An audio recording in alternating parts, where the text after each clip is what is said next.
Me?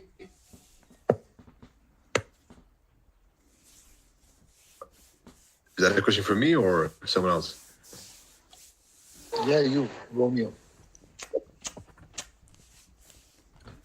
No. Nope. And but the charter members have a distinct code. So you wouldn't be asking me that. You wouldn't be asking me that question if you were familiar with the code they have. Which, in my opinion, let me talk about this. Which, in my opinion, is like a kind of like a. I don't agree with the idea of having a code. It's like having a collar or something, right? Where you have to wear it by force. That's a very. That's a dog move by Michael. So, is my voice clear, folks? Is my voice clear? Yeah. Yes, it is, mate. And is someone recording?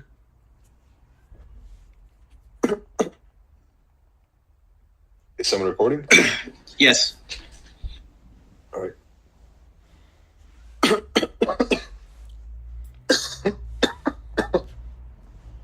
Because we start now. We start now. So, welcome to the inside. Welcome to the second best decision you made in your life. First, of course, me following me. So good job and welcome. Today we're gonna have two main sessions. Possibly extend them to some more if we feel like we have fuel in the tank, right? So have you seen? I've given the disclaimers in the comment section, and the syllabus more or less as well.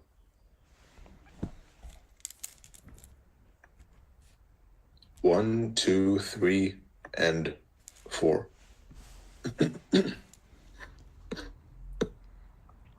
So 1, which is right now, foundation of how to think. So nothing price related, really. Simply nothing price related.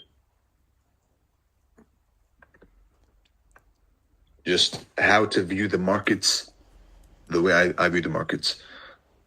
Because to read price like I read price, you must view the markets the way I view the markets. Second of all, smart versus dumb money, which is an old concept. It is not solely ICTs. Right? That's a mistake which a lot of people make.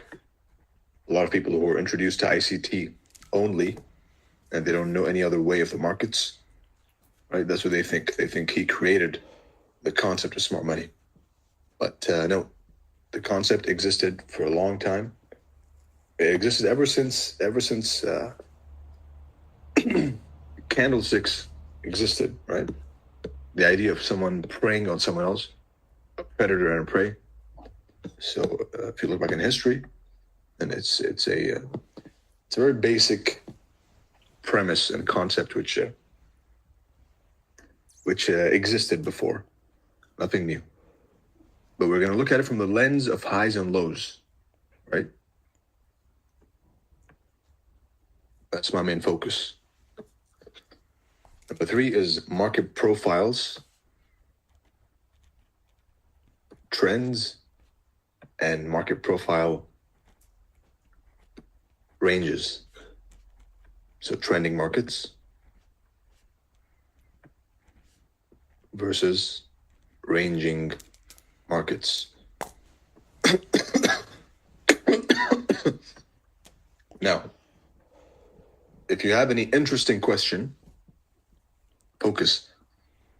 If you have any interesting question, then you are allowed to interrupt. right? So before you ask the question, ask yourself, is this an interesting question or is it a silly question?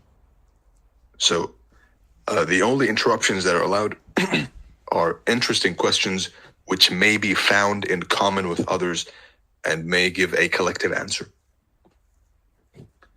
Trending markets and ranging markets. And finally, number 4, which is the entry techniques. This is the meat of it all, right? Which is why I left it to the last. Kind of a dick move by me, but I think that's the correct way. For 2 reasons: to keep you hooked, and because before you understand the entry, you must understand the logic of how price moves, what the markets are.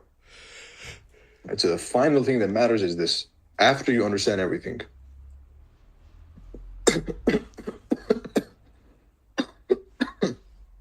entry technique plus a trade review or 2, an in-depth trade review. Horrible handwriting, but whatever.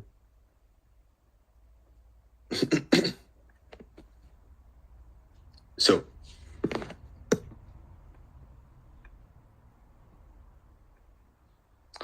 before we get into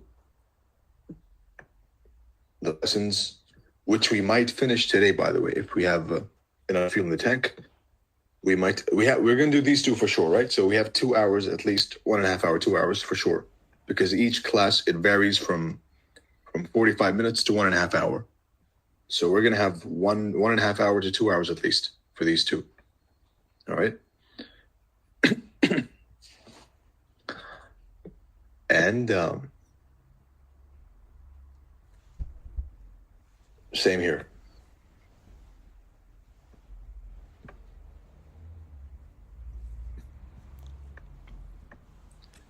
Before we start with the classes, I have to give a few disclaimers.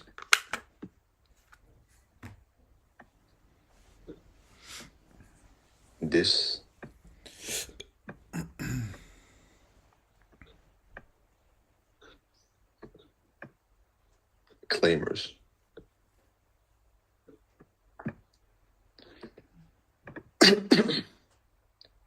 And before the disclaimers, does anybody have any question about this?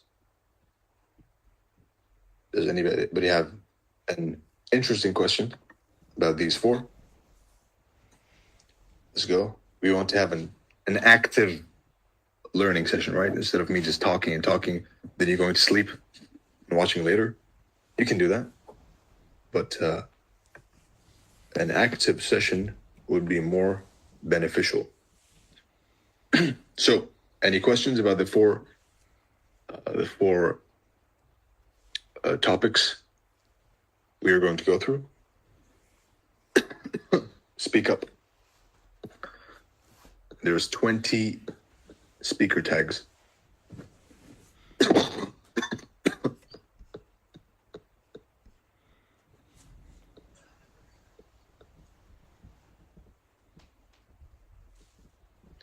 There's 20 speaker tags. Don't be shy. Don't be afraid. You can speak. Romeo, ignore if this is a stupid question, but which of these 4 did you personally have the hardest time grasping it?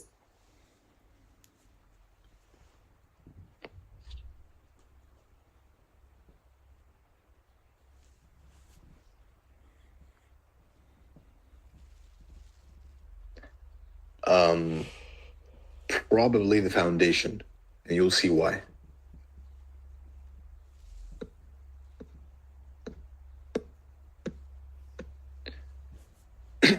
Any other questions before I start about these 4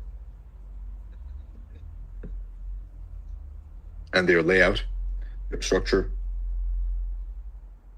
Again, collective questions, which you may think is a good question for the people.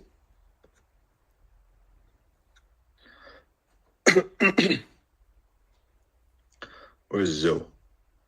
There's someone who has to give the speaker tag. I don't see you, buddy.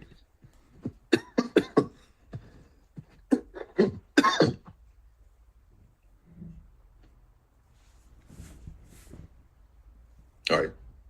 No questions.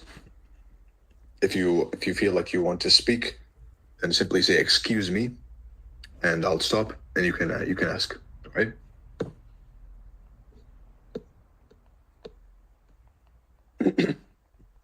So remove, and now we start with the disclaimers. Goes the protocol. So, first of all,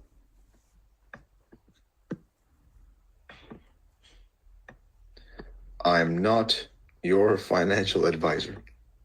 The classic, typical disclaimer, right? For legal purposes. I'm not your financial advisor. I'm not going to teach you how to make money, right? That's not why you came. You came because you saw my price reading skills. So I won't show you how to make profits. That's something up to you, because as we know, analysis versus execution are two whole different worlds. And those who trade live know that, right? Unlike most of Twitter, especially ICT Twitter, if you trade live, then analysis and execution are two different things. So I will be touching on both. But the reason you came is to learn how to read price, or at least see price the way I see it, because most of you are proficient or semi-proficient already. So you know how to read price, but you are interested in my perspective, and that is what you're going to get. You're going to get my perspective on price, not how to make money. I will touch on execution as well at the end, towards the end in number 4.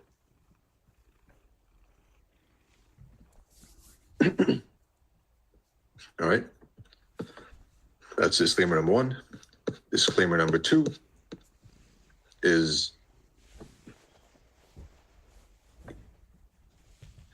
you will get as much as you work for. Right? What does that mean? That means I can give you the Holy Grail, which is not here. If you came for the Holy Grail, then no, it's not here. But I could give it to you. But if you don't go and try it out for yourself, if you don't test the theory live, if you don't trade it yourself, then you will never be able to trust it, and you will never be able to use it or utilize it to its maximum potential, right? So you will get as much as you work for, my friends. The sessions and the recordings will be with you. The sessions and the recordings will be with you. The same exact way that the core content is over there, right? The same exact way that all sorts of YouTube videos are there. But if you don't use them, then what's the point, right? That's number 2. Number 3 is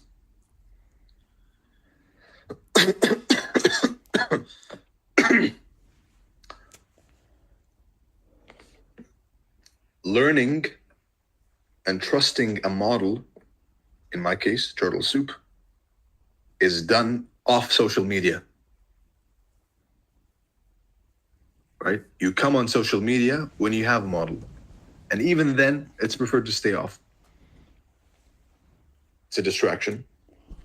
But especially for learning, for people who are trying to find a model, the worst thing you can do is be on social media, right? That's going to set you back massively. So learning the process, which is first of all, back testing to see what it looks like in the past, because we will be teaching a little bit of hindsight, not that much, but we must admit that the history of the charts is a gold mine, and history repeats itself, right?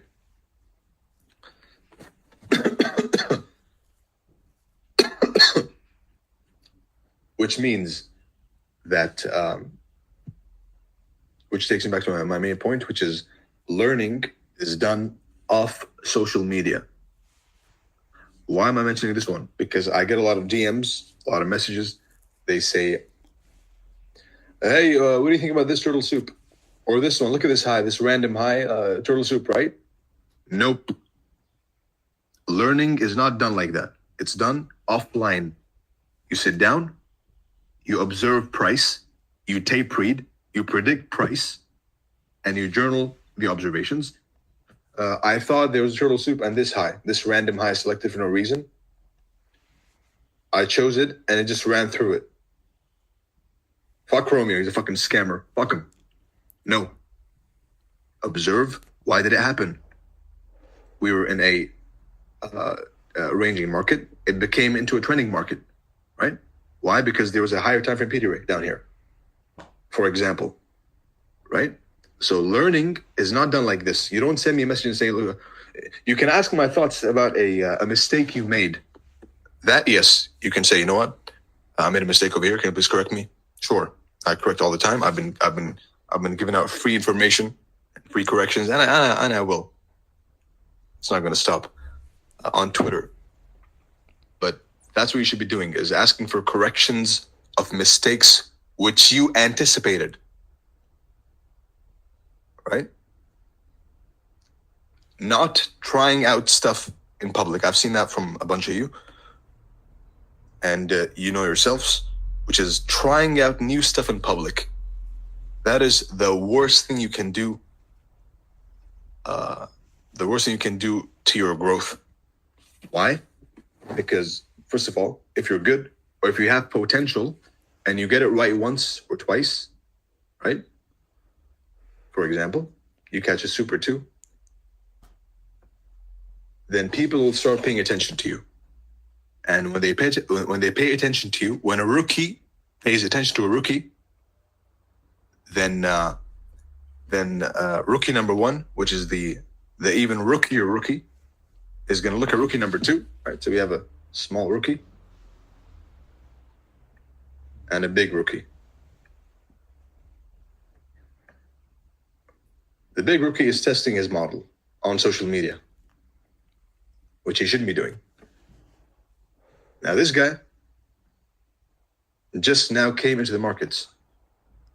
Now this is what happens on Twitter, right? This phenomenon is what happens on Twitter, is rookies being impressed by rookies who are less rookier than them, right?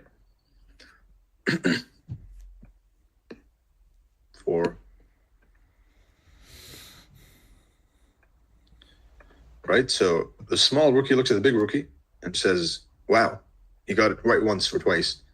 And then the bigger rookie, not the bigger rookie, the more advanced student who is still a rookie is going to try, and he's going to swerve away from learning and focus more on impressing this guy, right?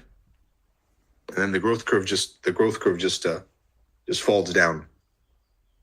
Right? So if you had any potential in learning, it just went down the drain, because you're trying to impress this rookie instead of learning. Because the best way to learn is to tape read. Watch the candles live, predict them, and notice what they do, right? Watch them, predict them, and notice what they do. If they follow the plan, or if they play out according to your anticipation, write it down. And vice versa. If they fail, which is even more interesting than winning, right? Because a loss is an opportunity. A win is not. So if they fail, you get to learn how to never do them again, right? But this all happens off social media. on social media, it's going to be you trying to impress him, and then you get some more rookies, right? Some more neophytes coming in, all watching you, and then your head gets big, right? You act like you don't like the markets, and you're still a beginner yourself, and you start shilling prop firm links, right? Or whatever, exchange links, Prime XBT, Bybit, right? Whatever. So this is cool if you want some attention. This phenomenon, if you want some attention, then cool. But if you want to really learn how price moves, then the best way to do it is off social media, in your charts, by yourself, with your journal. So that's number 3.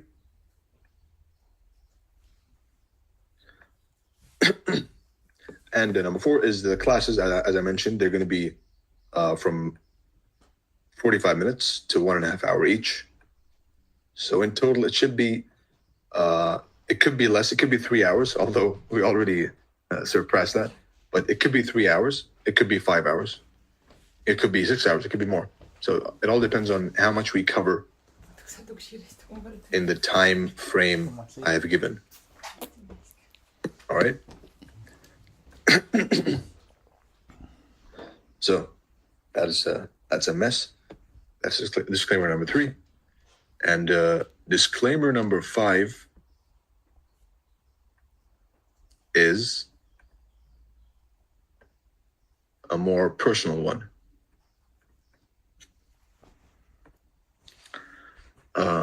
I know that a bunch of you have got in without paying, right? Whether you forged the document. Yes, you know yourself. So you got in without paying. Not that many, but there's a bunch, because I see the numbers. I'm not a dumb person, so don't think you fooled me, right? I see your fake receipts.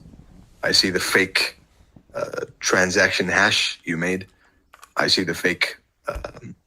I see the processing, not the completed, right? I see all of that. So I know you slid in, but the fact that you even photoshopped shows that you want to learn. So you can stay for now. Maybe you'll be kicked off any second. Who knows? But I see you, right?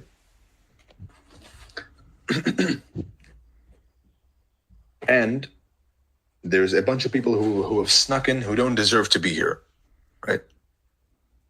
And for those people, sit down, take notes, be respectful, learn, and you're good. There shall be no tolerance for disrespect over here. The mics are open. You can talk. I answer every single question. There's no reason for me not to answer a question. Why? Because simply I have an answer to every question. Right? That's not the issue. But if there's any disrespect shown in the least, right? Misunderstandings are fine. Misunderstandings are fine. But if you show any disrespect, then you shall be kicked out instantly, with no warning. N-am ce face, că eu sunt responsabil cu înregistratul și cu editatul după aia. So there is a respect, which is a basic, bare minimum, which we should all be doing. Now that tone I'm giving, that harsh tone, is only for a specific, certain people who know themselves, and they know why they're here, and they know what they're doing, right? So when I speak in a harsh tone, it's for them. For the majority of us, most of us, we're here to learn and have a not fun, because learning is not fun. It can be, but most of us are here to learn and get something useful out of this. You invested your money. That tells me you're serious. And your time. And I'm giving you my time. So I'm serious about giving you the information. So I respect that. I respect and I appreciate someone who appreciates knowledge. All right?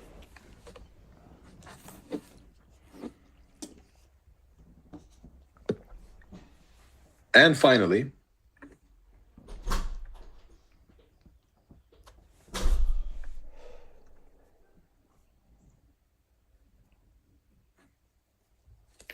1 second.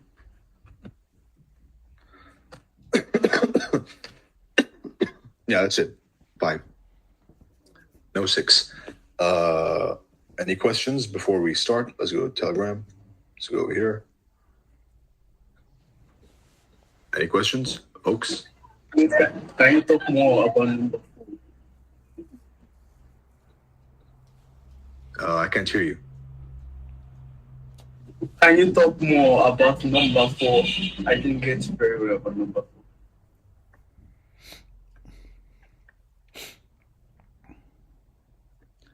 Number 4 is how to learn, my friend.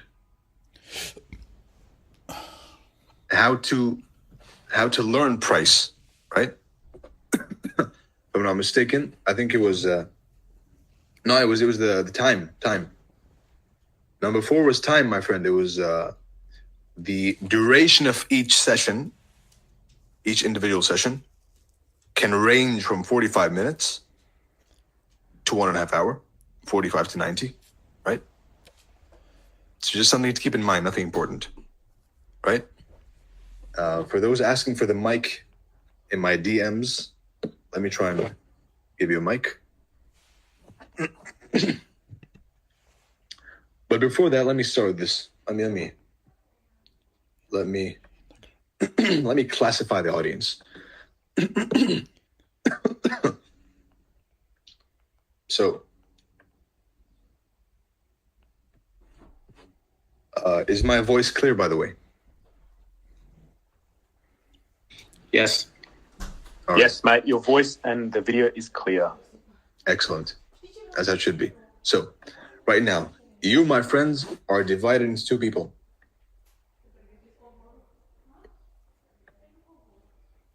You 1,200 people over here, you're divided into rich and poor.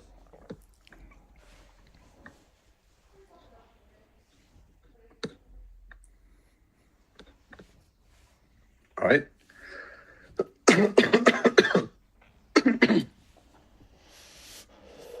Now,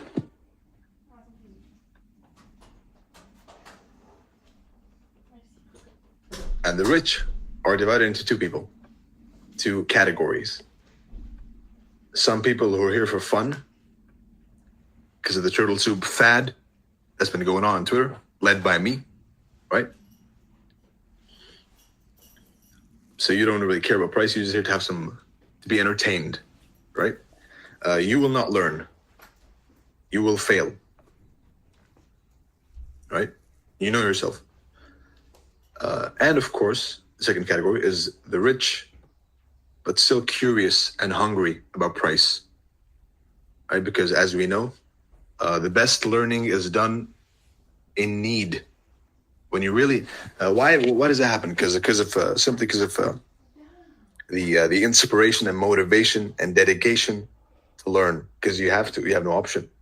When you have money, right? When you have enough money in your bank, then you don't really feel motivated to learn a money-making skill, which is trading, right? So that's something to keep in mind. Is if you are in this position, then the only reason you will trade or even consider looking at charts is because you really like them, right? So rich number 2, rich 2.0 is hungry. They will learn. The poor people, same. You have poor people within you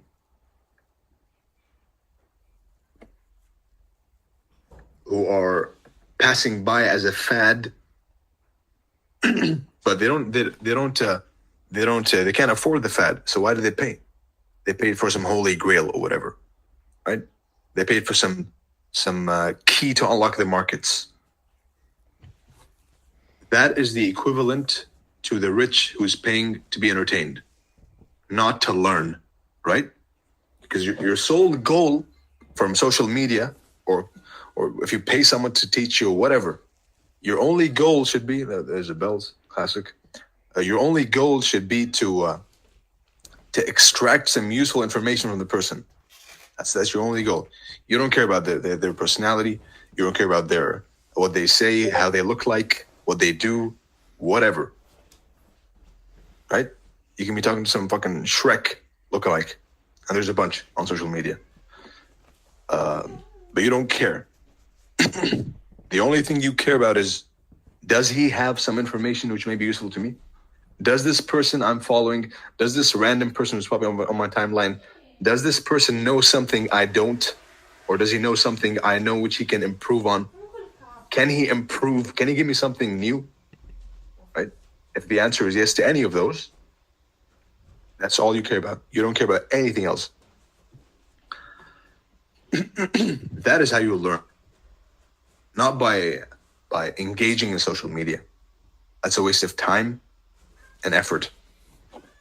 So, the poor, rich people coming to enjoy themselves, no learn. Rich people who are really hungry and curious will learn. Poor people, they're coming for a holy grail and a thing to save them from poverty. Trading is the worst idea if you're broke, right? Because when you trade broke, when you trade with your last few dollars, then then you trade like shit because just the pressure. No matter how iron-minded you think you are, right? No matter how strong-minded you think you are, trading with the last buck you have is a horrible idea because there's an inherent risk in the markets. Your existence, risk of the broker, risk of the markets themselves, risk of what can happen, risk of the news, risk of for the short-term fluctuations. There's always a risk in the market. So risking your last buck is a stupid, silly decision.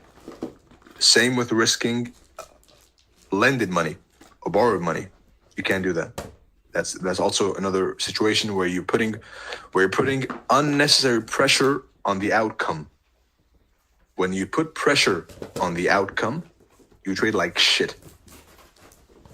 All right? So the poor people, they came either for the Holy Grail and the key to the markets, and these will fail. Why? Because they are temporarily motivated. And as we know, we don't want to be motivated. We want to be disciplined because motivation is temporary and discipline is permanent. It is built inside of you, right? So we don't want motivation. We want discipline and dedication, right? So the poor person who is over here right now, who came for the Holy Grail, he shall fail. And there's a poor person who's hungry, who's not trading his last buck. He's being smart. He shall learn, assuming he puts in the work. Right, so that's a quick classification of the audience. So know where you are, know your position. What are you? Which one are you right now? Ask yourself. Which category do you fall under? Because you fall under one of these four. There's no fifth. Okay? Right? So which one are you? And if you're in these two, then you better consider transferring yourself right here, or you're gonna fail, and you're gonna waste $100. Probably doesn't matter to you, right? You're gonna waste $100, and you're gonna waste your time. So have the correct mindset before you start.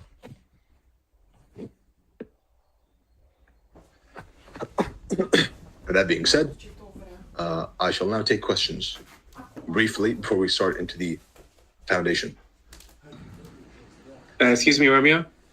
Tell me. If we are not able to be here for the whole session and we have questions that weren't asked during the recording, at the end of all the 4 sessions, there will be a general FAQ, right? Which I'll look at and I'll consider the most frequent, important questions and answer them. All right? okay, so we can submit questions later. That's another issue. No te By the way, oigo. thanks for bringing that up. Is questions. You don't ask silly questions. Not you, Hopi, right? I'm speaking in general. As you know, I don't speak about people. I speak about ideas.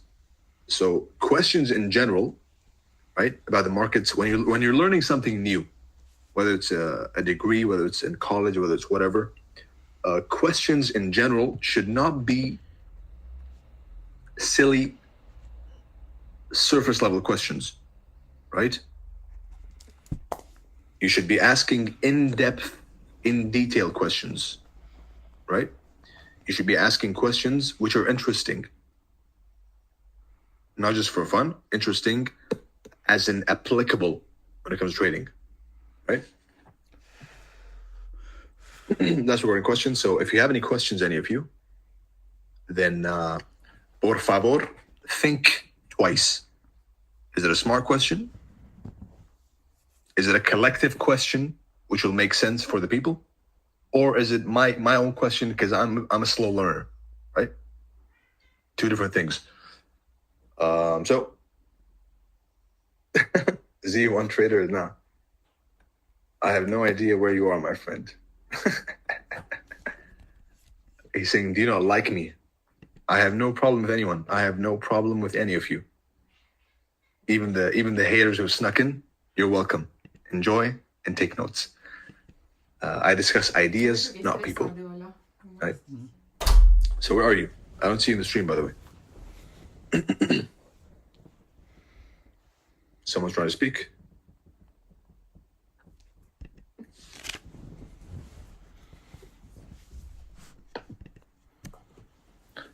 You're trying to speak, but I cannot accept you to speak because I can't see you.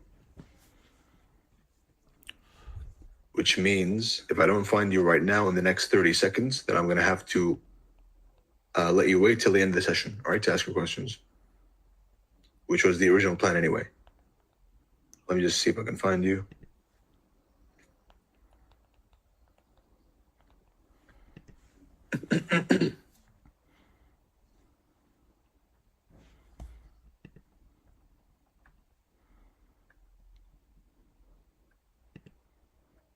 Right. All right, we'll leave it for the end of the session.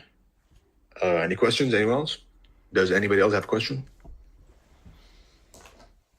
Before we start, there is around 20 people with a mic. If you don't speak, I'm gonna have to remove your speaker tag. Right? If you don't speak, I will have to remove your speaker tag. No questions, bro. Happy to proceed. All right. Remove. Mute, not remove. That's mean. Mute. Move. Mute. So we proceed now with the foundation.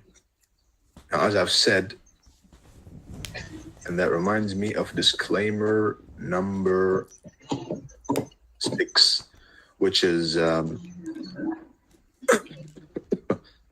excuse me.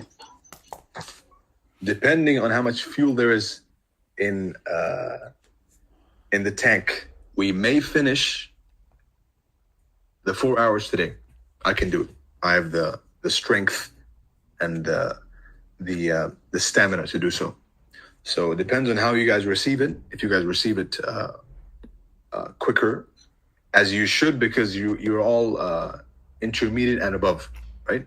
That was the deal we had, which is you must be intermediate to advanced to make use of this.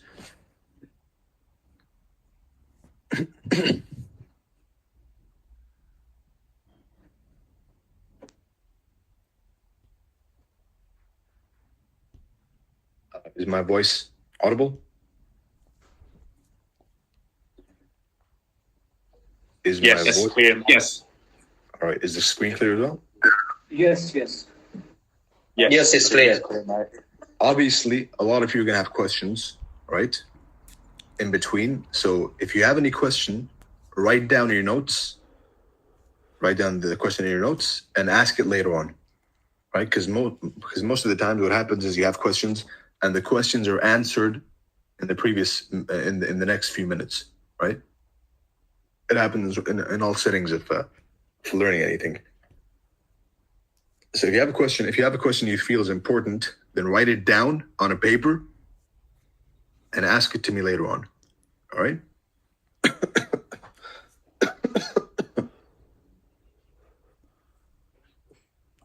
So we move now into the foundations. We're done with the disclaimers. We're done with the introduction. Now the foundation.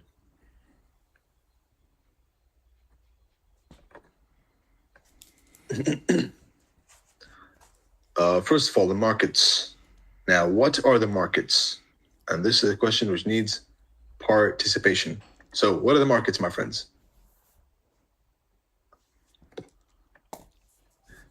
Correct answer is only People. What are the markets? People buying and selling. All right. Any other With the answers? intention of making a profit. What are you saying? With the intention of making a profit. Okay. Any other answers? Sentiments of people. Say that again. Louder. Sentiments of people. Okay. Okay. Where the buyers and sellers meet. Okay. Markets are hedges. Transaction. Markets are hedges that move price around to liquidate their funds. All right. All right. So it's an exchange place. It's a place to buy and sell. It's emotions. It's exchanging funds. What else? What are the markets?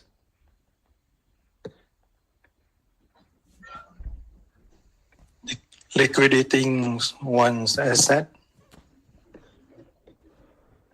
All right. Liquidating one asset. I'll accept one last asset. It's a business. Right. Where money Oh. is spun from dumb money to smart money. That's the closest answer there is. Who are you? Who is this? The charter member. Who are you? One second. The FX. right. That's the closest answer there is. Right. The markets are a money-losing machine. Right? It's a good place to go and lose money. The financial markets, FX, crypto, equities, they're a nice place to go and lose all your money.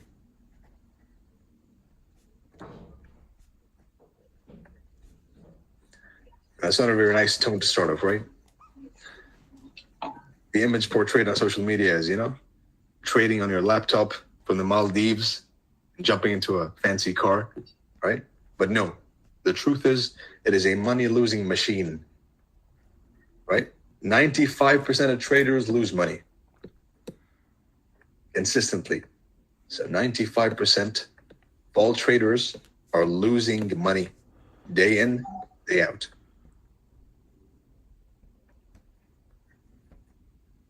So out of every 10 people, 9 people are losing money consistently. Right? So the question is, if everyone's losing money, then why do they stay? Another question. Give me the answers. If everyone's losing money, think about it. If you're losing money, why are you staying? Hope. In order to That you'll eventually start earn winning. more. For the same reason they started trading. The same reason what? And also the dopamine hits.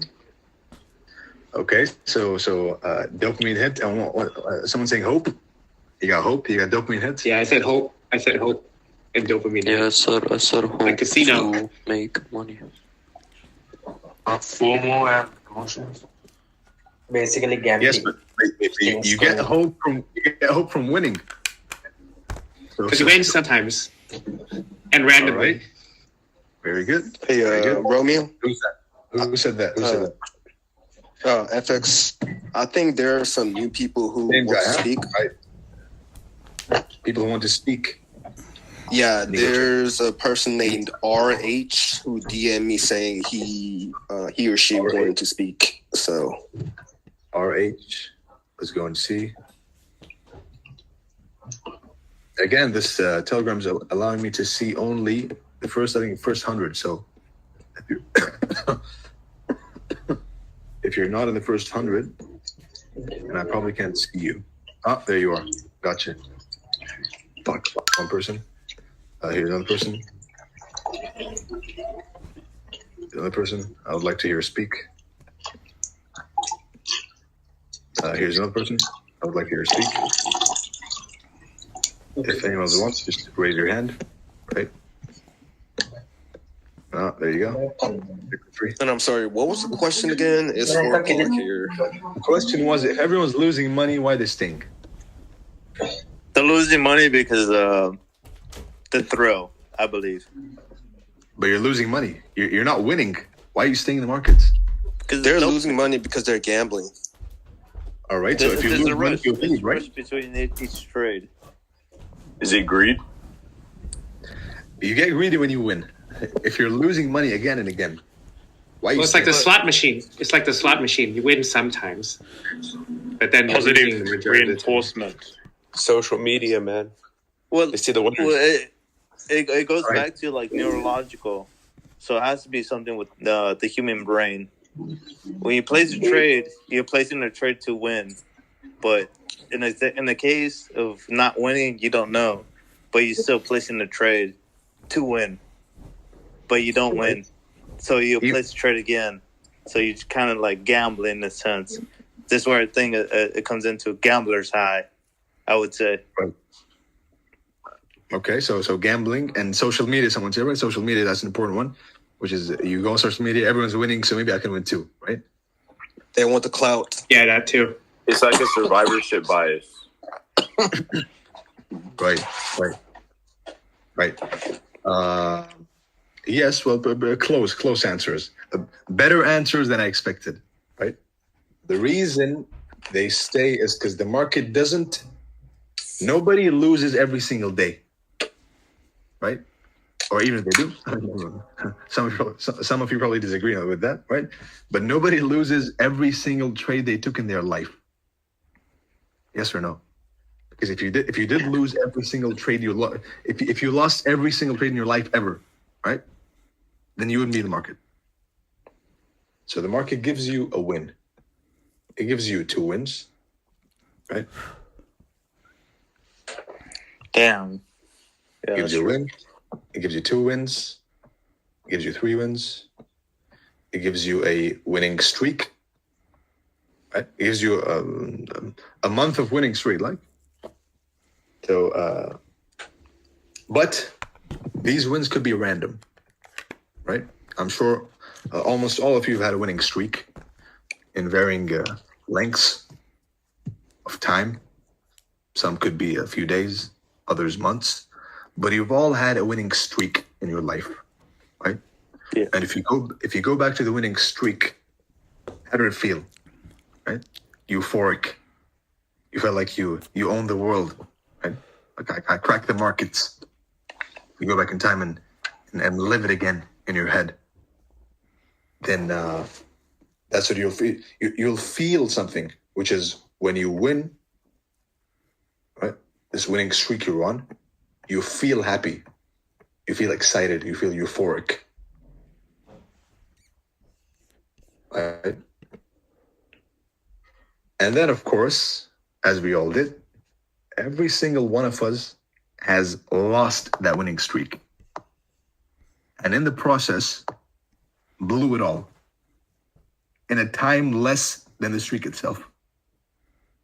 Right? And that, of course, for certain, when you lose a winning streak and you lose all the money you made in a time less than you made it, then that can lead to several different reactions: sadness, depression, anger, whatever, right?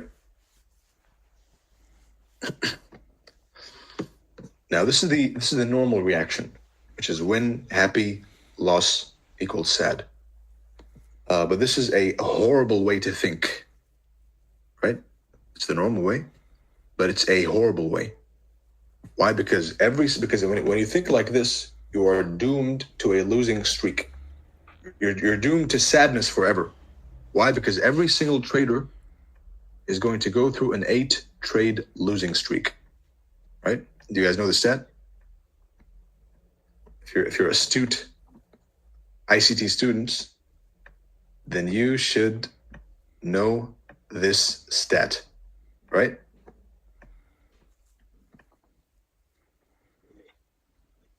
Every single trader is going to go through an 8-trade losing streak.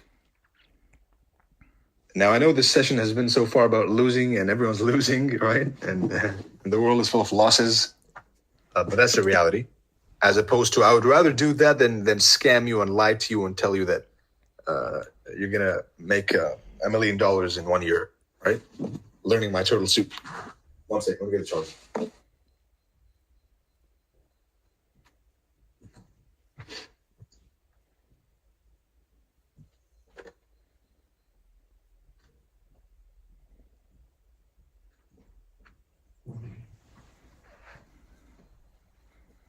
You guys get a 5-minute break while I go and find the charger. You can have a chat between yourselves or whatever.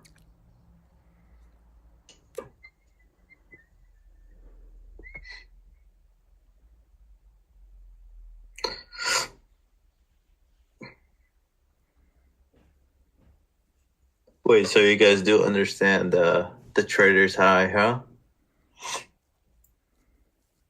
Or no? Feels good Yeah. for sure. Right, when you guys place a trade, it's almost like you want to win when there's no confidence. Just a reminder in these 5 minutes, this is the only time you'll be interacting with each other. So enjoy. 5 minutes. Hey, Romeo, before you go. Hello? Oh, okay. I mean, like, let's make the best of it. Yeah, guys. So, but we're human beings. Nobody loves losing. If you have to be in the right state of mind, like Mark Douglas said, then you have to eliminate the feeling of being sad after losing. But we have to be plain and frank. Every person feels sad for losing. Exactly, man. Like, every best trader has to go through that. Yeah, and that doesn't make you less of a human or less of a trader. What actually differentiates traders is not because they don't really feel sad. It's because they don't submit to that emotion of, when you're sad or when you lose, it takes you back to all the negative emotions like revenge trading or, you start adding up those sizes. So I feel like that's more like it because if it Exactly. No, that's what it is. Yeah. Phone's over there. Yeah. And, close your mic if you don't mind. If it's being noisy. So, we were saying that every single trader is going to go through an 8-trade losing streak, no matter which enigma he has, right? Even good old ICT himself is going to go through an 8-trade losing streak, consecutive losing streak. And you never know when it's going to happen. All right, so it's always on my mind when I'm taking a trade, this 8-trade losing streak. What that does is, of course, it's not, I'm not telling you to live in fear and not execute. Just be grounded. That's the purpose of the 8-trade losing streak. So, Hey, Romeo. that's reason number one why people remain. Excuse me, let me finish, and then you can talk. All right. Reason number one is they stay because they get some wins, and reason number two why you stay even though you're losing again and again is because you are a gambler. You have a gambling addiction. You have no life outside the markets, right? So you simply gamble your life away, pressing buttons.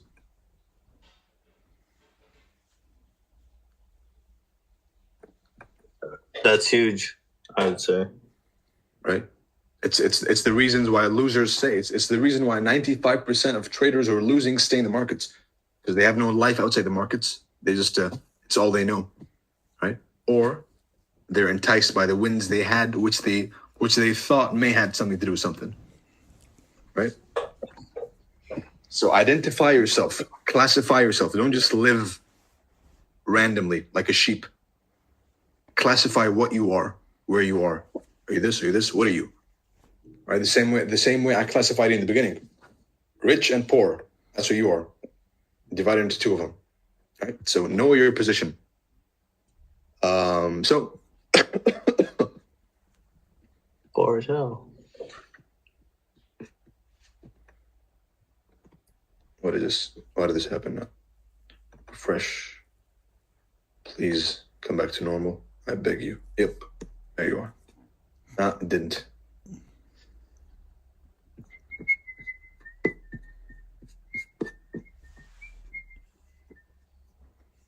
All right. So this happens a lot with Trading View, by the way, where it zooms in the wrong area and then it gets this, the icons disappear. So if anyone can provide a solution, that'll be good. Well, there you go. Fixed. So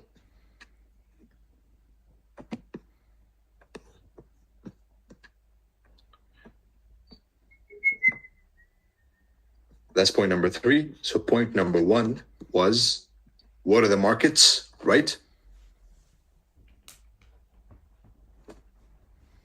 Point number 2,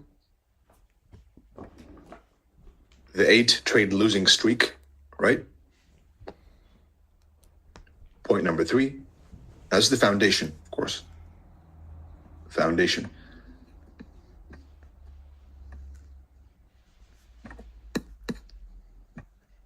Number 3 is technical edge versus risk to reward and percentage gain / loss.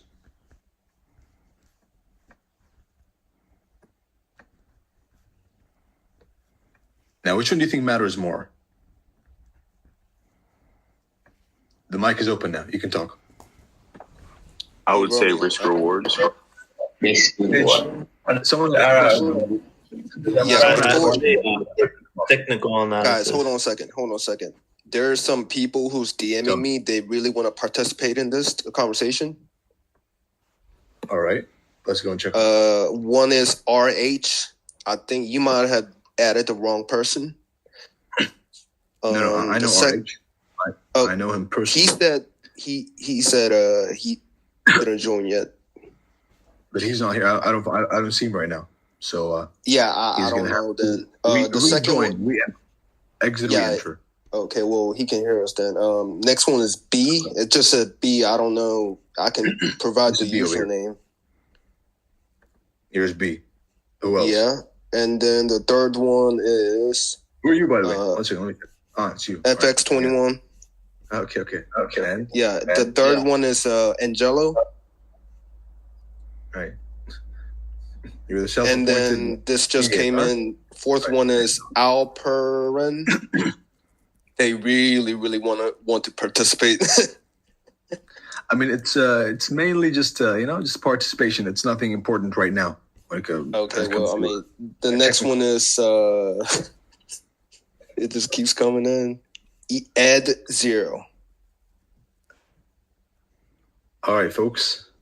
I'm probably gonna have to halt to the questions and keep the people right now. Right? I'll change them in the next one. Okay. But right now, the people who are talking are going to talk. Unless they don't, then I remove their speaker tag and I replace them with someone else. So, which screen do you see, by the way, right now? Bitcoin only? The 1, 2, 3. D versus the RR. 1, 2, 3. 1, 2, 3. All right. D versus RR. Which one matters more? And it looks like, by the way, we're going to finish the sessions today because we're already... The sessions which means more sessions. So buckle up and get your cup of coffee, right? Sit down and enjoy. It's going to be 1, 2, 3 more hours. So which one matters more? I believe RR won't matter without the right. Yeah. I believe RR won't matter without the right technical edge. All right. So we have one saying that this doesn't matter without this. Next. I agree with that. And percentage. RR would distinguish your risk and reward. Which this is basically risk management, right? So Right. Yeah, exactly. It would distinguish your risk management. Do they matter equally? Do they matter equally? Do they complete each other? Are they there to help each other? Is one more than the other? So far, we have someone saying that edge matters more. I believe is one by one. Being right doesn't equal profitability. One by one. I want to say they matter equally. All right. Because you know, you have to know what your A+ setup is in order to feel comfortable risking. How would you know your risk on an A+ setup though?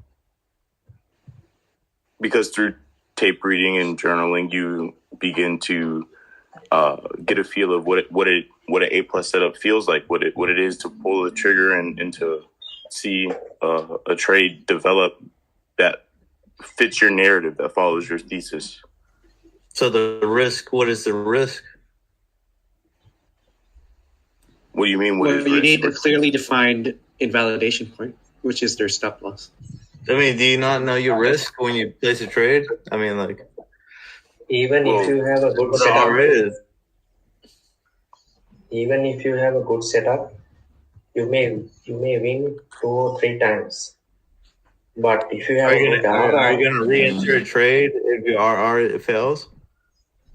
If your RR is good, then the method itself will prevail, I think.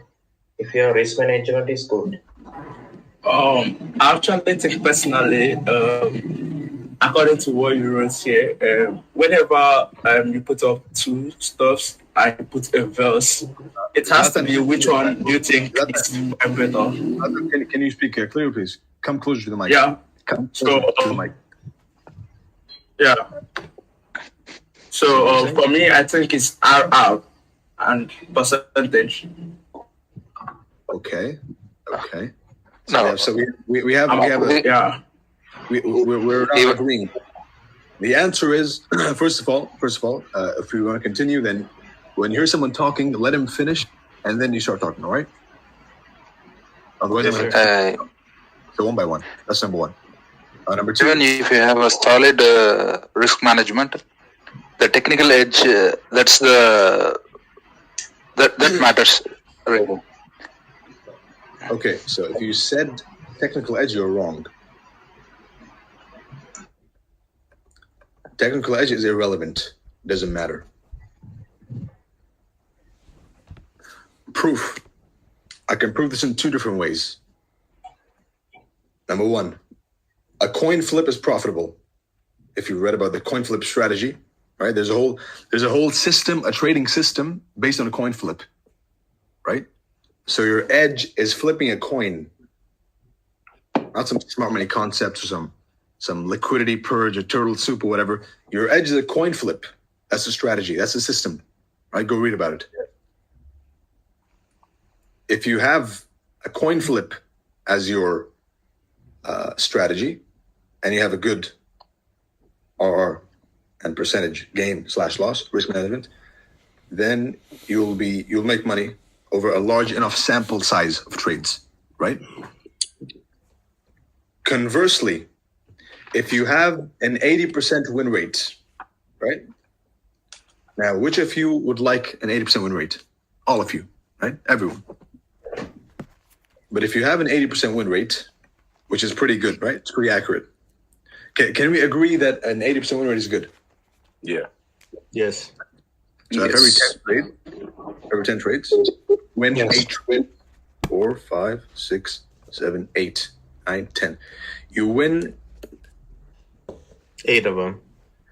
And I know someone like this, right? I'm not going to name him, but I know someone who has an 80% win rate, even more probably. He's one of the best price action readers I know, right? Fins. No name is mentioned, but he lacks this part, which is why his win rate means nothing to his balance, his bank account, right? Why? Because if you have this 80% strike rate, which is incredible, right? It is an incredible feat to achieve. But if you don't have this, then you'll win 8 trades. 1, 2, 3, 4, 5, 6, 7. That's not counted properly. 8. On the 9th, you'll blow your account. If you have a 90% win rate, as ICT claims to have, right? He's up there, yeah. Which I don't doubt, to be honest. He's one of the best, right? Price action callers in history. He wins 9 out of 10 trades. If he doesn't have this 10th trade, blown account, right? So yeah, this is irrelevant. You can have this at 90% and still be a loser. Or you can have this because of this. So this is dependent on this, not vice versa. Right? So you got to think correctly. Everyone's looking for Enigma and the Holy Grail and candle counting and turtle soup or whatever, right? You're not thinking correctly. Think correctly. Change your mind. Or you can have this as at a shitty, even 30%, right? If you have a good RR. But let's say 50%. Luck. Lucky guesswork. The phrase. And you have a good, solid this, then you win. So does this matter? No, Nope. no. Nope. What And if does someone asks G you, stand for again? and if someone asks you why, right? Because any idea I tell you, I can defend for hours, right? If I can't defend my idea I'm giving you over here for hours, I don't say it, right?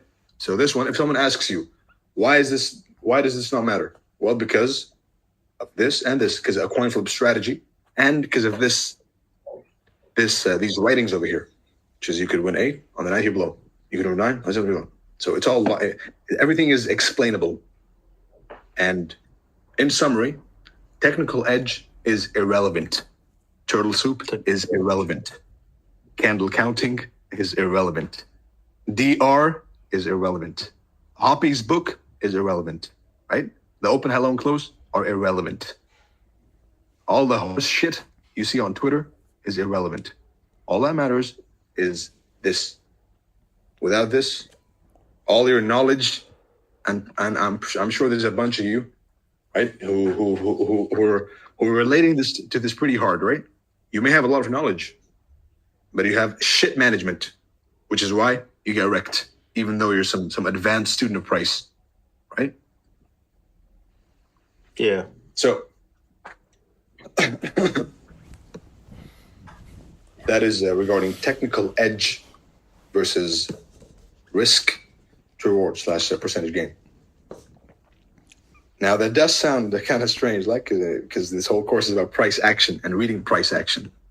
And I don't like to use the word course, to be honest. It was not the intention to be a course, quote unquote. That's not my intention. It was just a gathering, a sit down, just a chat more, if you will, right? Yes, sir. In summary, you don't control price, even if you have Enigma, right? You don't control price. You control your risk.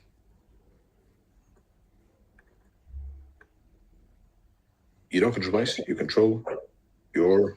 Excuse me, Z1. Could you turn off your mic if you're not speaking? Sorry. It's gonna like go into recording. That's why. No. Yep.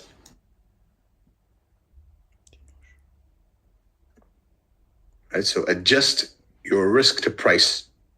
No, adjust price to your risk, not vice versa. Excuse me. Right.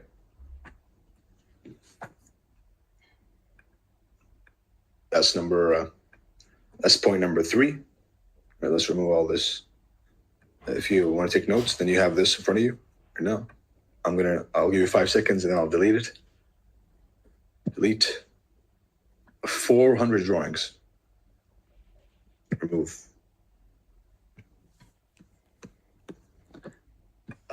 So point number 3, what are the markets?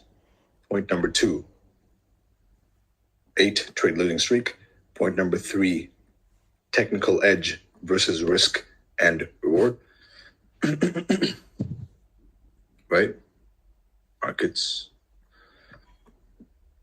8, trade losing streak, and edge versus reward. Number 4 is the journal, a super important aspect when it comes to learning a model, especially learning price in general, right? Because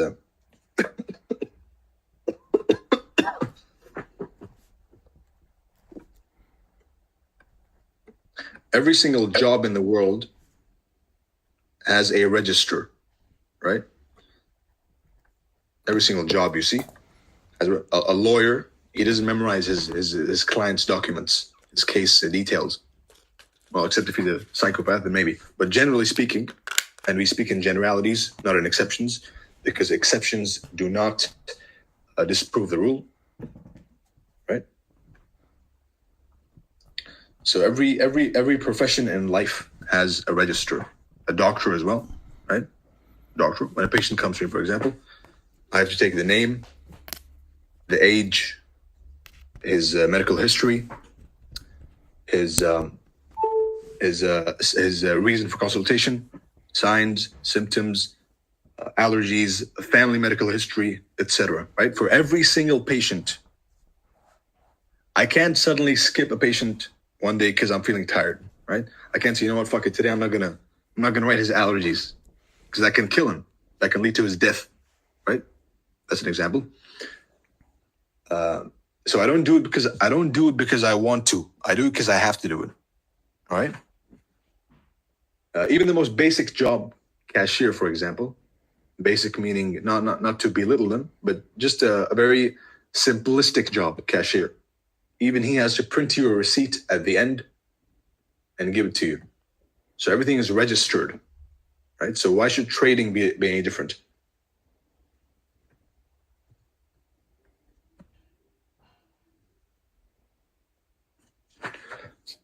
So the purpose of the journal is 2 things. Journal meaning journaling every single mistake as you would a patient, right? As I would a patient, not you. A bunch of you. I've seen a neurosurgeon in there. I see you.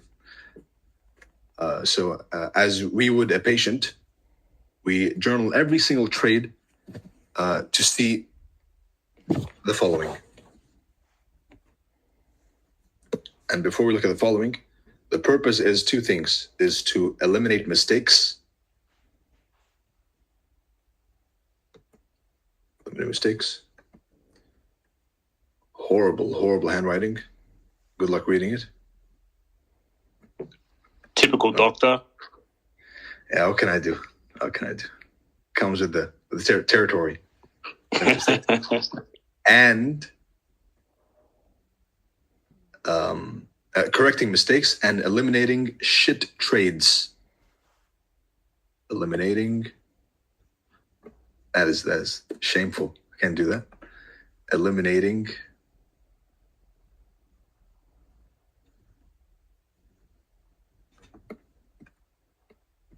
bad trades.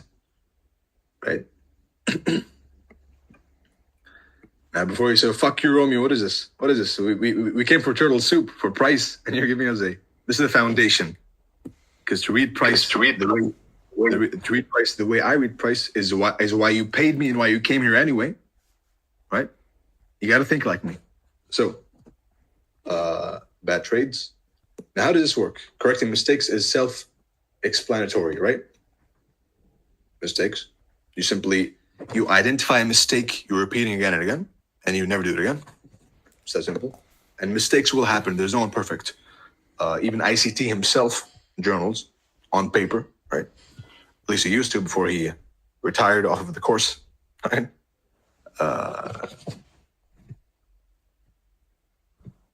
Eliminating mistakes. So journaling is essential, right? You identify the mistake you made and you correct it. Because every every sickness has a cure and every problem has a solution, right? So whichever mistake you make, whatever the mistake is, I held too long. What's the mistake? You didn't identify a reversal point, right? It went above a high and you expected it to go higher and it reversed, turtle soup. I didn't hold too long.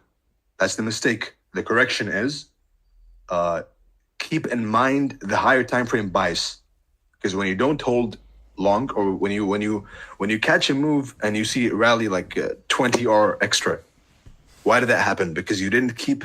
There's a very specific reason. It's not random. Every problem has a solution. So when you when you don't hold trades for long enough, it's simply because you did not keep the higher time frame bias and flow in mind, right? I didn't take partials, right? Because you didn't consider it as an area of reversal or reaction, right? Because we take partials at two places. And someone's mic is on, so yeah, I just want it is vice versa when you do keep the high, when you're doing low time frame, yeah, you're seeking high time frame evaluation. That is correct. Which is when you hold a trade, when you can't hold a trade for long, it's two reasons: the higher time frame, and you're not confident in your analysis abilities, right? Which means more tape reading, because the more you tape read, the more confident you get, the more you believe in the system. So, not through backtesting. Side note: backtesting is cool, as we know, and I'll be showing some examples of history. History meaning not history of people, history of the charts, history of price action. Because as we know, history is a gold mine, and it repeats itself for those who have eyes to see. So, backtesting is cool, but tape reading is the skill you want to master and really focus on. So those are some examples of some mistakes which I didn't write. I'm more of a speaking guy, which means that I'm getting some messages saying someone can't hear the voice. Is my voice clear? Super clear. All right, bro, you Voice is clear. All right, in that case, so my friend who is sending me a DM, you will get the recording later on, don't worry. I'm assuming someone's recording, huh? I'm relying on you guys. I'm still recording. All right. There's someone who promised me to record 2 people, so it should be fine. I'm 5 minutes in. Any questions you have which are not related to the current topic at hand, you can leave them for later because they'll be answered, right? So those are some examples of some trade mistakes and their corrections, right? I said them, I didn't write them, so I hope you noted them down. There's some common mistakes.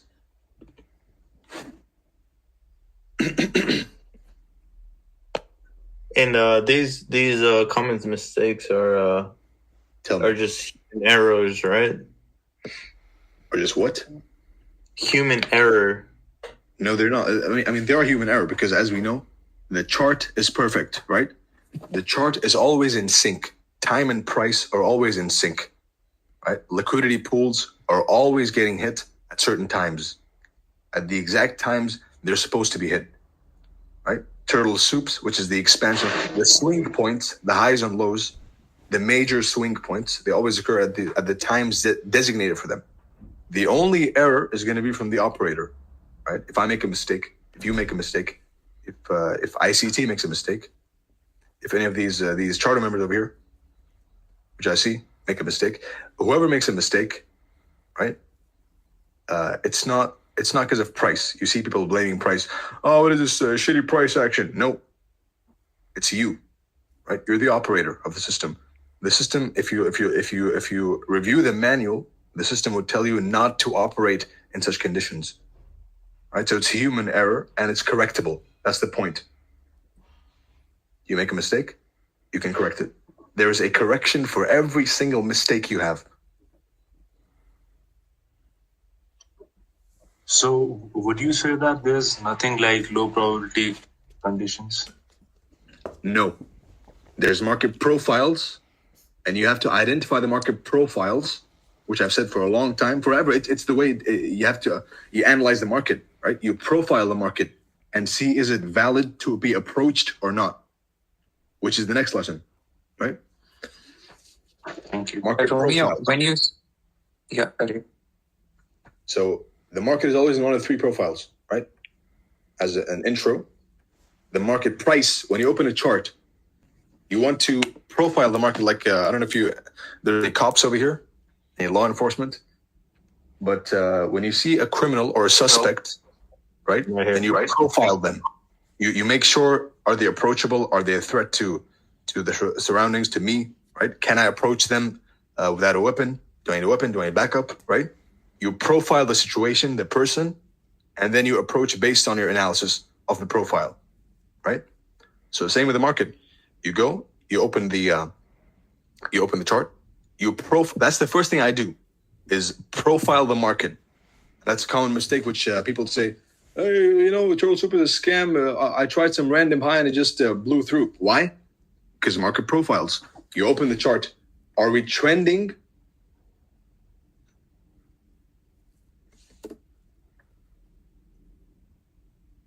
Or are we ranging? Right? Because it's only two market profiles. We're either in a trend or a range. Always consolidation, expansion. Consolidation, expansion. Consolidation, expansion. There's a way to trade each of them. Right? It's a rising channel. I don't know why I drew it, but it's there. And of course, a 2.1, you can call it, is a choppy market, meaning not a ranging, a choppy, which is visibly illiquid price, right? So there's no liquidity. It's just it's not even ranging. A ranging is a clear defined range, as you've seen me draw many times on Twitter, right? I draw when there's a swing low and a swing high, and it stays in between the swing low and swing high. This is a clear defined range of price, right? That's different than a choppy market. The chop is this over here inside here, right? But then again, one could argue that the chop on a higher time frame, as we saw, is a expansion on the lower time frame, because time and price are fractal. So due to the fractal nature of price, if you dig deep inside of a consolidation, you'll find a classic sell or buy candle, right, on the lower time frame. So consolidation, expansion. So this Robert, could happen. Can you give an example on BTC? Sure.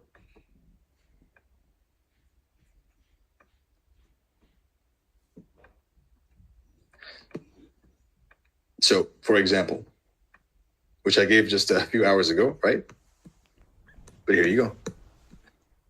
So you have this. Let's choose a very choppy, visibly choppy piece of price. Like this one, for example, right? We saw just now, remember? This one. What is this? When you see small candles like this on the higher time frame, small, visibly, so we're looking at the size of the candles, right? Size will tell you whether it's a consolidation or an expansion. So when you look at the size of the candle, a small candle like this will indicate to you a range on the lower time frame. We saw this a couple of hours ago, right? Zoom out. So this smaller time frame, this larger time frame chop, which looks untradeable, right? If you look at it as only an hourly chart, as a daily chart, excuse me. If you're looking at it on the daily, then it's chop. It's nothing. It's quote unquote low probability conditions, right? But if you look on the hourly, for example, let's hope we can catch it on the hourly, then you can find that it is a clear defined range, correct? So we went from a higher time frame chop to a lower time frame range. Remember the three market profiles? One is range, one is trend, two is range, and 2.1, which is part of range, is chop. So we went from a higher time frame choppy market to a lower time frame ranging market over here. And if you go to an even lower time frame, so a clear defined range with a high and low, right? Turtle soup, range low, range high, classic. So within this range, you have this candle, for example. This candle is a classic buy, yes or no? This one right here. Yes. So if you go to the 1 minute time frame, this was a trending day. It was like a classic buy. You can trade this by itself, right? Classic buy over here. Right. So this speaks to the fractal nature of price. That would be like a market structure shift within that. There would be a you'd also probably see a turtle soup or a failure swing inside there, right? Over there. The same, you'd probably see this. The same exact pattern, which repeats, pattern, quote unquote, which is before the market structure shift idea, like you reckon, we had the low and the high, and you see price going down. How would you determine that, though? Determine what? We had your arrow right there. Before that, you can see the low and the high. Right. You would just wait. You would just wait into the market structure, or that low and the high. Right. You would just wait into entering, right? Then that would be considered a turtle soup when, right? Or you'd wait for this, you mean? Yeah. No, that would be considered market structure shift. I'm not talking about entries right now. I'm talking about the fractal nature of price, my friend, right? How to enter is number 4, right?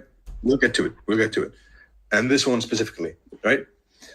But now I'm telling you that the chop on the daily time frame, which is untradeable, right?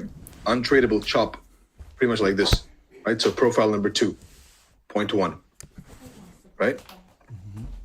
On the lower time frame, it is a range, right? So profile number 2. On an even lower time frame, it's a trend right here within this candle. How do I know? Because that's how candles work with the open, high, low, and close, right? This candle, you can see right now, it opened like this.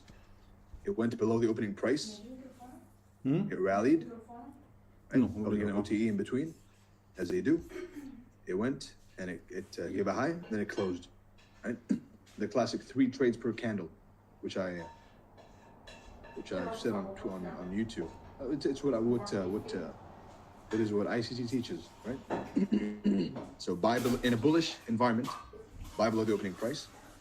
Find your pattern here, right? Don't just look for a pattern randomly. Find the pattern in the wick. So below the opening price, buy, rally, classic buy candle. So this right here, this is a trending candle in a range in a chop. Right? One day.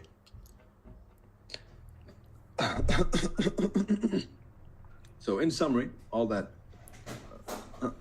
all those details aside, is we have the market types, market profiles, if you will, which is a trending market. So you open any chart, are we trending, are we ranging, or are we chopping, right? 1, 2, 3. Romeo, the 2.1 is what you call a seek and destroy? A seek and destroy is this, according to ICT. It's just going and taking liquidity. What's the definition of seek and destroy? Tell me. it takes out the buy stops and the sell stops and the buy stops and the sell stops. Allows you What to does it sound like? Hai luat ceva sală? It sounds like 2.1. Deci mănânc așa, nu? Also this, right? Yeah. But a real seek and destroy in my books, right? It's not what ICT says. ICT goes and refers to any, not only him, like even the people on Twitter. They refer to any range as a seek and destroy. Nope. There is a way to trade ranges, right? My bread and butter trades come from ranges. So you have range, you have trend, and you have a visible chop. What's a chop? A chop is, and even the chop, as I showed you, is tradable. If you lower the time frame enough, if you go small enough, and eventually it'll fit, right?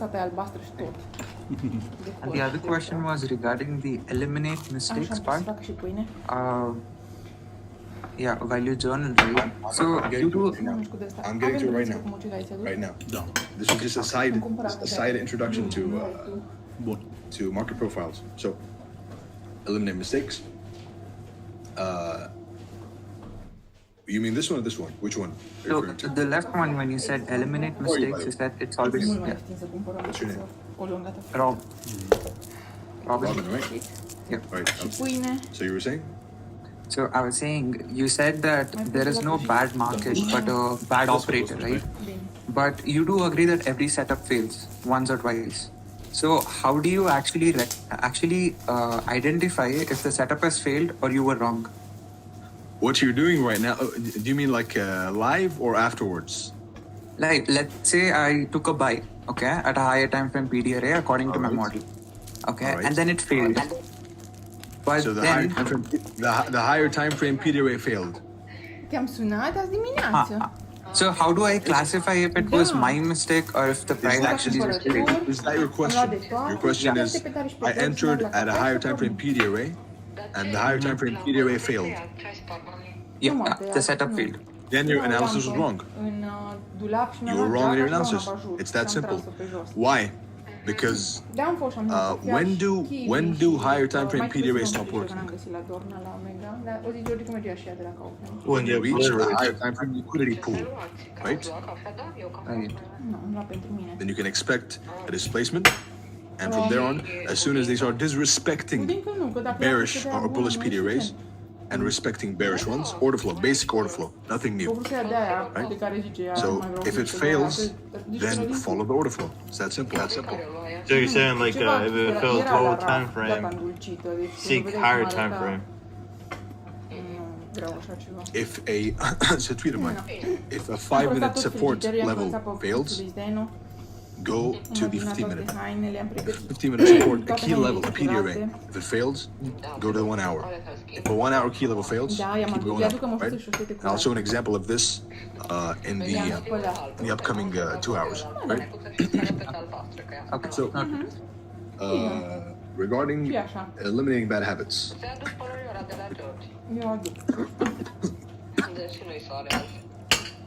Bad habits. Bad trades, excuse me. Now, when you go through a process, and we're taking too long in this lesson, so I'm going to have to shorten this a bit. When you go through the process of writing down for every single trade the following, right? So me, for example, every single trade I take has this written down for it. A bit less now, of course, but every single trade is, for example, trade number 69, right? The number of the trade, the asset class, and two things, before and after. Right? Before and after. What's that? Before, I expect ES to bounce at weekly FVG and attack February highs. Right? Expectation. So before is the expectation. That is a horrible, disgusting handwriting. Whatever. Who cares? Expectation. And after is after it happened, of course. When did it happen? Where did it happen? How did my expectation play out? And how could I have done better? How could I have executed better? I entered too early, for example. I was trying to catch a bottom. Right? Too early. I got wrecked. Why? Because you wait for the first high that broke a low to be taken, for example. You don't wait for it to completely trade into theory, for example, right? So when, where, how did it play out? And how could I have improved on my execution? So when you do this for every single trade, because you have to, right? Imagine doing this for every single trade you take. Not because you want to, because you have to. And would you really even consider that order block FVG lookalike, which you're trying to trade because you just because you want to press the button and feel the thrill of a win again, even though you're on a losing streak, right? Would you? You wouldn't. So this makes you a lot more selective with your trades. It makes you take less trades, selective, right? It makes you a lot more selective and picky with your trades. That's how you want to be.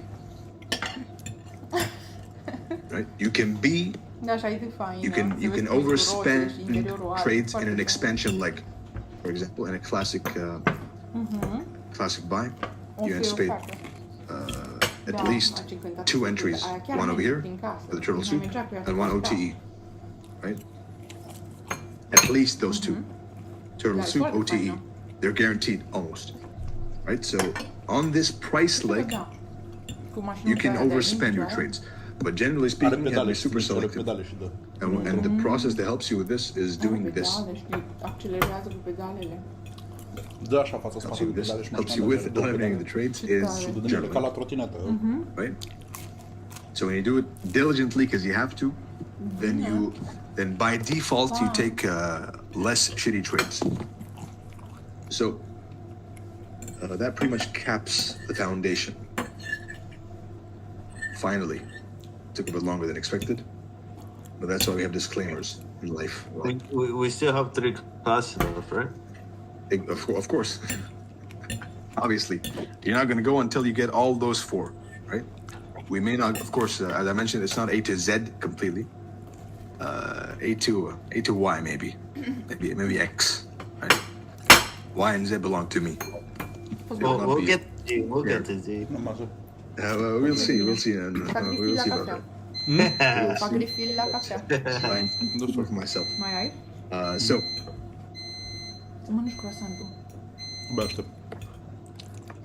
That is the foundation capped. This is how you think, right? So in summary, just a refresher, because when learning, the best thing you can do is take a quick review after you learn, directly after you learn. Whether it's university, whether it's class, whether it's high school, it's whatever. The best way to learn is 1 review before the class, focus during the class, 1 review after the class directly, and 1 review when you get home. That way you've already seen it 4 times and you are golden. So, to review, what are the markets? You know, they're not a exchange place. Nope. 8 trade losing streak. Technical edge versus risk and reward. And finally, journaling. This is the foundation, the base way to look at price. All right.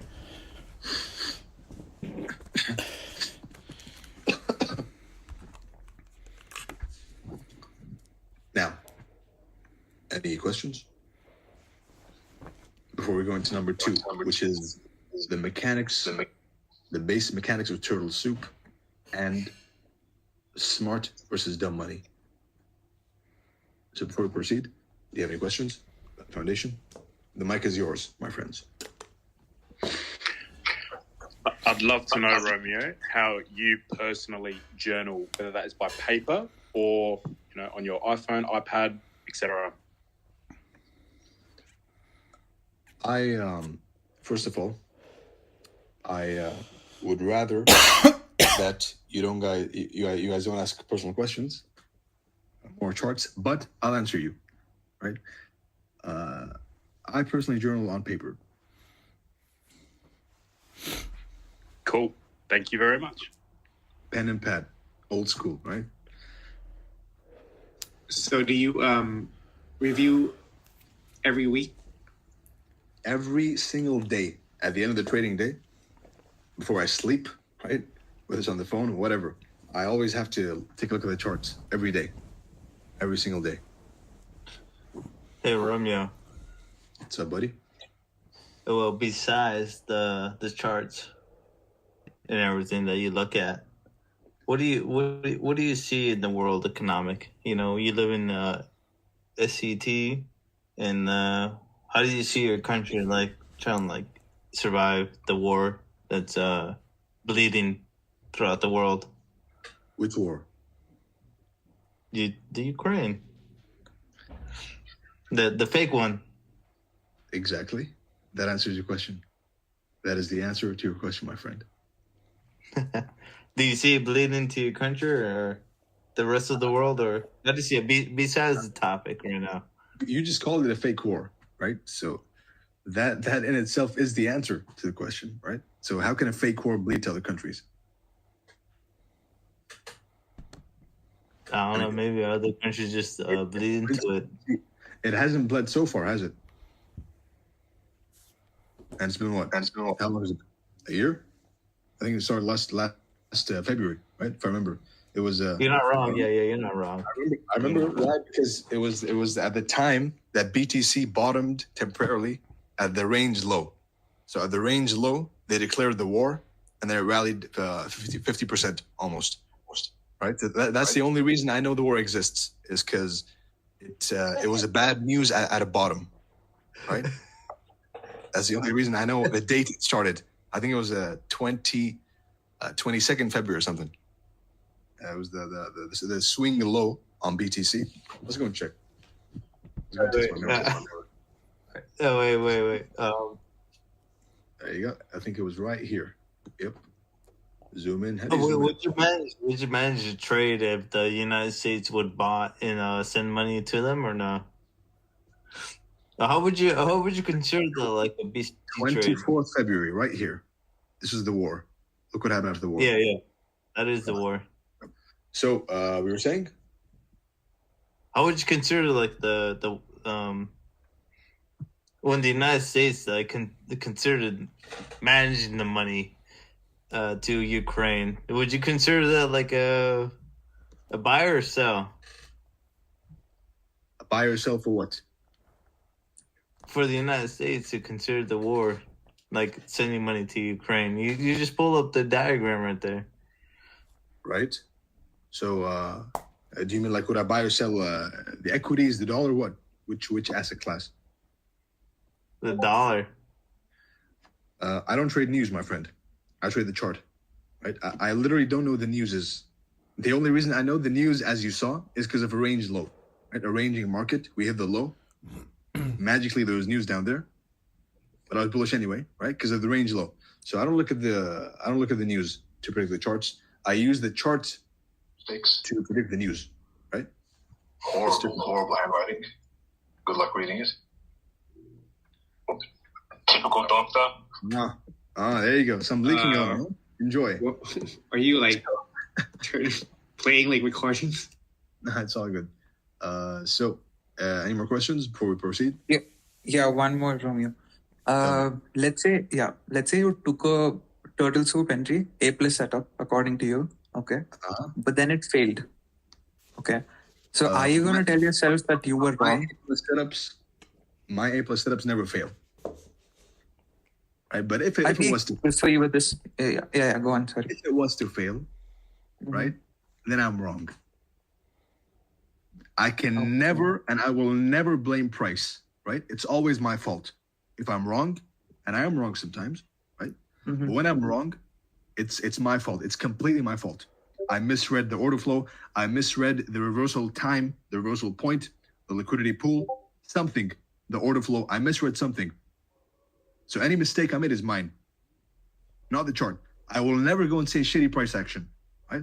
I will say choppy price action, ranging price action, trending price action, right? Fast, slow price action, but I'll never say shitty price action.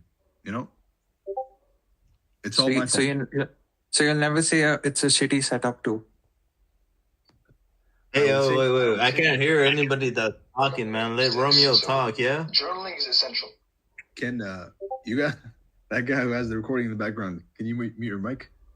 And regarding your question, Robin, what's the point you're trying to get to? The point is, everyone agrees that a setup fails, right? How is it that possible that you can always tell that you were wrong, even though your setup would have been A+, but it still failed? To the setup. You're not a robot. You're not an algorithm, right? If your setup failed, there was I can guarantee you that if your setup failed, then you made a mistake somewhere. And go back, look back at your A+ setups. I hear your feedback. I hear your feedback. Again and again. If you don't mind, mute your mic, right? When you catch a mood, This guy who's recording, mute your mic. If you don't mind, thank you. It's Z1 Trader, unfortunately. Z1 Trader, please, if you don't mind. Mute your mic. Dude, my shit's done, dude. Like, long enough. 1 second. If there's no order, my friends, then this fun will be over and I'll have to speak by myself, right? So please maintain order. So we were saying, Robin. Yes, Ramya. I understood. Right? So there is never, ever a time where price is wrong. Price is always right. It's whether you're in sync with it or you're not. That's all it's about. There's no other explanation. There's no other way around it. Okay, thanks. Gorgeous, beautiful. Look at that. So now we move on to number 2, which is the market efficiency paradigm.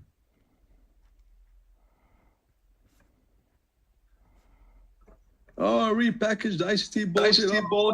Fuck you. No, I'm focusing mainly on highs and lows right now, right? Of course, we all know the market efficiency paradigm as shown by ICT. You know, the diagram, smart money, dumb money. I won't be reteaching what he taught, but I'll be looking at it from a different perspective. Right? Because the concept of smart money and dumb money has always existed. It's the way the markets work, right? It's run by certain people. The markets are owned by a small group of people to sucker in a large group of people. So who is smart money? Answers. Who is smart money? $1 million players. $1 million player. Right. What else?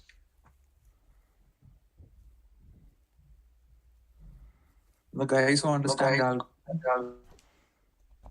You want to stand out, he said?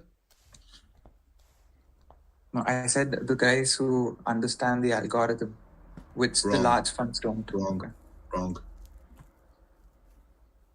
Smart money is a small group of people, right?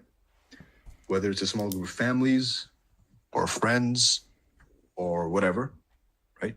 We can speculate regarding who they are, but smart money are the market makers, right? Smart money are the market makers. And of course, then you have the sheep to be slaughtered, the suckers. Who are the suckers? Who are they? Another question. Everybody else. Retail. Large funds, retail.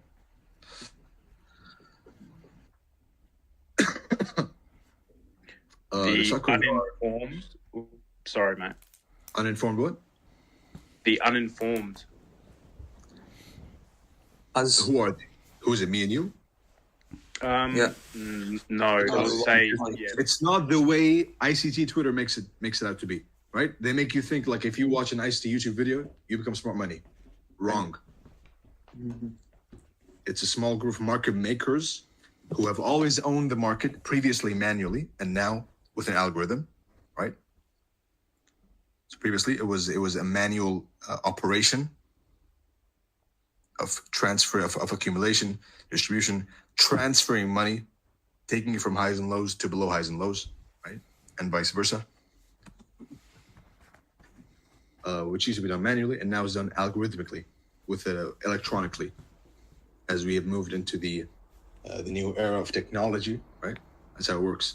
The dumb money is the hedge funds, the institutions, and if you learned one thing from 2022, it's that hedge funds don't know what they're doing, right? You had FTX opening longs at 65K, some bullshit going on over there, right? Hedge fund, right?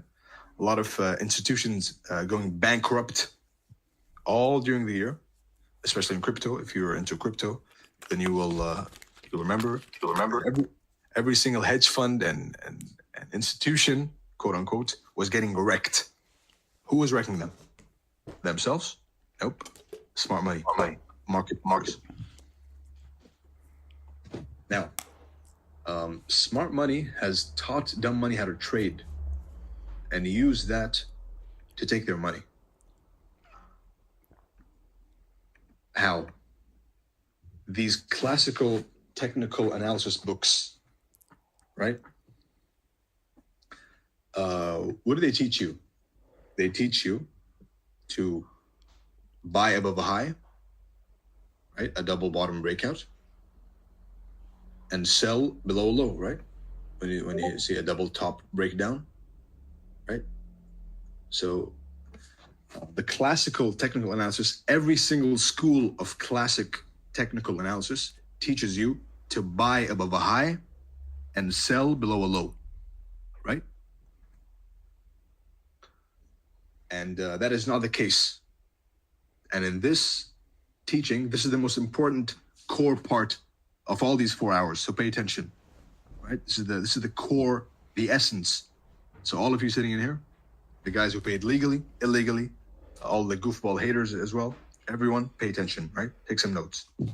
So they have been taught to buy above Hold on, highs. let me record it real quick. And sell below lows. You can do that without saying it, my friend, right? Buy above highs, sell below lows. Which usually will lead to one of two things: a retracement to continue, or a complete reversal. Right? When you buy above a high, then you are at risk of one of two outcomes: a retracement for continuation or a complete reversal. You follow? What they're taught in classical technical analysis, whether it's classical support resistance, Wyckoff, Gann, Elliott waves, right? Whatever it is, they're taught. Elliott waves less. It's one of the more accurate ones.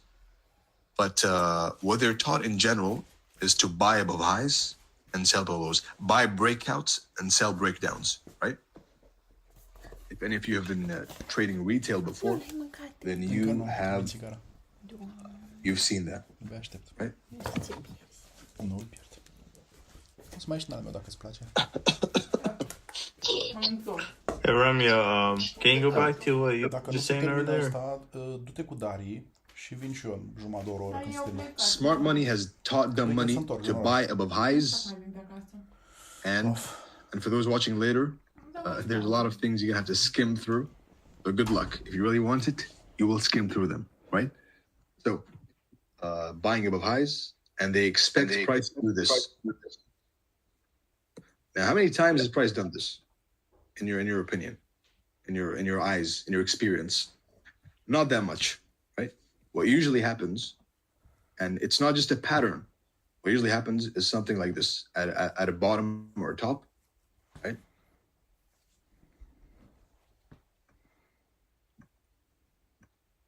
Right? So it looks similar. They have tracked it to a close extent, but it's a completely different thing. And a side note, even the market structure shift SMC, quote unquote, traders, what they do is this.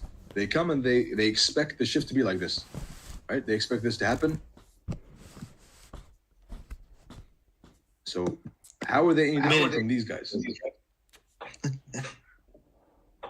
Right? They aren't. They're all retail sheep. A real market structure shift, and I shit on market structure shifts all the time, but a real one, a true shift in structure where they are no longer interested in the same direction and they have changed order flow, right? They have flipped from bullish to bearish or vice versa.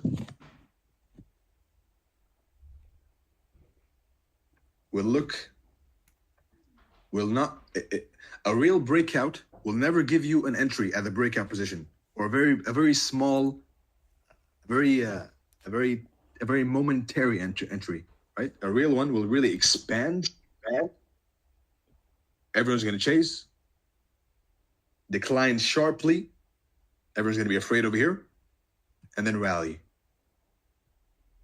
right? So this is the logic behind the move.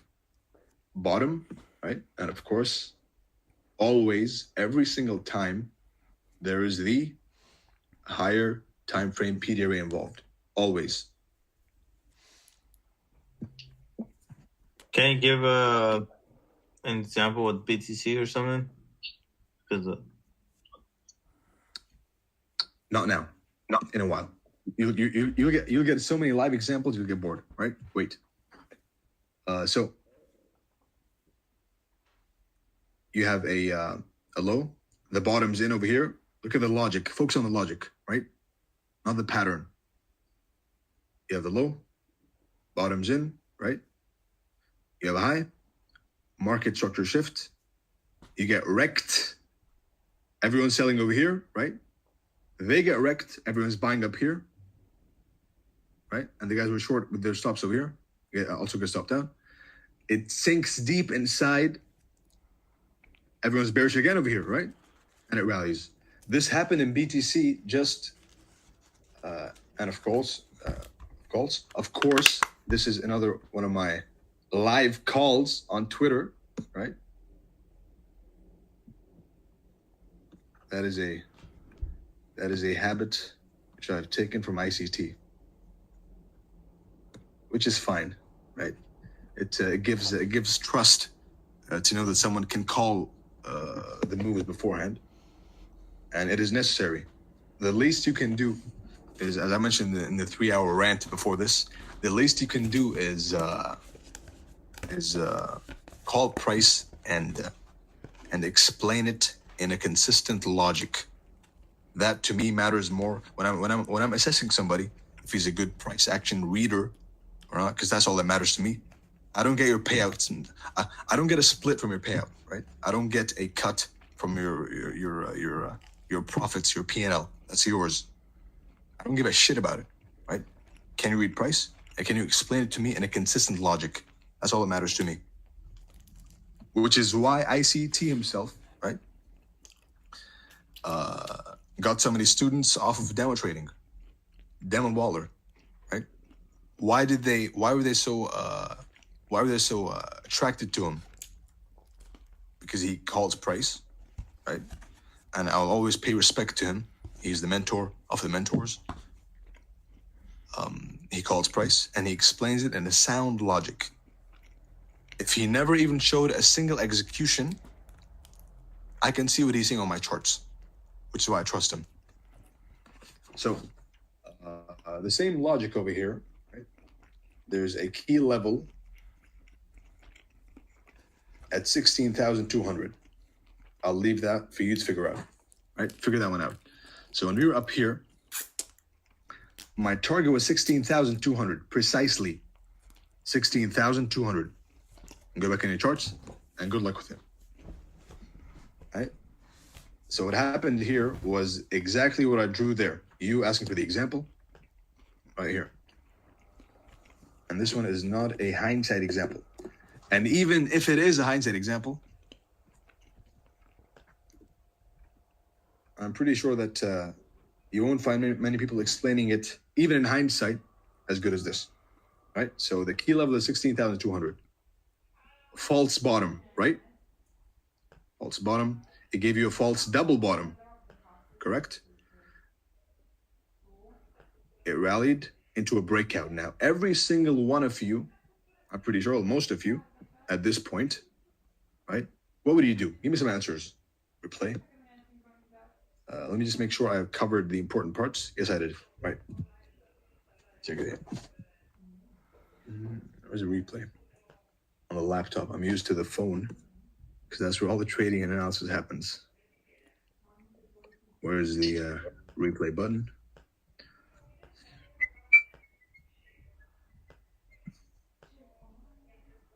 Damn. Is this different? You got to move the toolbar that up of your screen. Where? The risk reward. Yeah. Right. My bad. So, what were you doing up here? What do you see? Let's go and pull out the good old replay button, right? The good old hindsight replay button. What would you be doing? I would see a lot of consolidation. I want to see the high being taken on what is that? The 12th of September, or what is that? What about that? I want to see that being taken out of. But why are you ignoring this? Why are you ignoring this shift in market structure? I didn't know that. You know now, and FVG as well. But what would personally, what would you consider that? I'll tell you exactly what I consider it, and I considered it right. But for now, where's the asshole that messaged me? What are you saying? Wait, sorry.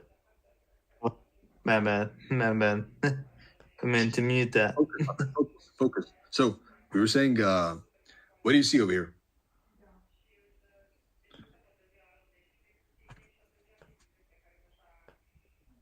Answers. 2022 mentorship entry model, market structure Very shift, nice. and fair value gap. Beautiful. And an IO FED. All right. FED.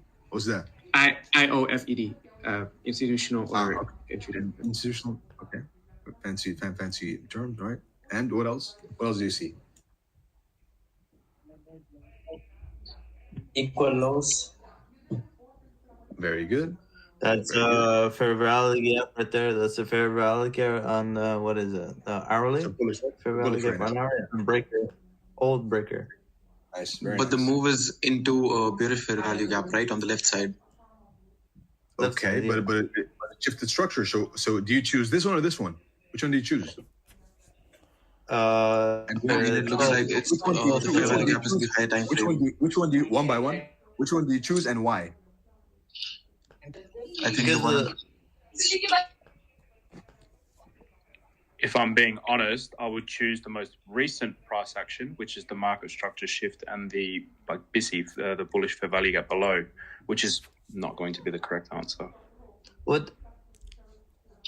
Well, we're dealing with the daily time frame right now. That you see that big ass candle, the red one. I'd rather choose that as a. Okay, so you would rather personally with no system. So this, I would rather choose it because it looks nice. That's what you're saying. Give me a logic. Liquidity. I'll actually choose the one by one. If you hear someone speaking, please remain quiet. Now go ahead. So actually I'll choose the inversion there because it actually has an inversion on the BPR inside. So and I'll use the size of the candles and I'll actually go for bearish. Okay. You see, in hindsight, it's easy, right? Because you know the answers. But to really learn, be honest with yourselves, right? I'm trying to tell you, like in hindsight, yeah. See, this is a prime example of back testing, right? Back testing. When I back test, at least, I don't know about you guys, but when I back test, and I don't see myself superior to any of you, by the way. Just it's a simple sit down and talk with all of you, right? It's not. Yeah. Showing you 100. something which you may not know, right? About turtle soup, especially, right? So when I see this, I'm trying to live the moment. What would I think at the time? Bullish or bearish, and why?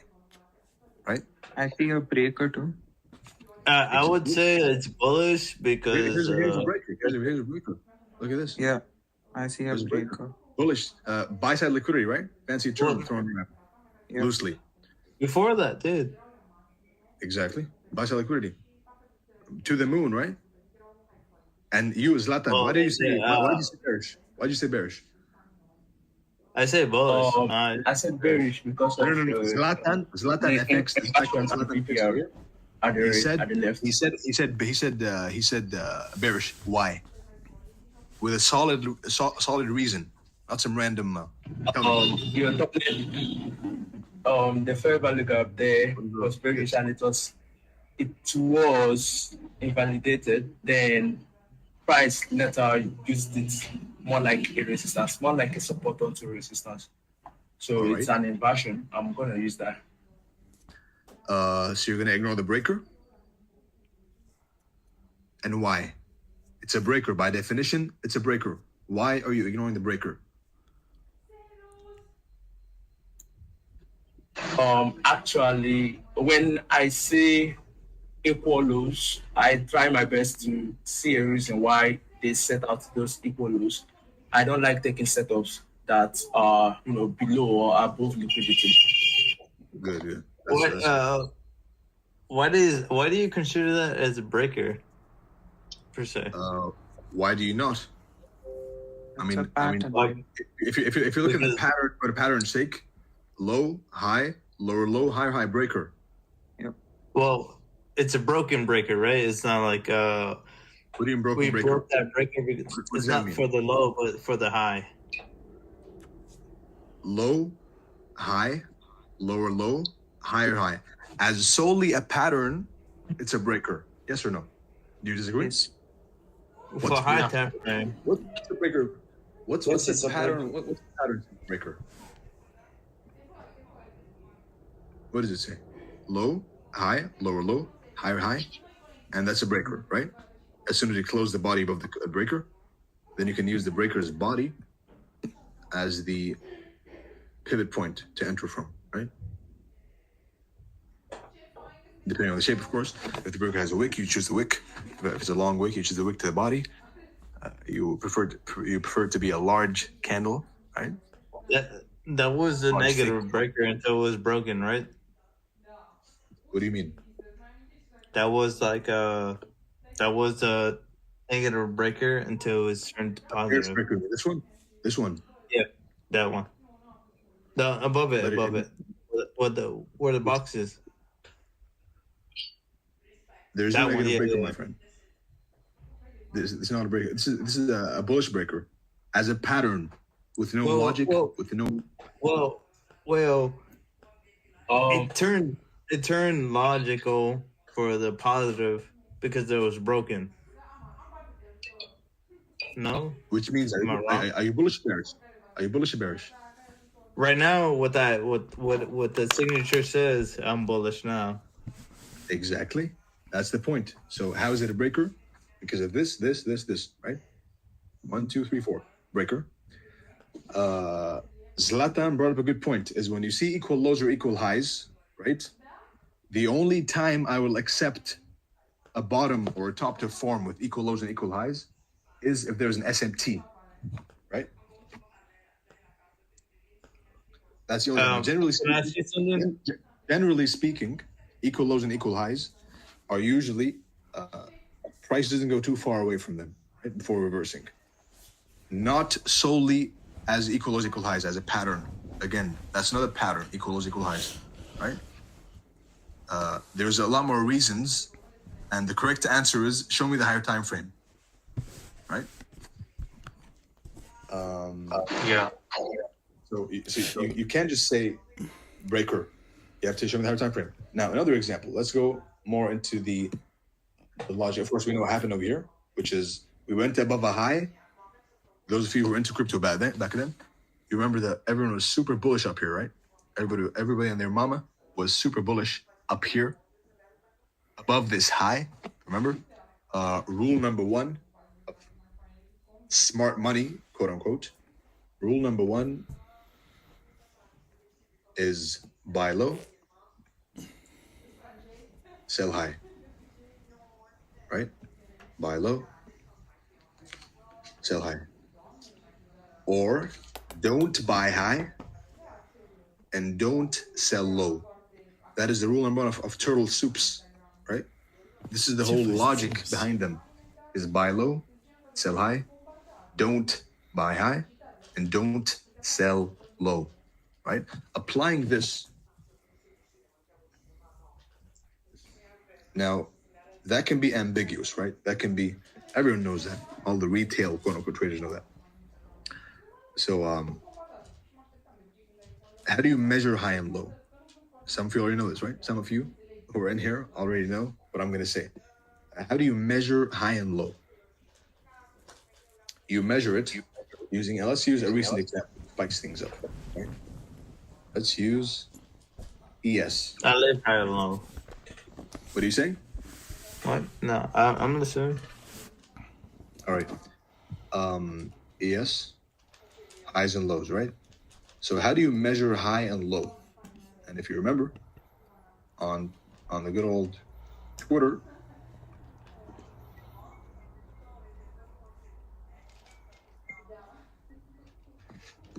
right over here.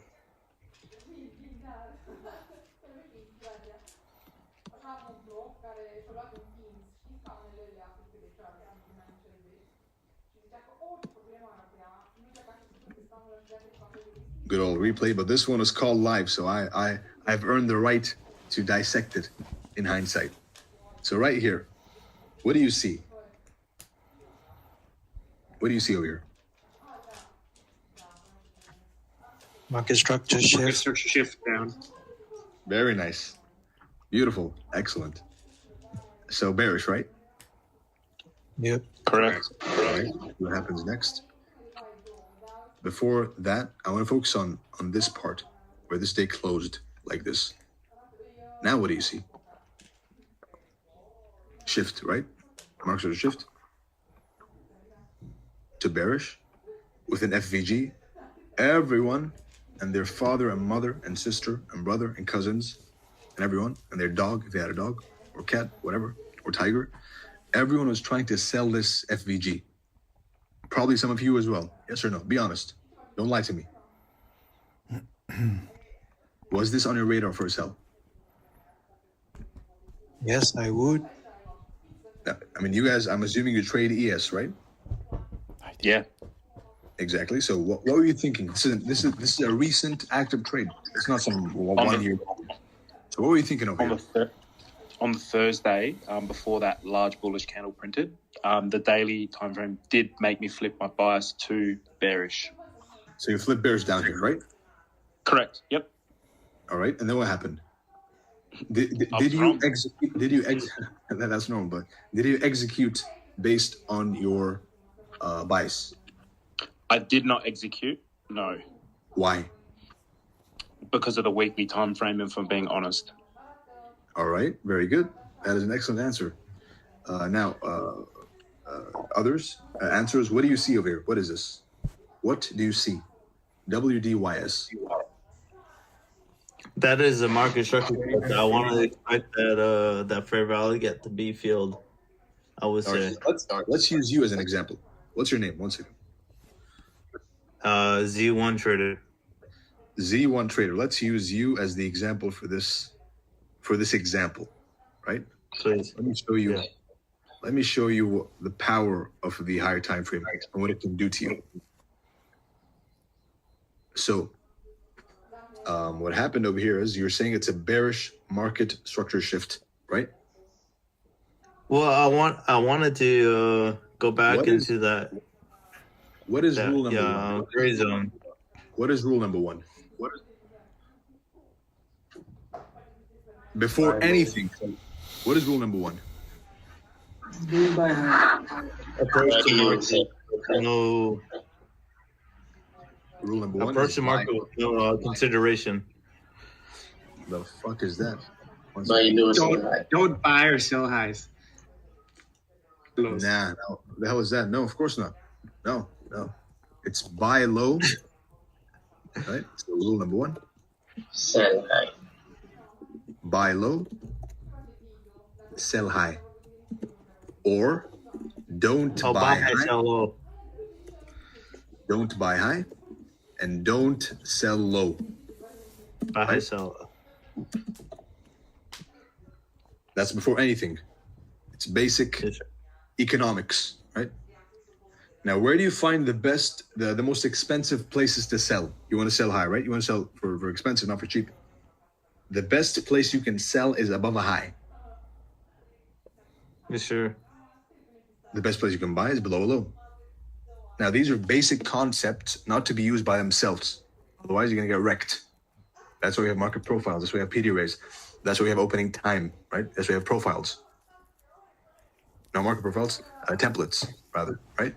But the basic premise is when you learn a new concept, then you learn the basic bare bones concept, and then you build on it later on, right? So rule number one is buy low, sell high, don't buy high, don't buy. Now, how do you measure high and low? I would assume with the premium discount Fibonacci, you know what I mean? We're just using the fib for that reason. I measure high and low using I measure high and low using 3 different. Why the fuck is this doing this? What is this?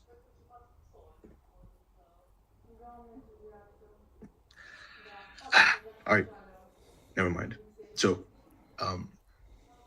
number one, using the IPDA data ranges. I think this is a magnet or something. One second. Let me go check.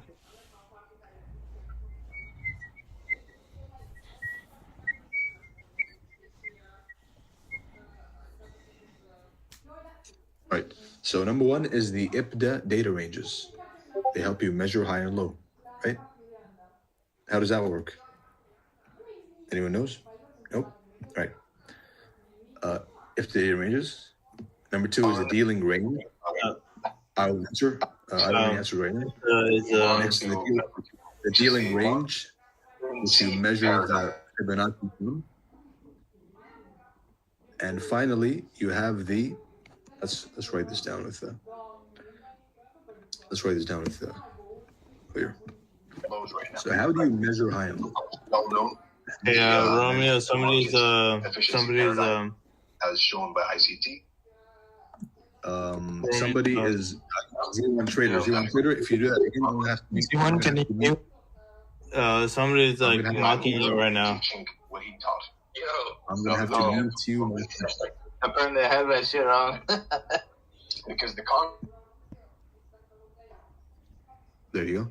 That's better. So there's someone I want to add to speak because he's an astute learner. Let me see if I can find him. If I can't find him, then later on.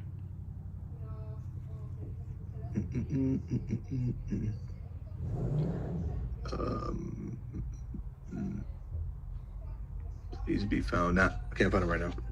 I'll find him later on. So how do you measure high and low? By using the IPDA data ranges. That's number one, right? Number two, by seeing the dealing range of the low which you measure the fib from, right? And finally, the current expansion leg, right? These are the 3 criteria for measuring: are we high, are we low, right?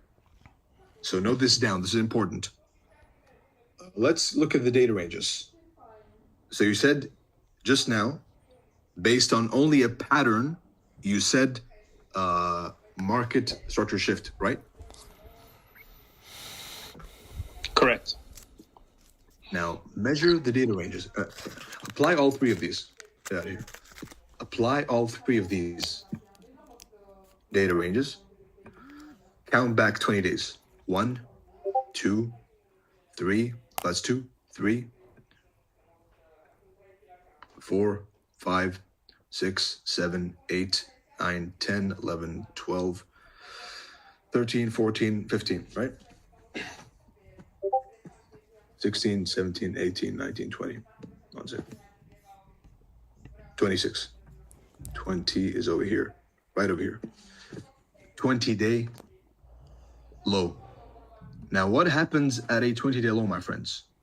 What is the classic pattern that happens, which is expected to be happening at 20-day lows?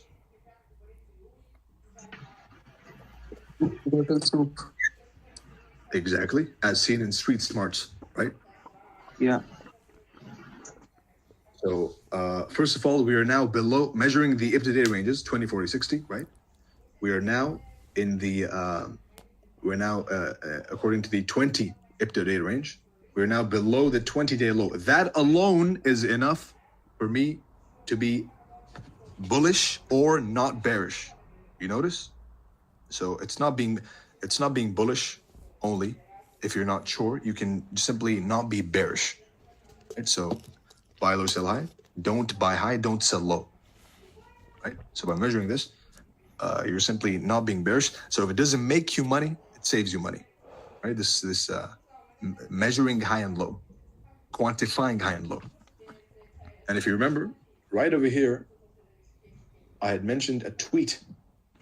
If you remember, those of you who followed, some of you made some money with that, so good for you.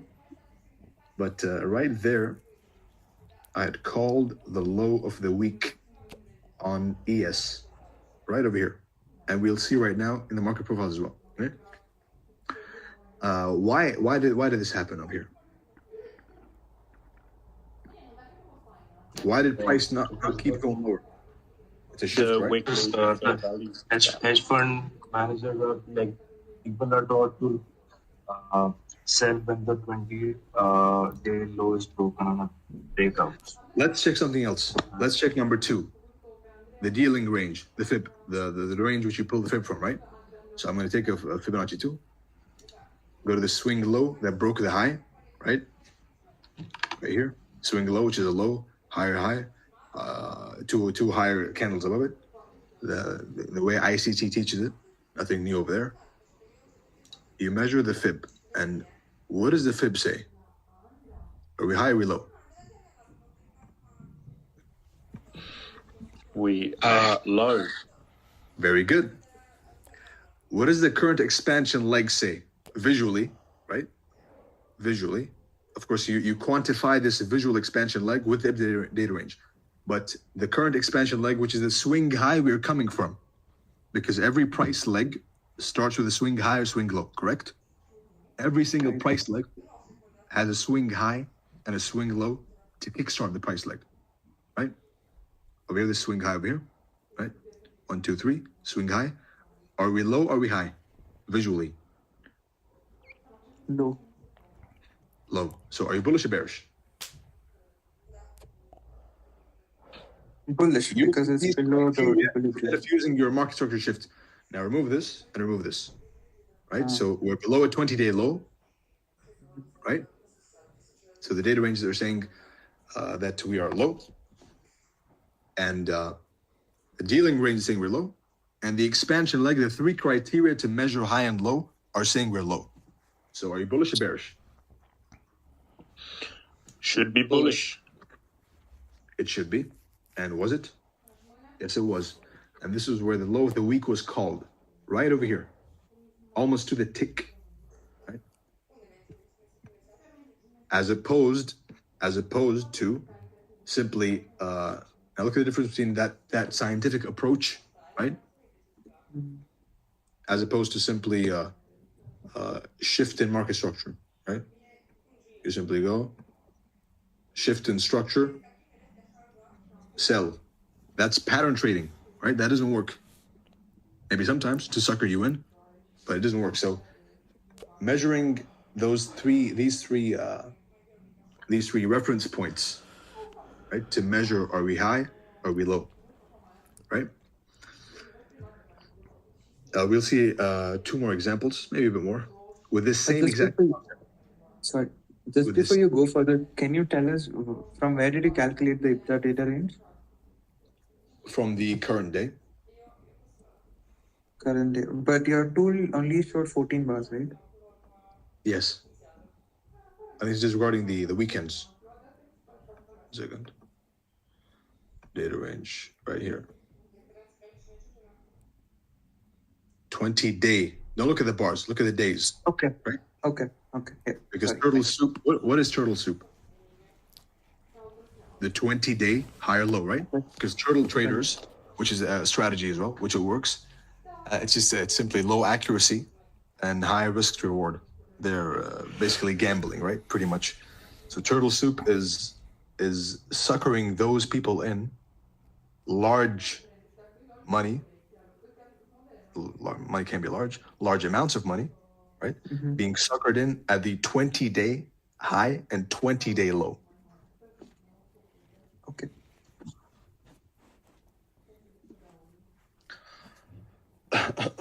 And was it being at the weekly fair value gap low? Thank you for bringing that up, because combine these three, like you can use these three alone to trade one time frame, right? But now look at the same exact price leg, which you all said, every single one of you said it's a shift in structure, right? Now look at the same exact leg on the weekly. What do you say now? Are you bullish or bearish? Bullish. Bullish. Is there any chance you can be bearish over here? No. Let's try. No. There you go. Beautiful. Excellent. Right over here. So at this point in time, now we don't need to look back that far. We simply look back for short-term trades. We look back to the previous 20, 40, 60, right? So in the weekly, I think it's going to be 8 candles. 1, 2, 3, 4, 5, 6, 7, 8, right? That's 60 days, correct? So you ignore everything else behind this. It's noise to you, especially for short-term trades. In fact, the 20-day range will give you the 20-day data range will give you a good setup. It's enough. That in itself is a model by itself, right? So most of the things I'm saying over here can be a model by themselves. It's simply about choosing one and making yours. So, are you bullish or bearish here? It is now. It was. Let me just double check. The month of May, I'm completely not dialed in the markets, but I was over here. It was April. So, it is Wednesday, right? So time. What is time? Time of day, day of week, right? Day of month, week of month, and so on. Time of day within time of day for scalpers, and so on. So we're hitting a weekly FVG on a Wednesday. What's going to happen? We're hitting the weekly FVG on a Wednesday while we're low, while we're beneath the 20-day low. What can happen? Low of the week. Thursday and Friday is going to be reversal. Yes. No, but focus on the concept. I'm not here to parrot and repeat the already available ICT weekly profiles, right? The point is the same exact fractal and price on the 1 day. What does it look like? A shift, right? Correct? Yes. With an FVG. And this same exact price fractal, when you're looking at the higher time frame, you're seeing bullish. You're all bullish now, right?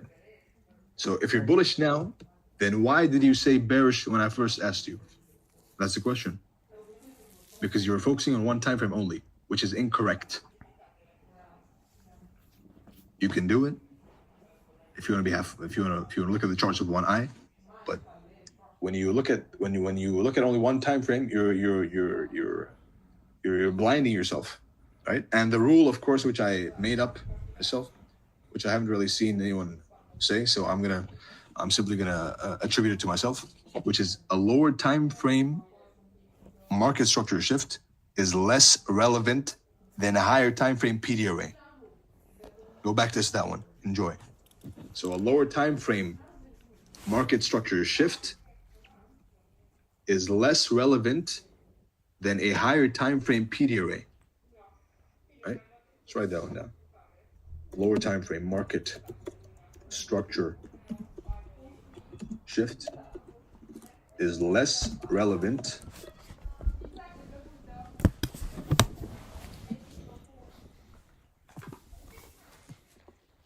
these fucking Spanish keyboards, less relevant than a higher time frame PD array. Now, this statement in itself is forcing you to look at two time frames. I know a lot of you are lazy, which is normal, or too lazy to consider the higher time frame. Like, you know, it's fuck it, let me just trade this shift. But no, you're blind. A lower time frame shift is irrelevant in front of a higher time frame PD array. All right. So every time you see a shift in market structure, how do you apply this? It's talk is cool. I can talk all day long. I can talk for hours. I've been talking for 5 hours almost right now, right? 3 hours, of course, as a bonus live stream for the early joiners, which I believe was recorded as well. So you look at that. But the point being that if you see any market structure shift, then you go and inspect the higher time frame, right? So, any questions about this? For short-term trades, do you look at the monthly? Sorry. What are you saying? For short-term trades, you also look at the monthly, right? For short-term trades, the 20-day range is enough. The 3-day and the 20-day range is enough to give you a nice short-term trade. So then you wouldn't look at the monthly PD array? I always look at the monthly every single time. Look at that. There you go. The reason I tweeted this, I'm sure some of you must have attended this tweet live, right? The reason I tweeted this was the logic I gave you right now is, number one, measure, are we high or low, right? We're literally below a low. And the rule number one says never buy high, never sell low, and buy low and sell high, right? So right over here, the logic was simply that, right? 20-day low into weekly FVG, and the 3 measurement points we have are telling us that we are bullish, not bearish. All right? And based on that, a simple tweet. It looks simple, it looks easy, but there's not a lot of thought. It becomes second nature almost eventually. But this is the thought process that went behind this tweet, right? Always same exact thing. So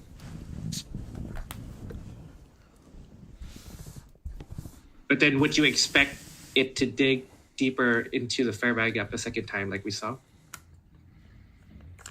Again, this goes back to if you remember, I have a tweet that says there's 3 types of reactions to a key level, right? So when you have a key level, let's use the FPG for example, when you have a key level, right? The reactions from this key level can be 3 things. Whether it's a PD array, whether it's a support level, whatever it is. When you have a key level, the reaction can be one of 3 things. A V-shaped instant reaction, right? Or it's going to be a W/M shape, right? It's going to be a 2-touch, whether it's a turtle soup or failure swing, right? Or turtle soup, even. You see turtle soup right there. Or it can be multiple reactions to the same. Let me remove this shit. Remove. Or it can be the same. It can be multiple touches to the same level. Now, this one, of course, is the least favorable, right? This one is the least favorable of the three. You don't want to see this. You want to see either an instant reaction, or you want to see the most common one, which is this. So the most common reaction we get is this.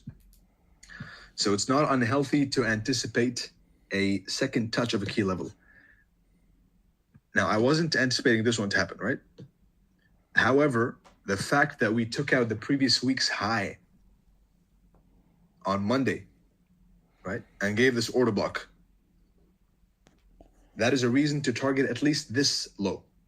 So I called for a low of the week over here. It gave us a bounce, right? So that's regarding being wrong and making money, right? So you can be wrong and you can still make some money. And it tanked, right? So when you see a rally early in the week, then it's always suspect. Nothing new. Power of three. Right? So that is the logic behind a turtle soup setup. You see this? This is a turtle soup. What happened down here?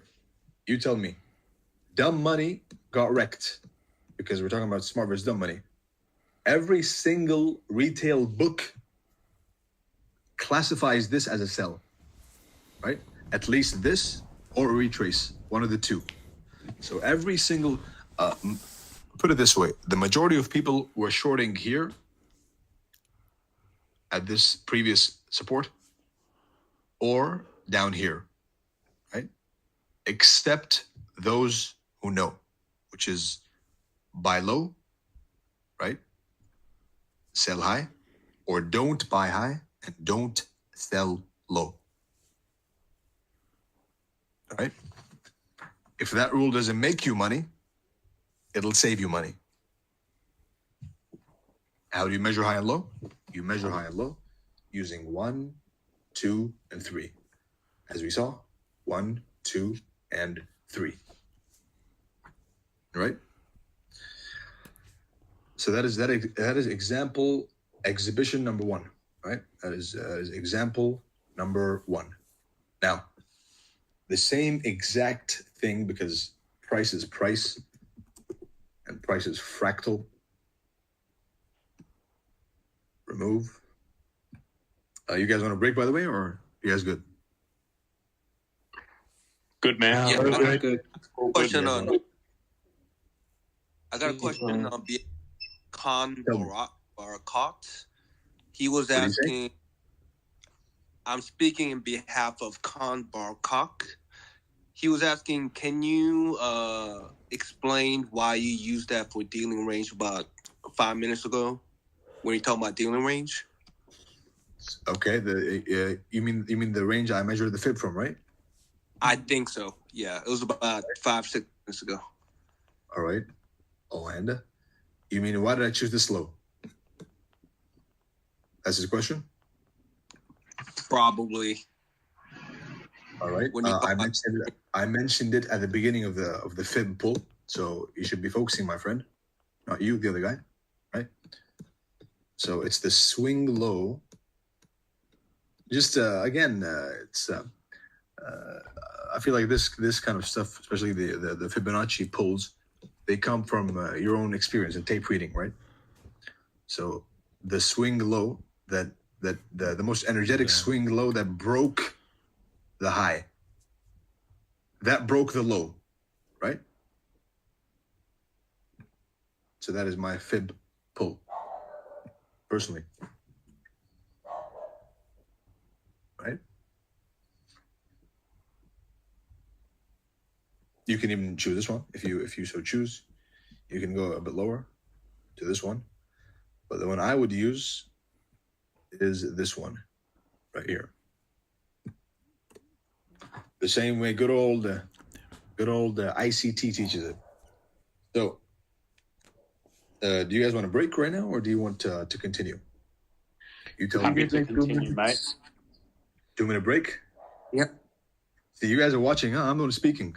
So, all right. You can have a break.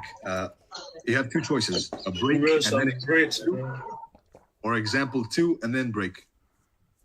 an example to underbreak. I had a quick question, if you don't mind. Tell me. Yeah, so regarding the IPDA data ranges, I don't have much idea about them. So the 20, 40, and 60, you used If you don't have an 20 idea days? about them, if you Again? don't have an idea about them, then go watch month 5 core content. Right? I'm not gonna go and teach you. All this right, I'll stuff. do that. All right. All right. I'll teach how to frame one- not his stuff. Keep that in mind before asking a question. One So- quick question. Tell me. So then, could you have traded non-farm payroll using this logic? Do you mean Since the rally? Thursday. You mean the rally Yeah. we had? If you were following my Twitter, then I called the low, right, of the order block, of course, because I wasn't at the charts at the exact low. But as soon as they gave me the order block, then I called for a rally, right? Same logic. Nothing else. Previous week's low on a Thursday, right? When a higher time frame PDA, right? A key level is matching with Thursday, then, and they give you a reaction, right? If you want some confirmation, you are entitled to it. Then price simply has no option but to reverse, right? Digging into the weekly key level for the second time. Remember the concept of touching a key level more than once. Now here's an execution tip, right? Is when you the reason people have break even. So I'm sure it's happened to you where you have a trade you enter, right? You put the stop at break even. It comes stops you at a break even, and then it rallies, right? That's happened for sure. To all of you, to every single one of you, I can guarantee it. The way you can prevent this is by healthily anticipating a second touch of a key level, right? That's how you implement that concept into your trading. You have the bare bones concept, make it yours. Feel free to go and try it out, and it's yours, right? So,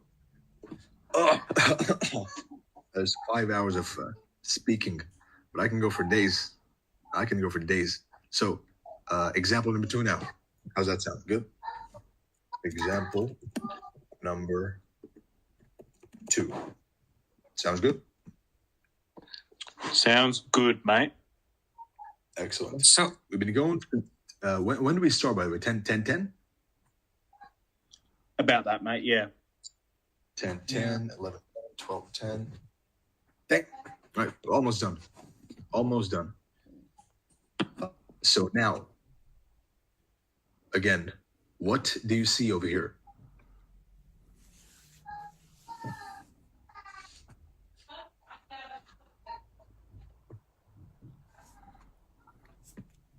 Answers are welcome. Market structure shift. A few market structure shifts bearishly. All right, so you're expecting to sell down here, a FOMO sell, right? Or you sell I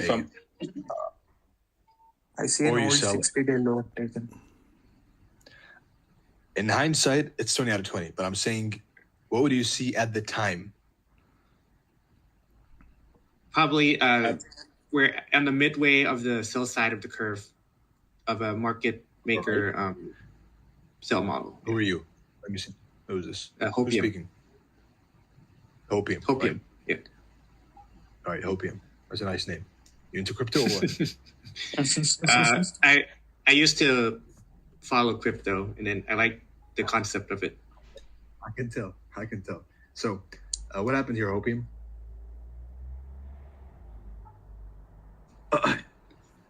So what I said was I would have seen this as the sell side of the curve has already started because we added SMT at the top at the end of February, and then we're probably on the sell side, so we're continuing down to take the original consolidation at the bottom.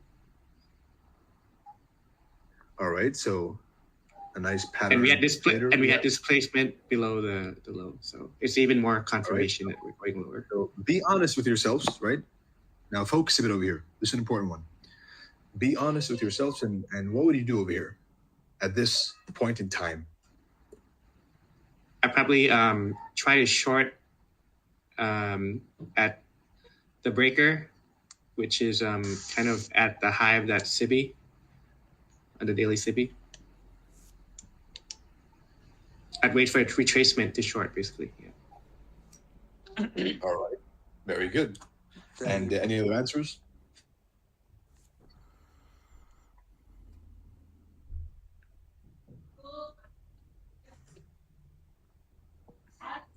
More No, answers? if I'm being honest, sorry. If you're being honest?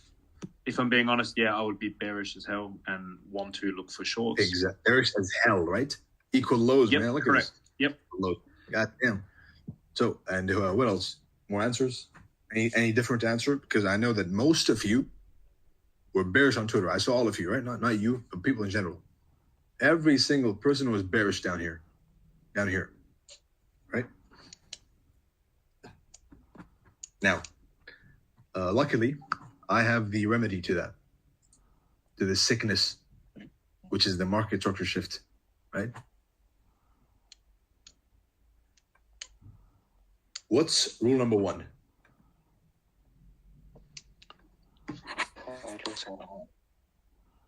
Rule number 1, buy low, sell high.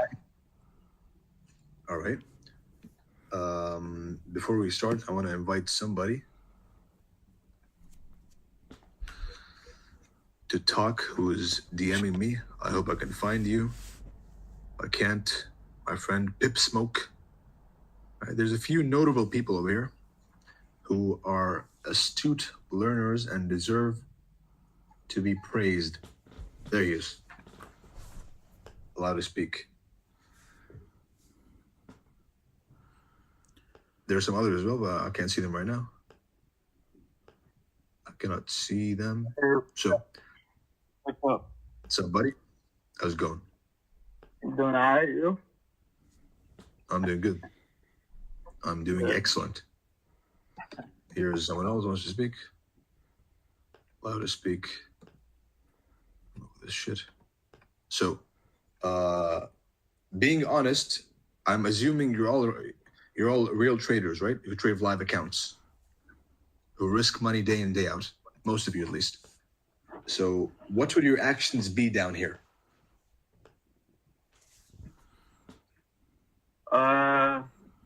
You can hear me.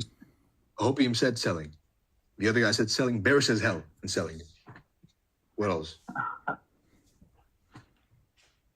If I'm being honest, I wouldn't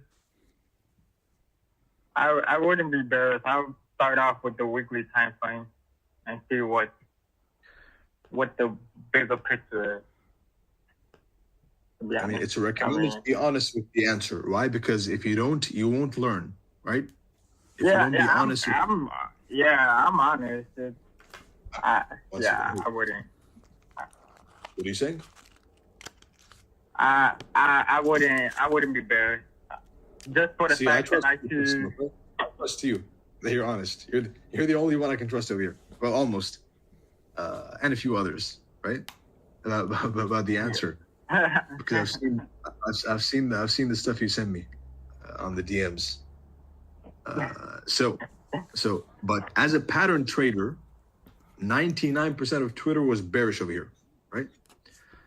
How did I calculate the stat? I don't know. I just made it up, right? But everyone on Twitter was bearish down here. Why? Because of a market structure shift. The same exact logic that we saw in ES, right? Flawed logic, if I may. Now, rule number 1 is buy low, sell high, and don't buy high and don't sell low. Correct? Based on that, how do we measure high and low, my friends?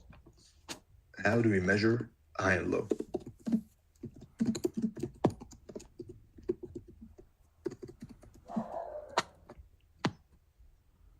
How do we measure high and low? 20, 40, 50. Again, looking for the IPDA data range.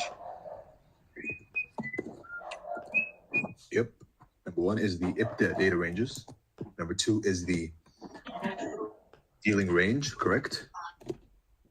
Number 3 is the current expansion leg, right? A visual representation of the expansion we have experienced from the swing high or the swing low. All right. So measure them instead of now think about what I'm doing right now. You're changing your mind completely based on the information you have. So you're selling down here. Now, based on this measurement, which is rule number 1, always, right?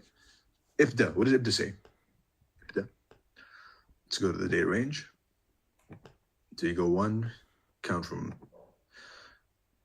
20-day, low or high?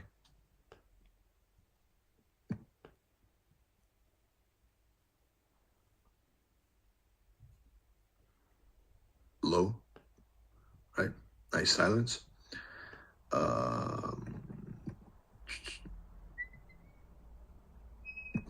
40-day, low or high? Low. 20, 40. 60-day. Let's go to 60-day. So, as I said, for a short-term trade, the 20-day data range has enough liquidity within that range for a good trade, right? Short term. The deeper you go, the longer the range. The deeper backwards, deeper meaning the more back you go, the more forward you can cast. So we look back to cast forward. Data ranges, 20, 40, and 60. Right? And the 60. Let's measure all of them. 20 low, 40 low, 60. Is it high or low? What do you say? It's in a discount of the 60 range. Very good. Very good. Excellent. So we're low by all standards. Yes or no? Correct. Yes. Yeah. And why? And what does rule number 1 say? Buy low, sell high, or don't. If you're not sure, don't buy, because when you're going to apply this yourself, then you may be confused at the beginning, right? When you apply this, you'll be confused. So that's why there's a second part of the rule, which is don't buy high and don't sell low. Never buy above a high and never sell below a low, right? Excuse me, Romeo. I'm not sure if you expanded on what number 3 actually means compared to number 2. The expansion leg. All right, we'll see right now. We'll see right now. So IBDA is saying we're low, right? The data range. And what we're doing is we're measuring high and low right now. The dealing range is saying we are low. The low that broke the high, right? This one, we're actually at an OTE, right? Now, so we have 2 checks, which are enough. But the current expansion leg, meaning visually the swing high, right? Any swing high. Are we expanding to the downs? Are we visually down or up? From the most basic retail sense, are we down or up? That's what it means, right? Are we high or low right now? You tell me. From a raw, bare bones perspective, are we high or low? Low. Pretty low. Exactly. Like, we're running downwards below 2 lows, right? Below these 2 lows. So all 3 are measuring and telling us that we are low. And the market structure shift is telling us we're bearish. So which one do we trust? Of course, we trust the truth, which is rule number 1, right? And your mic, if you don't mind, shut it. Thank you. Now we combine these factors together with the fact that we have let me remove this. We have a swing low right over here, which was my target. Right over here. And now we've come to the part as to why it was my target. This is the juicy stuff. Excuse me, it's Mr. Ali. Your mic is on.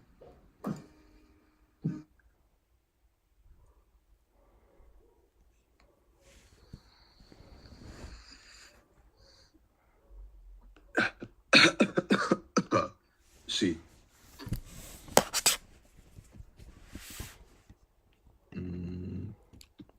It's liquidity below So- equilibrium of the dealing range.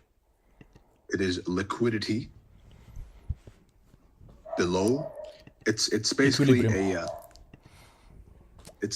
but why not this one? Why did I choose this one and not this one? That's the question.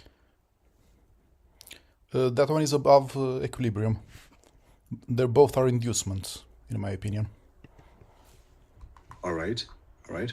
They both. So could it have reversed from here? Could it have reversed from this one?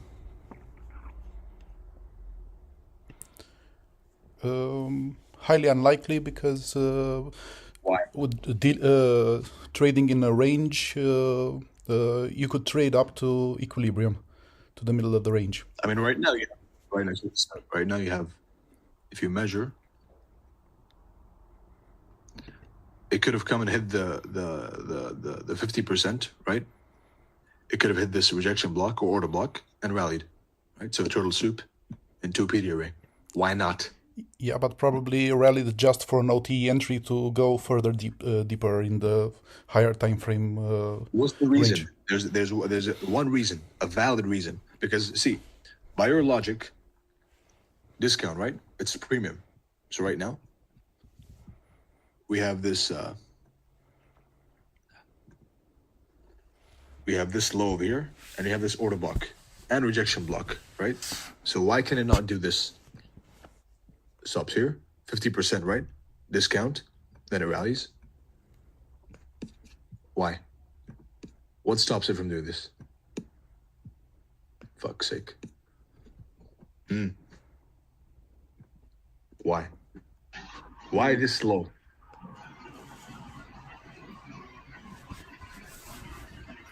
As it's the first low in a discount.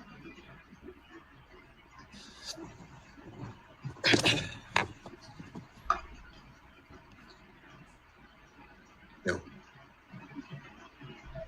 Because of the weekly FVG. Right? So take a look at this fractal, which you all said is bearish, correct? Except pit smoke. I mean, logically, it's bearish. If you follow ICT like a parrot, right? High, low, higher high, lower low, shift, breaker, sell side, correct? That's the pattern trading, which is incorrect. You can't do that. Let's look at the same exact fractal on the weekly chart. Now what do you see? Are you bullish or bearish?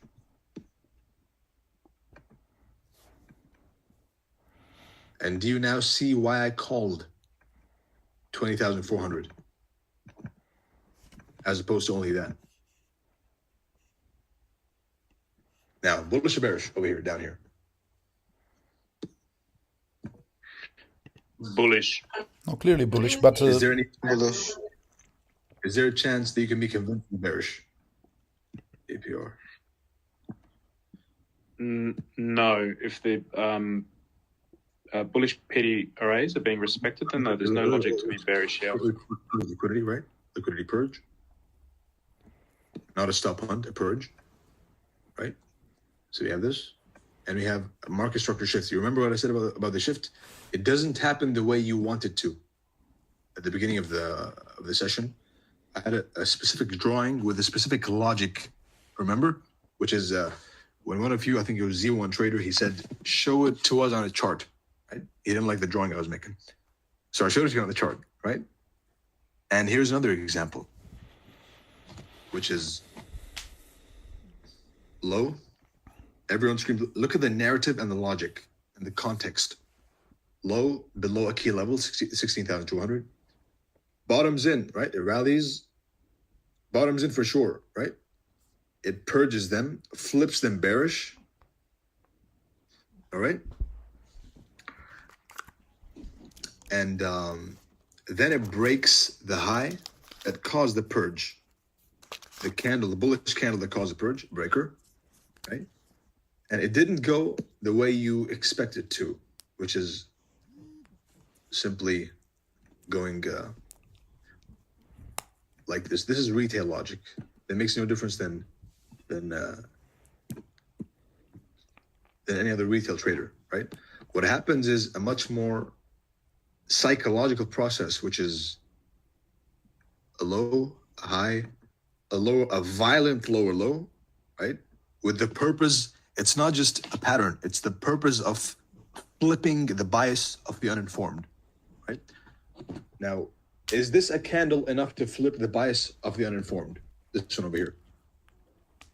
You tell me. Most is this definitely. Candle? Is this enough to flip the bias of the uninformed? Mostly, yes. It probably flipped off your bias too, right? As smart money, quote unquote, traders, correct? So the purge is not just random. It has a purpose. Every single price movement has a purpose and a logic. Right? Someone's getting fucked over, and someone's fucking them over. Every single one of them, right? So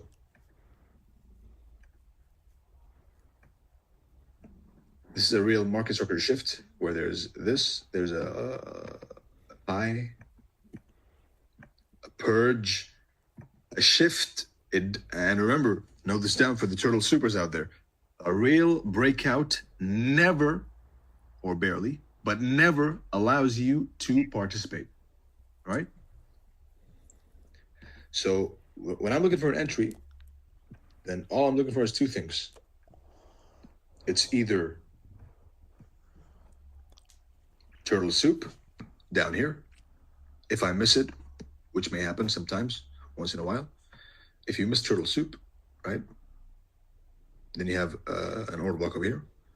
If you miss that, then you have the OTE as a second major entry. So you'll be offered two major entry points by the market. At the beginning of any expansion leg, from the up or the down, right? You're offered two opportunities.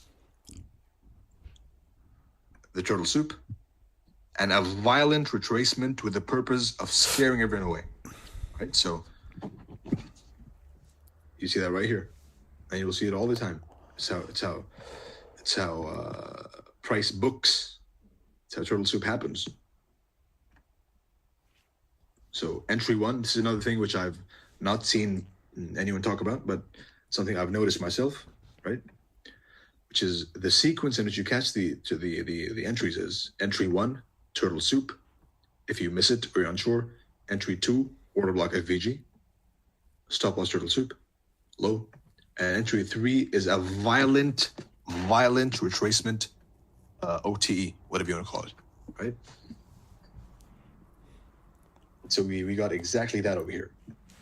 We got exactly that over here. Now, think about how different that is when you measure high and low, and you look at the higher time frame as opposed to the only looking at one time frame's market structure shift. And again, we apply here the concept.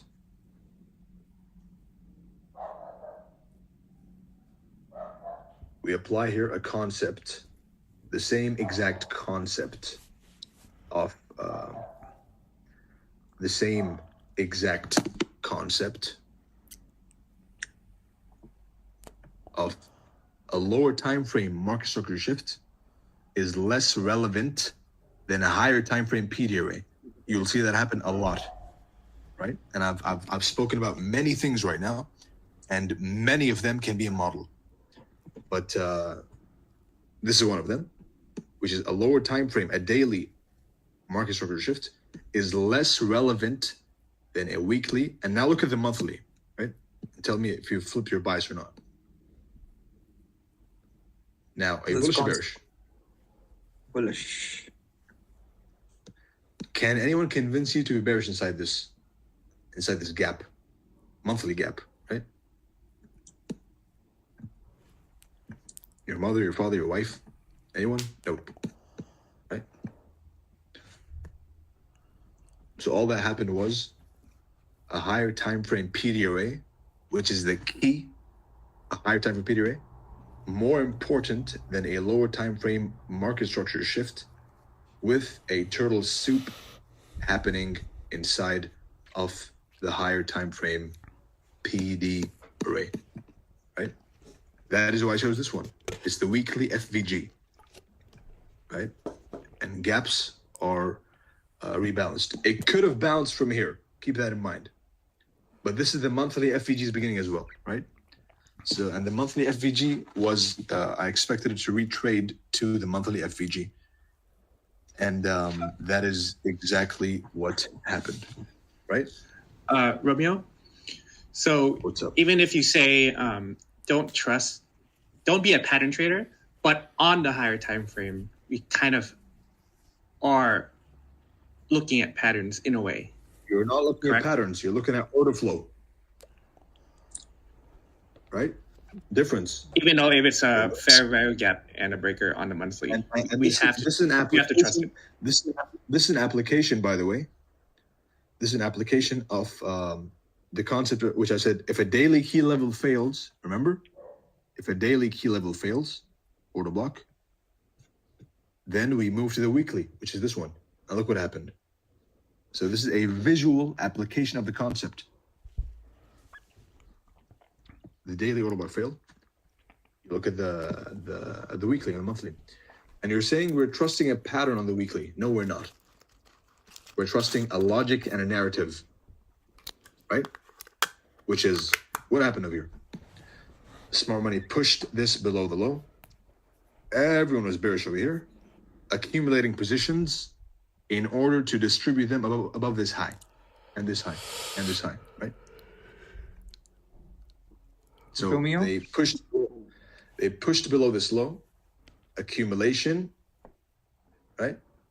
Taking the position, accumulation over here, manipulation, gathering more positions, and distribution. AMD, power of three, classic. Nothing new over there either. It's just a matter of training your eyes to look at it. You were saying?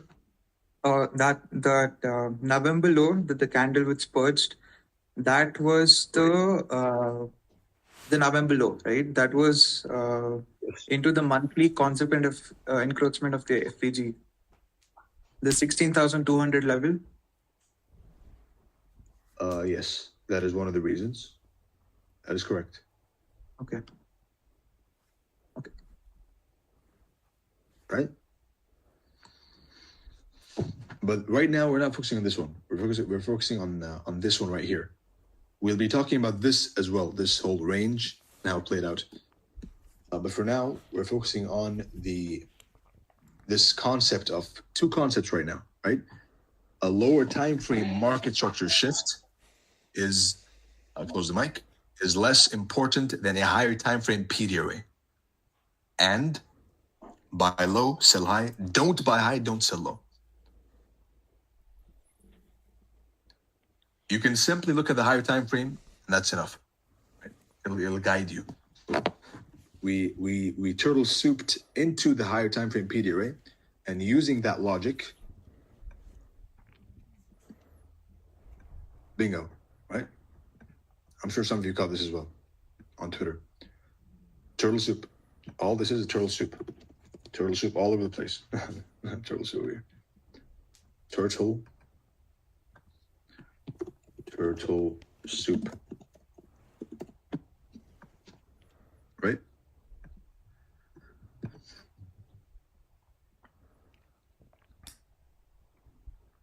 Now, I can give you the entry methods right now, or I can wait, be an asshole, and give them to you later, the next session. Which ones do you want? Now. Were you supposed to do number 3 first? Exactly. That was the plan, which is to go through market profiles.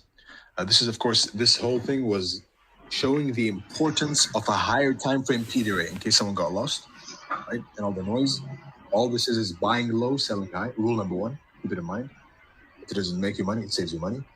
And blending the higher time frame into the analysis always, right? A lower time frame market structure shift is less relevant, is irrelevant in front of a higher time frame PD array, right? A side note for those recording, I hope you caught these. You caught all of this. Did you? Did you not caught? I have a doubt. Romeo, Z1 Trader is asking you to unmute him. What are you saying?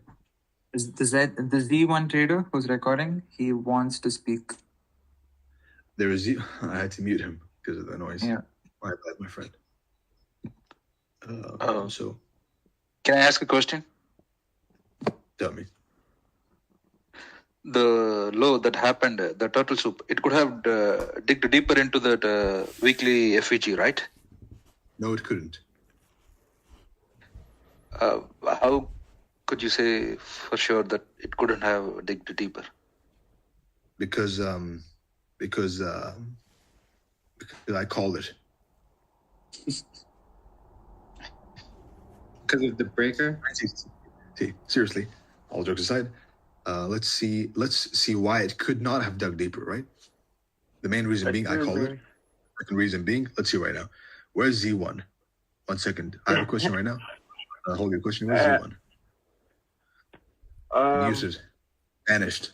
Poor guy. Z1. Where is...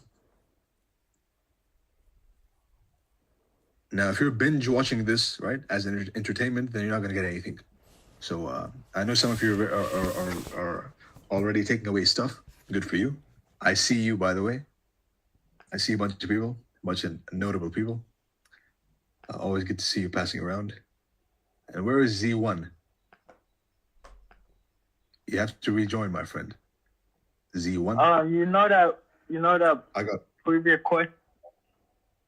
So you have a question, but before you ask the question, I have another question to answer. So let me just answer that. Allowed to speak. Z1, you have to rejoin, my friend. You're muted. It's not allowing me to allow you to speak. It is saying this guy records too much. He can't speak anymore. Allowed to speak. Exit, re-enter. I'll be back to you right now. So, why could it not have dug deeper? Why could it not have dug deeper? Breaker on the left side in November. What are you saying? The breaker in November on the daily. Very good.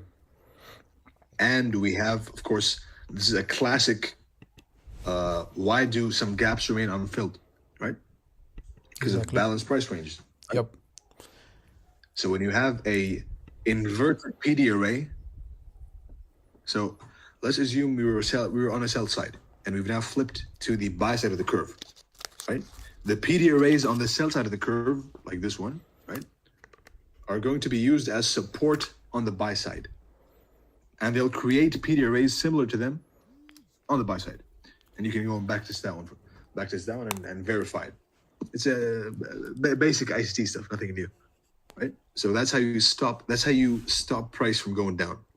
Plus a breaker. And we know that breakers prevent gaps from filling. So when you see a breaker and it does fill a gap, then expect the gap to be left partially filled or completely unfilled, right?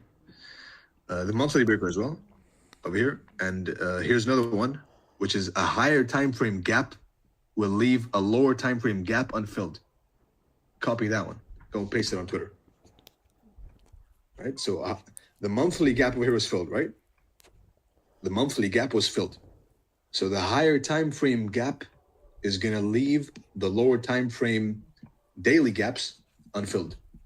You blend that with an OTE over here. So these daily gaps, not daily daps, daily gaps. The question is, how do you know this one going to fill? This one. That's how I know, because of the BPR, the breaker over here, right? As we said, we can invert PD arrays and reuse them. But the most important thing for me is turtle soup prevents gaps from filling. Right? If you get a turtle soup and a shift on the lower time frame before the gap, what do? You wait? Nope, you enter. Right? So all these reasons blending together to give you no reason to expect a dig deeper. Could it have? Maybe. Was it likely? Nope. How do I know? I just know, right?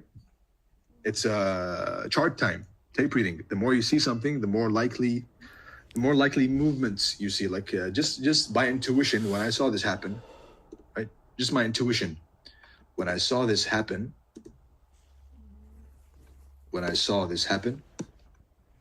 then it was extremely unlikely in my experience that we do this, right? That we go and we simply go and do this. It is an extremely unlikely price movement, right? But that's not a scientific explanation. Intuition is not a scientific explanation, which is why you have those measurement tools, the data ranges, buy low, sell high, higher time frame FVG into a lower time frame liquidity pool, and boom, you get a nice, juicy turtle soup.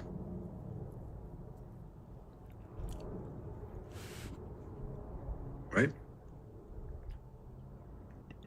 All the confluences are here, including open, high, low, and close, or open, low. So it was exactly, and we come to the final part. I think you saw this with me before, right? Sorry? Zoe. Yeah. If your Zoe was talking. Yeah. You saw this with me before. Right. Okay. Yeah, I was watching this. I recognize the voice. So, replay. What happened? Let's go and check the monthly profile for power of 3. Right. So time. So you have the beginning of the month, March, and you have the end of the month, April.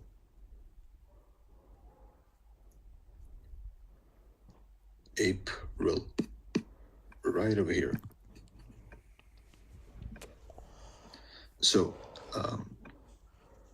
we have week 1, week 2, week 3, week 4, right? We had accumulation, week 1, manipulation in week 2, right? So what happens when, which is pretty much the London session of the monthly candle, right? So what happens when you get a manipulation power of 3? Think of power of 3. What happens when you get a manipulation into a higher time frame PD array, 20 discount, 40 discount, 60 discount, right? All these discount ranges, plus a higher time frame PD array, plus a liquidity pool in the previous 20, 40, 60 days, plus power of 3, plus an OTE. It's the perfect recipe for a smart money reversal. You have this. This is why I was super confident and became a Bitcoin maxi down here, right? Temporarily, for a while, not for long. Right? So this is why right here, as it fellas, it is time to blast to 25, 27, and 32. Right? Turtle soup. But it's not only a high and low. That's the mistake you're making. Right? Those who send me on Twitter saying, oh, I tried a higher low and it didn't work. Fuck you, Romeo. Right? No, fuck you. You messed up. You go and check. You look at price holistically. Right? You don't look at price from one angle. You look at the whole. Ideally, of course, you go through the whole process, which is the good old ICT process, right? Good old mentor. The process, which is number 1, seasonal tendencies. Number 2, monthly bias. Number 3, weekly profile. Right? And number 4, time of the day. Of course, monthly bias with the data ranges are between these two, right?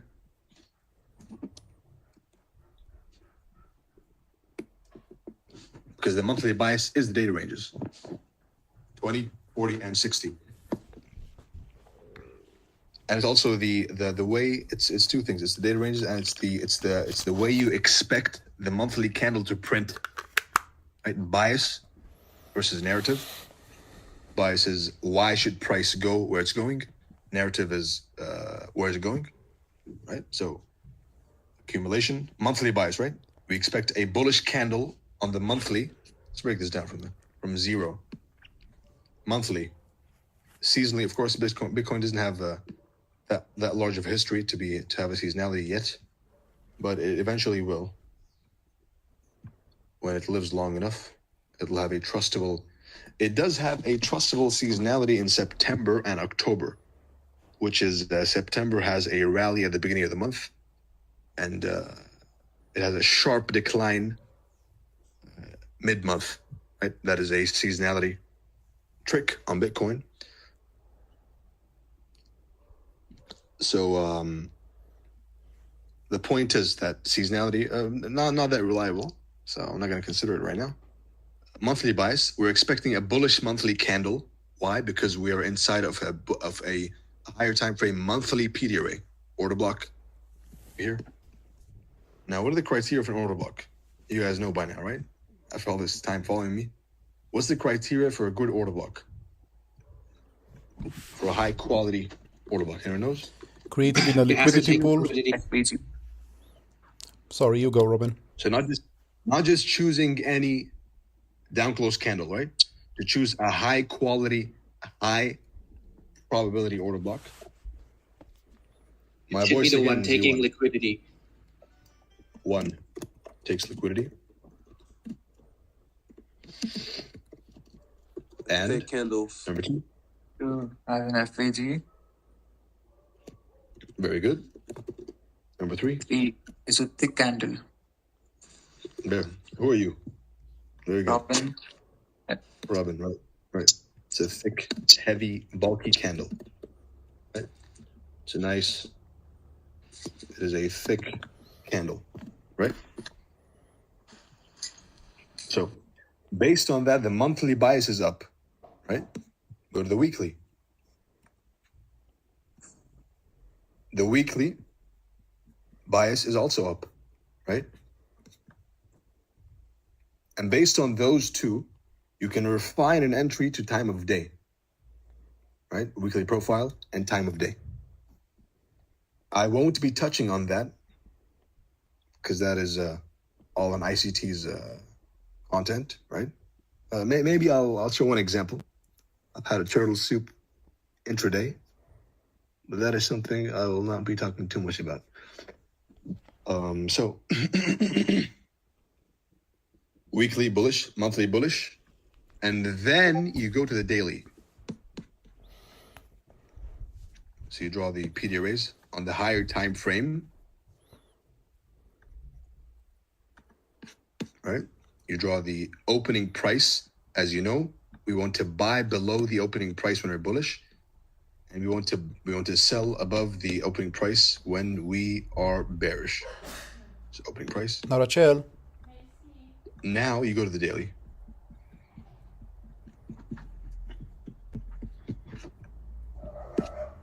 Monthly bias up, weekly up. You go and draw an opening to March, open, close. In a bullish market, right? This is pure ICT. It's not pattern trading. It is the way he intends you to learn it, right? Even yesterday in the space he made, same thing, but no one's willing to see, right? Everyone wants to find a pattern. In a bullish market, we buy below opening price and expect a rally, especially when there's a higher time frame PD array, and that goes into when can we anticipate a classic buy or classic sell candle, which won't be spoken about over here, right? In this one, but that's a little hint. You want to buy below the opening price into a higher time frame PD array, which coincides with the liquidity pool, plus OTE, right? Dealing range, and you get a rally. Does it take some effort? Yes. Does it come intuitively afterwards? Yes. Is it a one shot, one kill? Yes. You enter over here, and you chill. You don't have the sufferings of people who are waiting for an entry up here. And they get nothing. They get an iPad over here. And they're afraid it's going to come down here anyway. So they don't enter and rallies, right?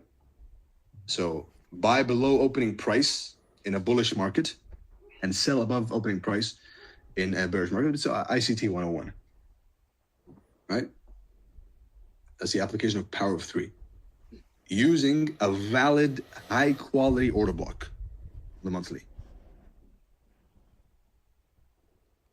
So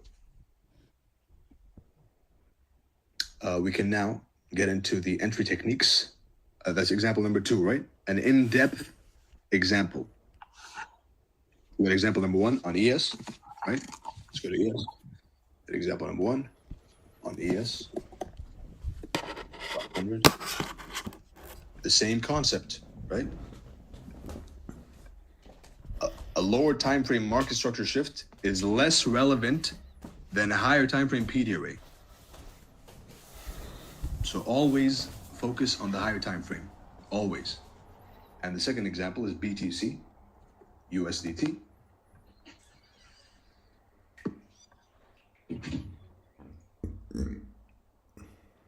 Right?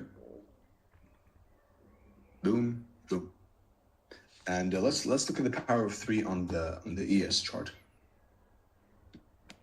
Just for practice sake. Right?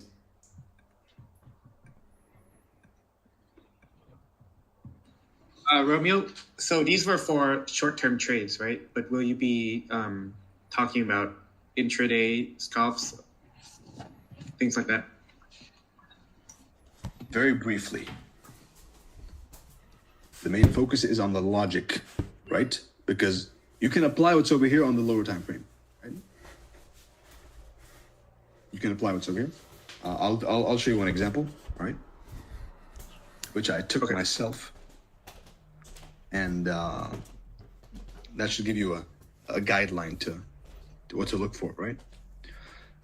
Just to help her, as you know, all the information I'm giving you is a complement to what good old ICT is doing, right?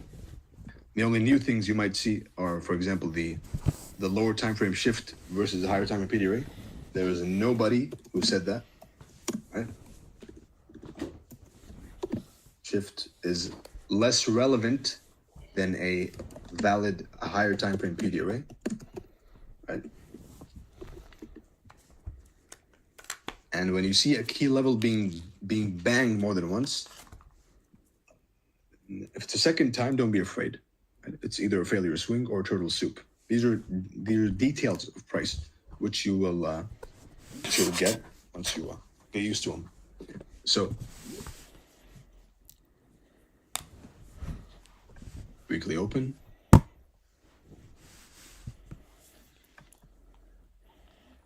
Weekly close.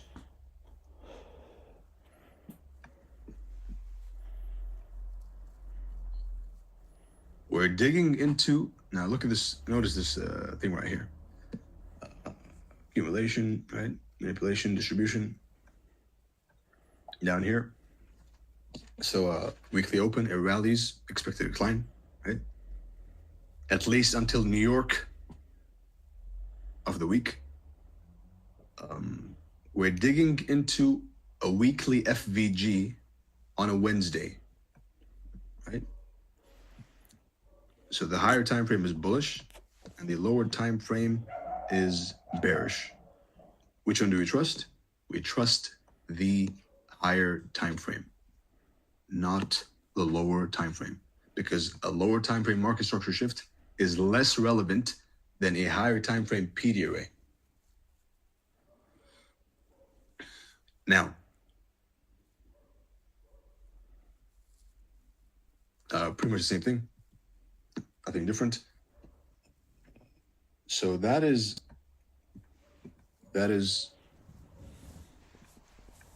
foundation done, and smart versus dumb money, a heavy one, right? And the higher time repeat array, done.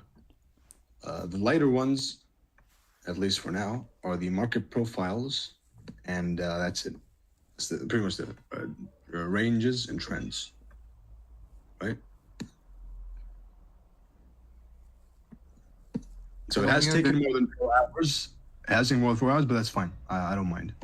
The important thing is that the information reaches you, right? So.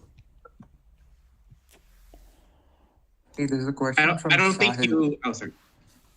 Go ahead. Yeah. You don't think He's I what? asked. Sorry. You don't think what? It cut off, my friend. You said you Go don't ahead, think what? Robin. Okay, yeah. No, it's Robin here. I have a question from a guy called Sahil. He's not able to unmute himself. So he's asked, could you please ask when a market structure shift would be important for order flow and when it wouldn't be? Say that again. When a market structure shift would be important for order flow and when it wouldn't be. When is market structure shift important for order flow? Mm-hmm. Again, you're telling me to teach you something that ICT has taught you, right? But I'll give you my opinion on the shift, right? Which is what I gave you just now. If you've been taking notes, and what I've said already is more than enough, which is, first of all, it's a logic, not a pattern, right? As we saw in Bitcoin, as you'll see every single day on every single time frame. It's a high. It's an accumulation, of course. It's a false bottom, right? A false breakout, enigma pattern. A dig deep. So they think the bottom is in. A dig deep inside of this low, tripping them up, and then a true breakout, which does not allow you to participate. For turtle soup, this is crucial. If you're trading turtle soups, which I'll show you how to trade those two things, which I did right there, right? For turtle soups, this is crucial, right? A true breakout does not allow you to participate. Breakout. So entry 1 is over here. Entry 2 is over here. Entry 3 is a deep retracement. Forms an SMT over here and rallies. Right? So this is the market structure shift as seen over there. Right? So it's a logic, not a pattern. Some of you will see this regardless of how many times I say it's a logic, you'll still see it as a pattern. I can't help you. I can't help you. Some people are just destined to fail. Right? But those who observe, it is a logic, not a pattern, and most of the time you'll have this to filter out the patterns. The higher time frame PD array is a filter for patterns.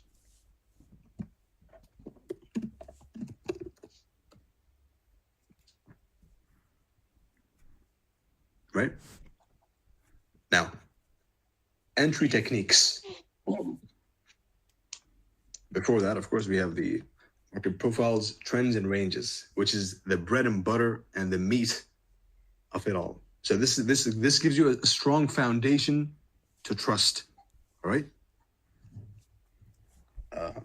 Now, do you guys want a break or do you want to continue? I've been talking for 6 hours plus.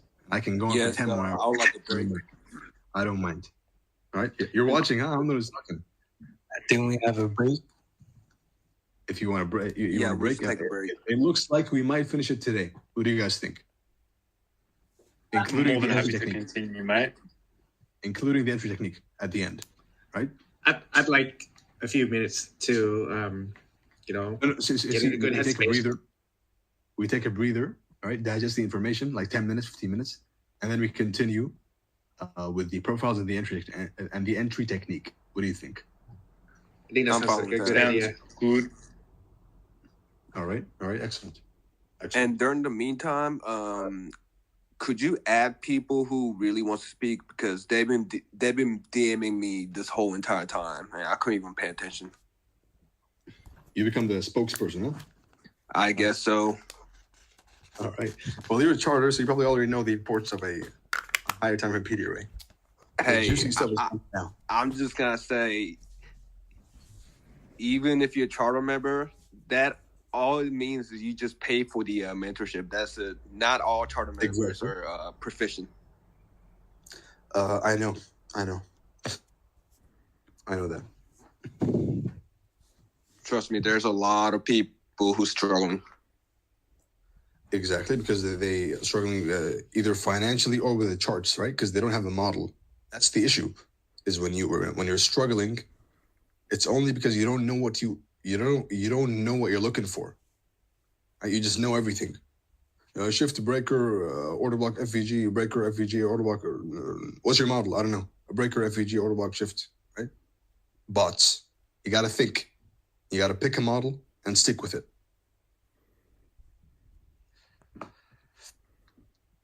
So there's a 10-minute break for you, and we continue.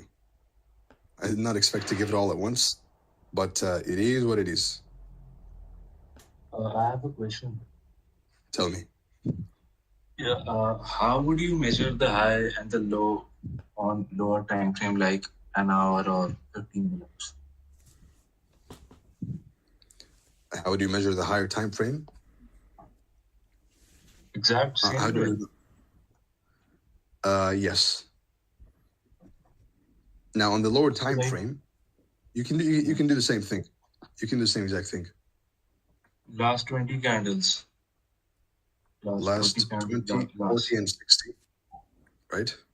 But the data, me personally, I use them on the higher time frame, right? You can use them on the lower time frame. You can use SMT on 15-second time frame. You know that, right? You can use whatever you want, wherever you want. It's not a matter of can I do it. You can do many things.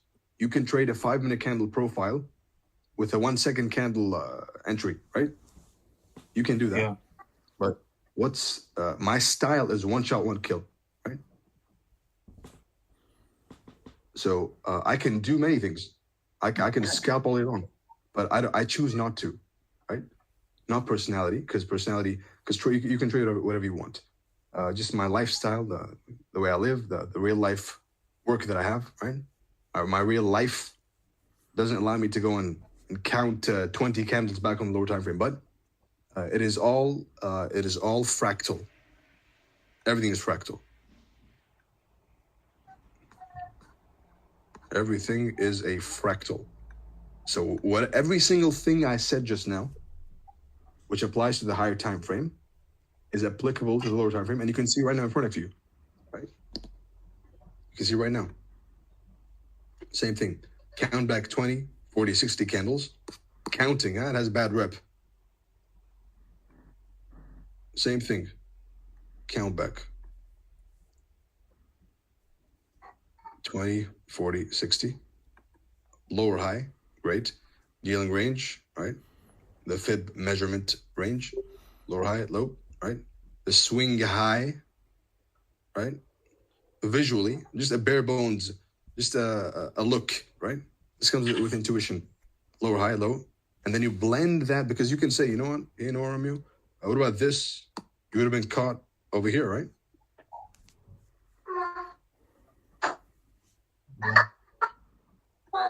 Yes, that's why we have the PDA rate, the weekly FVGs over there, to filter out a false bottom.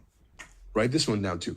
False bottoms and false tops are filtered out with a higher time frame PDA rate.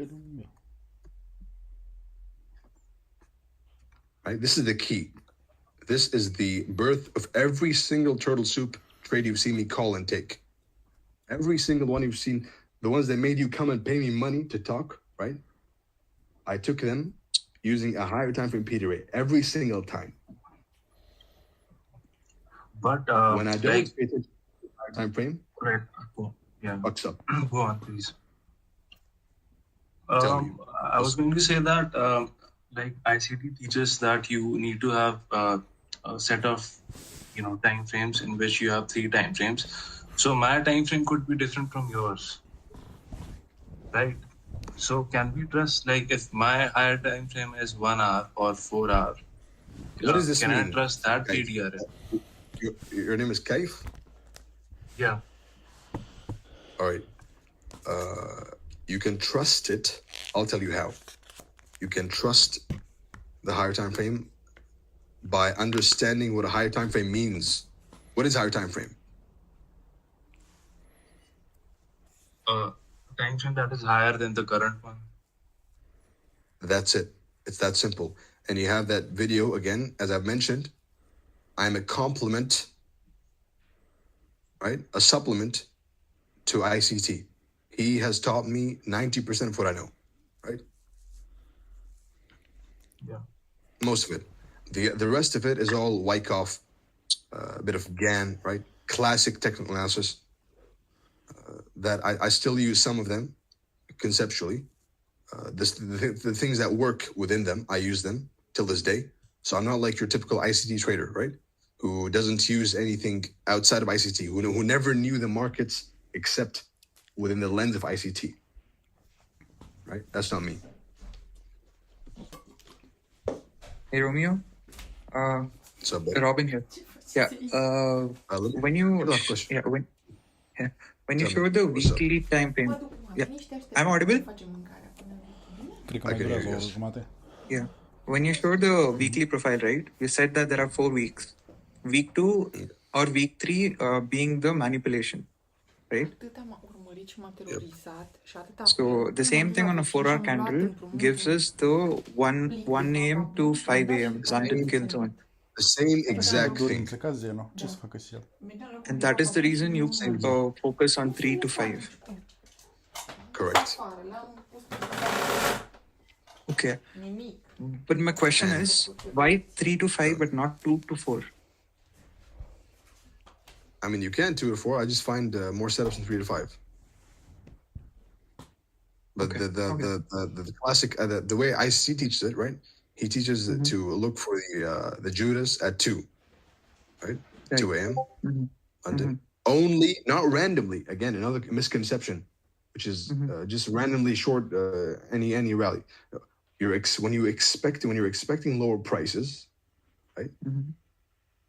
When you're expecting a classic sell or buy candle, what are the time frame? Because it's fractal. When you're expecting a classic sell or buy candle,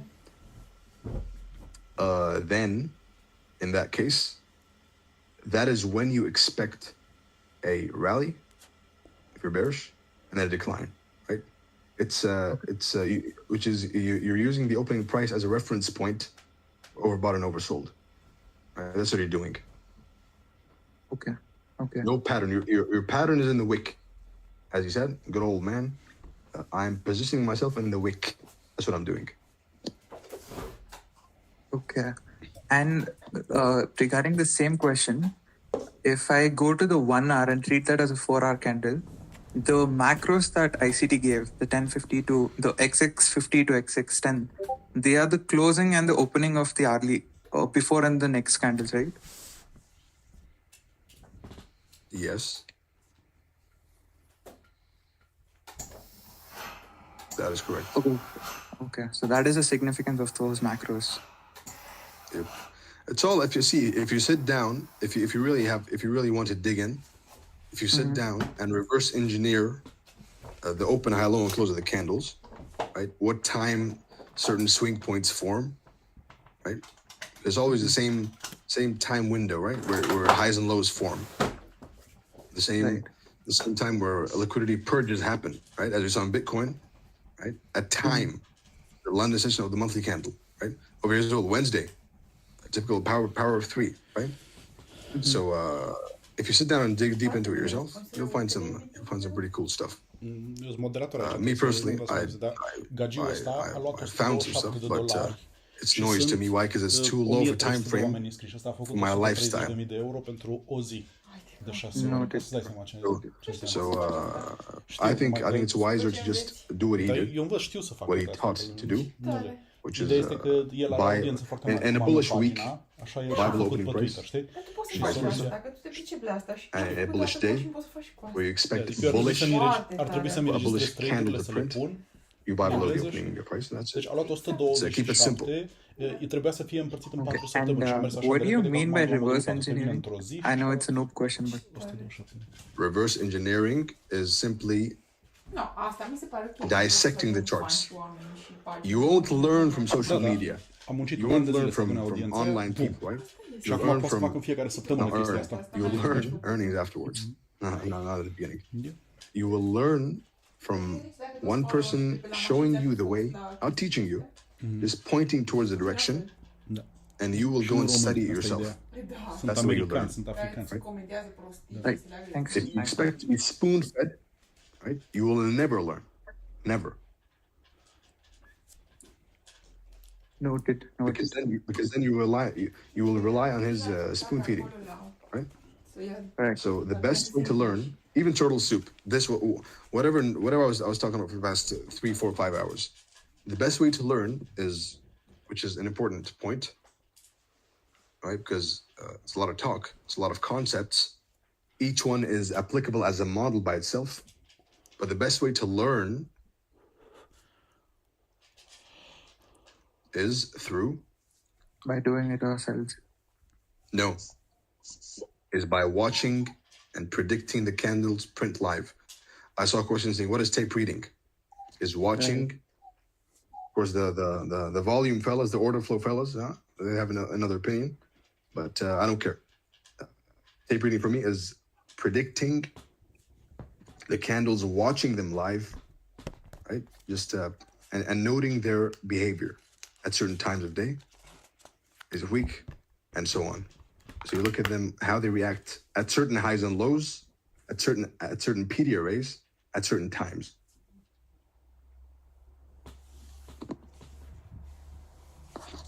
And does news matter towards these times? For instance, I see many times like the reversal of the manipulation happens at either 8:30 or 10 a.m. and that's because of news. The news matters only for a momentary reaction on the lower time frame, right? So that's why when you trade news, if you're into that, right? Everyone has some weird kink they're into.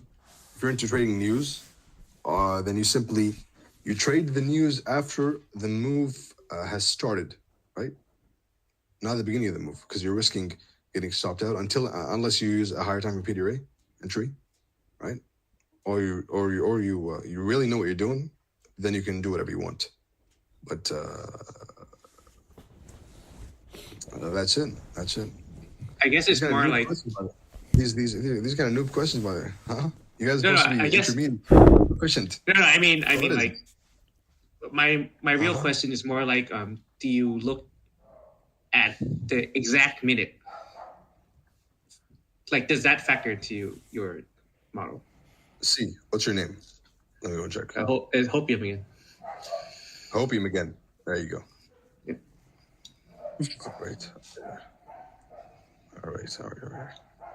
All right, Hopium. If you're really dialed in, right, which is you go to I'm not supposed to. If you're really dialed in, right, you can catch tops and bottoms, keeping in mind the monthly, weekly, daily, and the daily profile in mind. If you're really dialed in, then you can catch swing points, right? Because swing points form at certain points in time. The highs and lows of the days of the week, of the daily candles, the weekly candles, they all form at certain points in time. So if you're really dialed in, you can do some pretty amazing stuff. You can snipe some pretty good stuff. Yeah, But again, this all happens all on off social media. If there's one recommendation I would give to everybody who is learning, right? If you already know what you're doing, you can do whatever you want. But even for them, like social media is a distraction, especially for learning traders. It is who don't have their model yet. It is a distraction because you're comparing yourself to others. You're just you're not focusing on the main thing, which is tape reading and charts. You're too concerned with what others are doing, how well he's doing, how many RR trades did he catch today? Huh? How many 1 to 500 RR trades did he catch? The master, for example, right? Or whatever goofball is doing, whatever. Right. So the best way to learn, in my opinion, is tape reading it and getting familiar with it. making it your friend. I have Not your mixed friend, issues. but familiarizing yourself with the charts, with the turtle soup, with how it happens, with at the high and the low, what happens at the high and the low, right? What happens over here? You go up here on the lower time frame, you look, and that will be discussed in entry techniques. Tell me, the break's over and I'm still talking. Tell me, what's up? Okay. Let's say, for example, the turtle soup is about to happen. Does it always have to touch or react from the HTF PDF array, or is it okay if it is slightly off from the level, key level? It will always dig into a key level. But if it is the case, it doesn't. I observed your Ethereum 4 hours. My Ethereum what? If it is the case, you said that it has to always dig into the PDF array, right? So if it is the case, I observed your Ethereum 4 hours chart. Did not dig into the weekly FVG, and you were confident that because one of the reasons that gaps are left unfilled is turtle soup, right? We saw that on GBP. If you remember the analysis I posted, right, for GBP, gorgeous, just gorgeous. And we'll go through a bunch of just to revise the importance of the higher time frame right now, as soon as the break's over, which is now. So right here on GU, right, on GU weekly. Of course, as we know, price is price. It doesn't matter the chart. Price is price. The only difference is some markets are consolidating and some are expanding. You just pick the expanding ones. So right here, you have this higher time frame gap, right? Everyone was expecting you to dig into it. Yes or no? Probably, right? But a turtle soup will stop a gap from filling, especially if there's especially if there's a lower time frame shift, right? A proper shift in structure, from a proper shift in delivery from bearish to bullish, then you can expect the gap to be left unfilled. And that answers your question, my friend.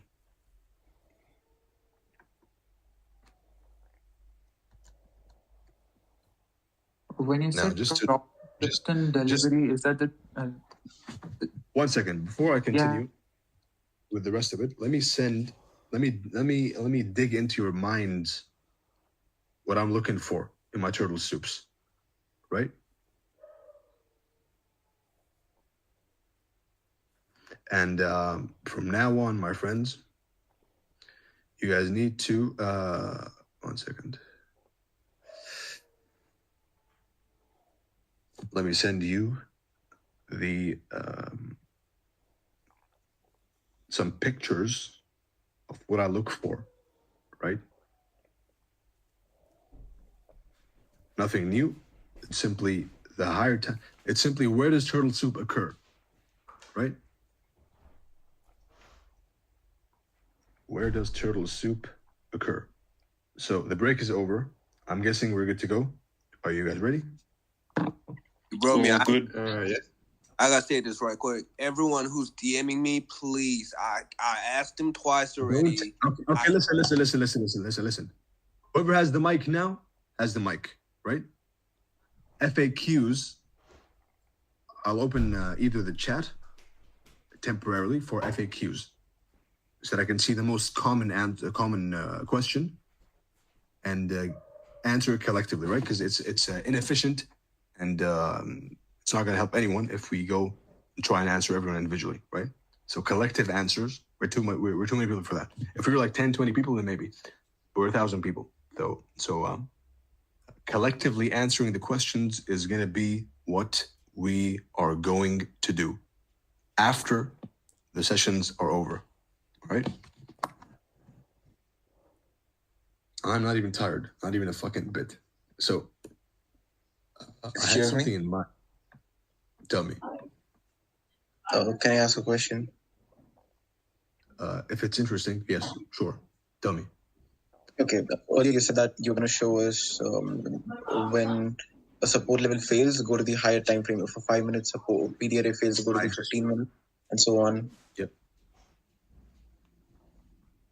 Yep. Can you please that is correct. once?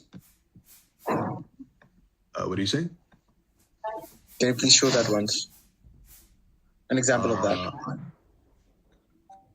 Here's an example right now on ES. You don't need to look far, my friend, to see the concepts working. Right? So this is something I had paid attention to I had called on Twitter as well, right? Which is, I said, if this daily order block fails, right? Focus. If this daily order block fails as the weekly low on Tuesday, then I'm waiting for it in the weekly FVG, right? So the daily order block failed. We closed beneath the mean threshold. So we can expect the weekly FVG to be the next support, and it did. Yes or no? Yes. That's it. So the daily PD array is failing, which means we go straight to the weekly FVG, and it held. Yes or no? Do you see the visualization of the concept? Yeah, I do. If this fails, you go to this one. So are we ready to go into market profiles? Because I'm ready. Since you talked about GBP, one thing I noticed was that the reason why price went down one more time and didn't fill in the weekly gap was because it was the CE of the monthly BISI, right? That is another reason. Is higher time frame reason? Gaps. That's another reason, which is higher time frame gaps. Right? They stop lower time frame gaps from filling. I'm telling you a lot of stuff, and if you're not paying attention, you'll simply ignore it. And I think what you said before was that if price almost reaches the CE like it did before, but hasn't yet, you expect it to soup that low, right, and touch the CE, and then that's when the real rally begins. 50% of any price leg is a good place to look for turtle soup. Write that down and enjoy. Right? 50% of any range is a place where I expect a continuation turtle soup. Right? That keyboard is too loud. That keyboard is way too loud. Right? So 50% of any price leg, any range, is where I expect a continuation turtle soup to happen.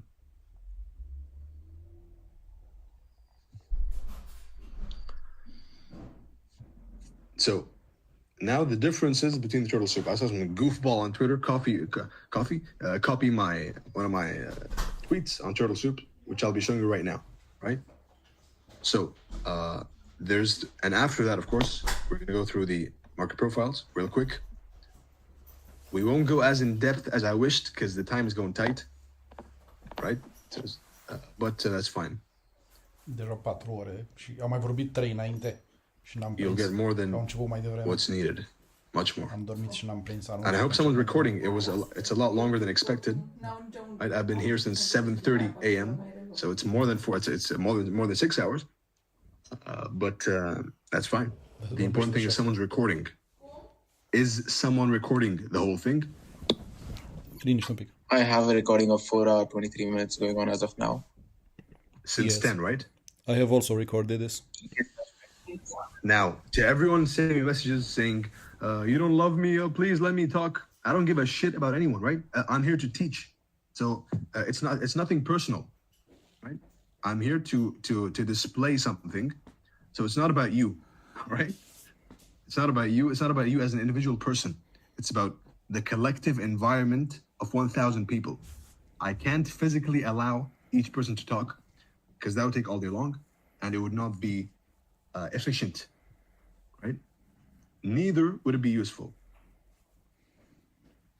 So collective answering is what I'm going to do, all right?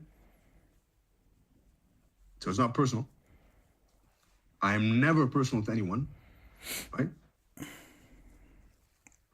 It's about the idea. Think. So, that being said,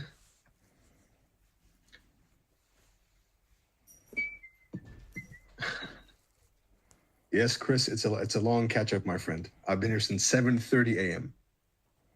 And yes, the recording will be available. Listen, one of you, this guy called Rip, I'm reading his DM right now. Count 4 hours backwards because we started at 10:10, right? My time, Spanish time. 10:10, 11, 12, 1, 2. All right, so 4 hours over right now. So someone should have 4 hours of recording right now, right? Yes, I do.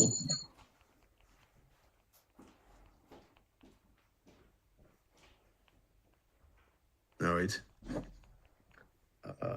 So excellent. If you have one, then excellent, and good job. You might get an extra tip. I have soup turtles. So right now, we go into market profiles and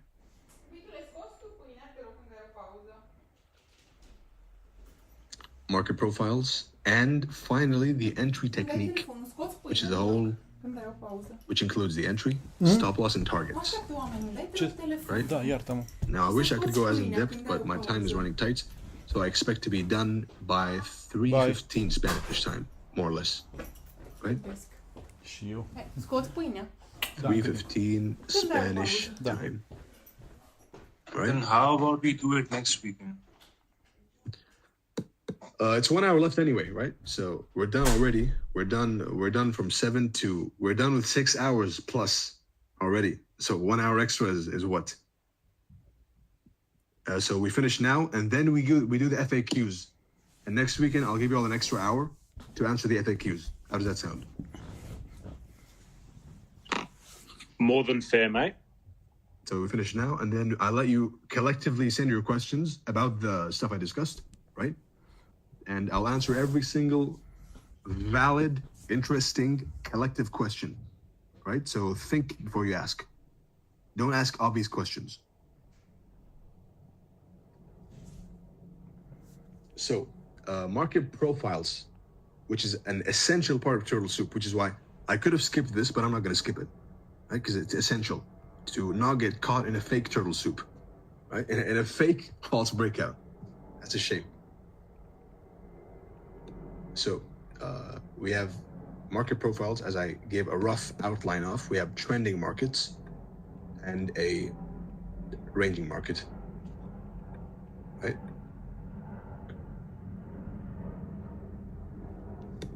Trending markets, and we have ranging markets.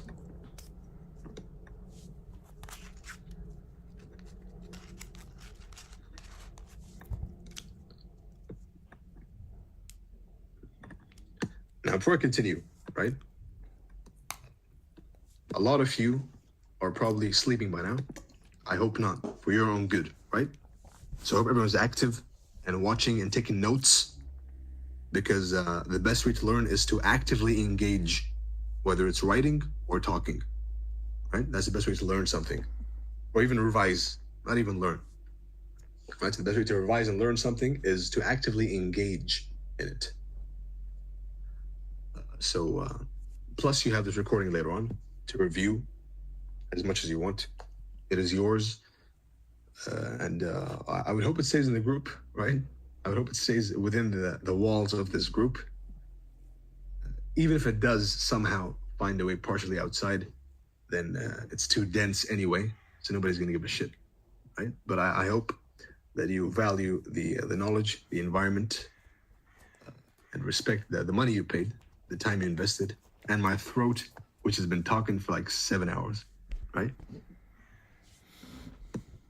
You probably won't give a shit anyway and do it anyway, I know.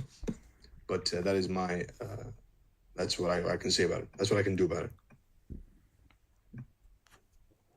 So, trending markets and ranging markets, all right? What is a trending market? Anyone? Answers. In a bullish trending market, highs are being taken constantly. Highs are being taken? Nope. Expansion. As we all know, I look at the market from highs and lows, right? Perspective of highs and lows. I don't look at, but I do look at order flow, right? Order blocks, FVGs, which one is being respected, which one is being broken. I'll show you an intraday example as well, just so, because I know that the ICT community is a bunch of scalpers gambling the 1 minute chart, which can be done. But if you can't even call the higher time frame correctly, then you have no business trading the lower time frame, right? That's a note for all of you. You're trading the lower time frame without first mastering the higher time frame, which is why he also, even in his mentorship in the core content, he teaches the higher time frame first, and the last thing they talk about is the lower time frame. All right.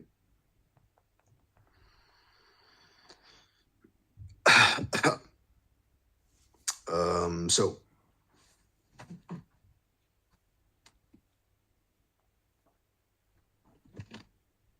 what is an uptrend, my friends? Someone said highs being taken. That's incorrect.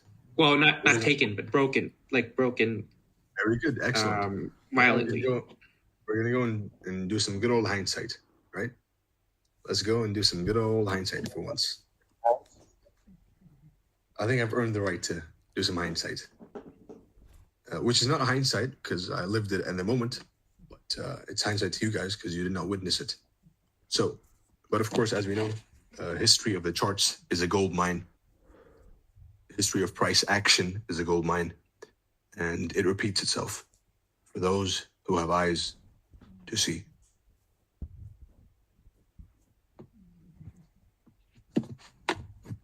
So, a rough depiction of an uptrend. What classic analysis teaches you is higher highs, higher lows, right? Prices climbing, higher highs, higher lows, correct? What actually happens is, I mean, you've probably never seen price do this in your life, right? And go and move in this fashion, never. What happens is this. And if you say you did, you're lying. What happens is this. Let's include that one. What happens is rejecting highs and rejecting lows and breaking highs while creating higher highs and higher lows. Rejecting lows, breaking highs. Rejecting lows, breaking highs. And what is a downtrend? Breaking lows, rejecting highs. Excellent. Beautiful. This is the recipe, as you'll see right now. Rejecting a high and breaking lows, right? So then we flip from breaking highs, rejecting lows, to breaking lows and rejecting highs. Right, so this is what's meant by market profiles, and this is a super important part of turtle soup. So there is so I can talk for days, but I'll try and filter out the information. So rejecting lows, breaking highs, while creating higher highs and higher lows. This is turtle soup. Now, as we know, markets move in expansions and consolidations, correct? Do you disagree? Anyone? Nope, you better not. Consolidations and expansions, right?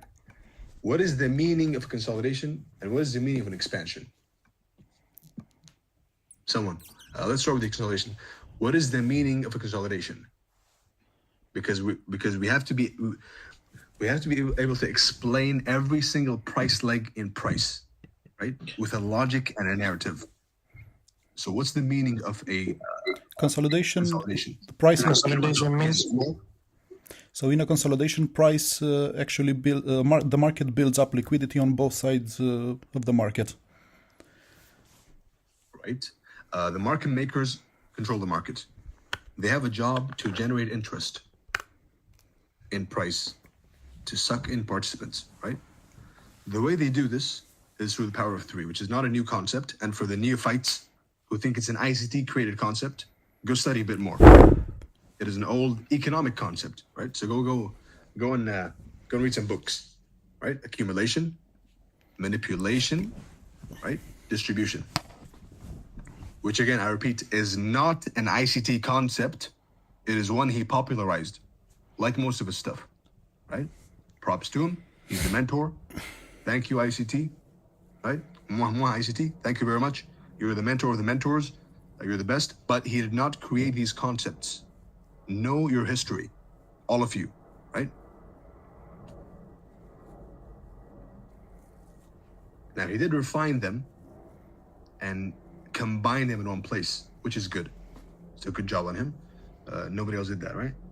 Gann, Wyckoff, supply and demand. He combined them all in one place, right? And made them popular. So without him, none of us would be here. I wouldn't be here. I wouldn't know this stuff, right? But know the history of what you're studying. Don't just blindly follow.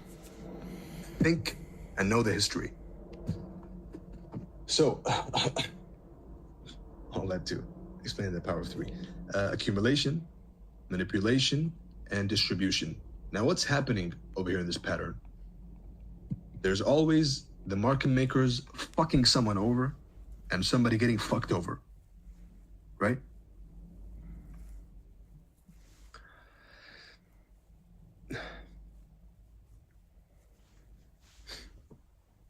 Accumulation is generating interest on both ends of a range, a clear defined range. Now, this is where turtle soup is cooked, so pay attention, right? A clear defined range, it breaks through the range, grabs the liquidity,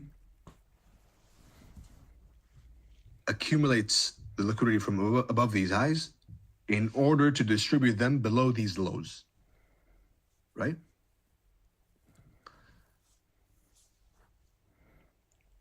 And then, of course, expansion in order to sucker in more participants. So they're generating interest on both ends. So breakout traders are looking to buy and sell a breakout, right? But breakouts don't occur the way that turtle traders think. They occur in a specific logic and pattern at a certain key level at a certain time. You combine them all together. You don't just blindly follow a pattern. Let me drink some water. Bismillah.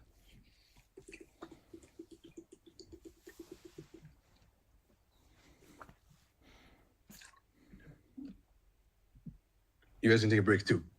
Have a drink or something for 1 second.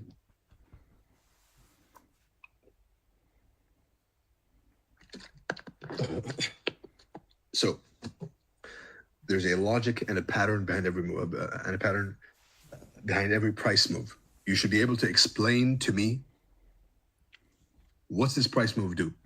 What's the narrative and the context and the bias? Based on what? Right? You can't just blindly say shift, order block, FVG. Why? What is each PD array? Maybe in the future, I'll be dissecting. I'm dissecting the order block, right? I'll be dissecting each PD array and the logic behind each PD array, right? I've done the FVG and the order block, and maybe the rest later on. So, accumulation, manipulation, distribution. The purpose of a range is to accumulate and generate interest on both ends of the market, correct?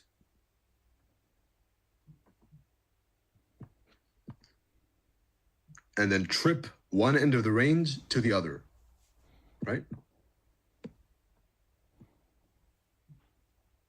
We'll see live examples, don't worry, for those of you who are critical of drawings. But the way to learn, for those of you who may have a slight subconscious issue, the way to learn is to first try the most basic most basic concept and then build on it later on, right? You can't go and apply the most advanced concept without understanding the basic one. You can't go and trade a 1 minute chart blindly without knowing the higher time frame. So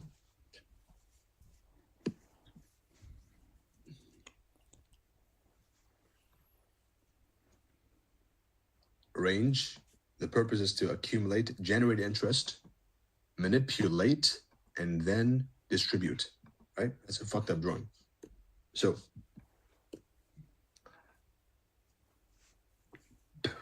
what is an uptrend, my friends? Describe to me the logic of an uptrend.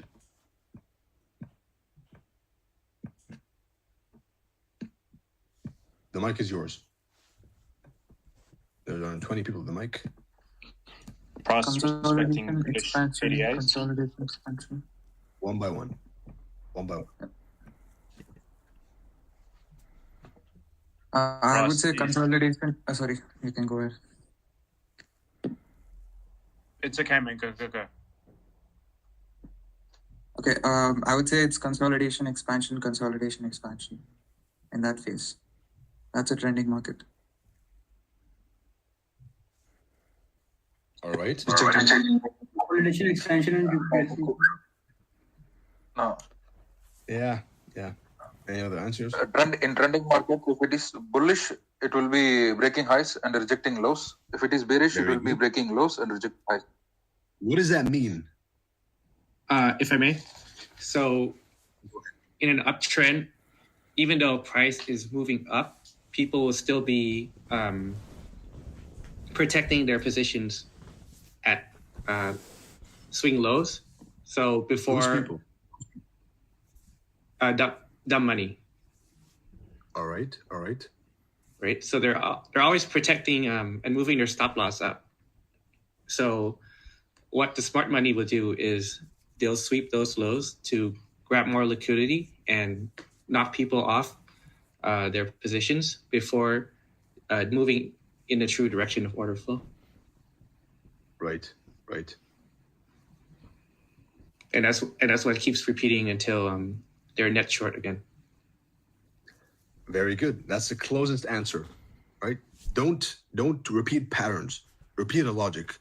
And if you're wrong, dissect the logic, right? And you realize it's the same logic, which is repeating again and again and again. It's simply it's a matter of you being in sync or not, right? Because once you know the logic, once you know price, all of you, once you know price, then after that, it's simply a matter of being in sync or not, because you know how price moves, which is why the foundation was all about RR and the irrelevance, pretty much, of an edge, right? And then the next 7 hours talking about an edge, right? We have to be in the correct frame of mind. You have to think correctly. So,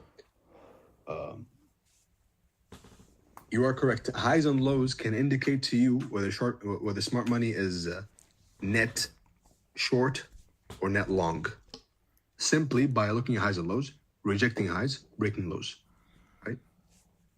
Example, we'll see at least 3 examples. Some old, some recent, more recent. So what's happening here to this low? What is this? What's happening here? Rejection. What's happening to this high? Breaking. What's happening to this high?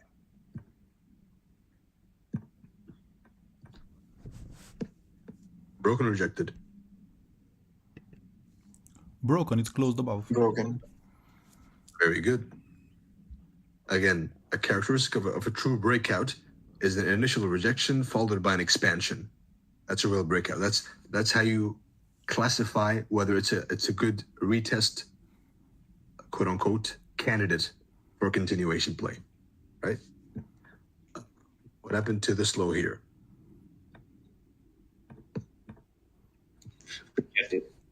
Rejecting.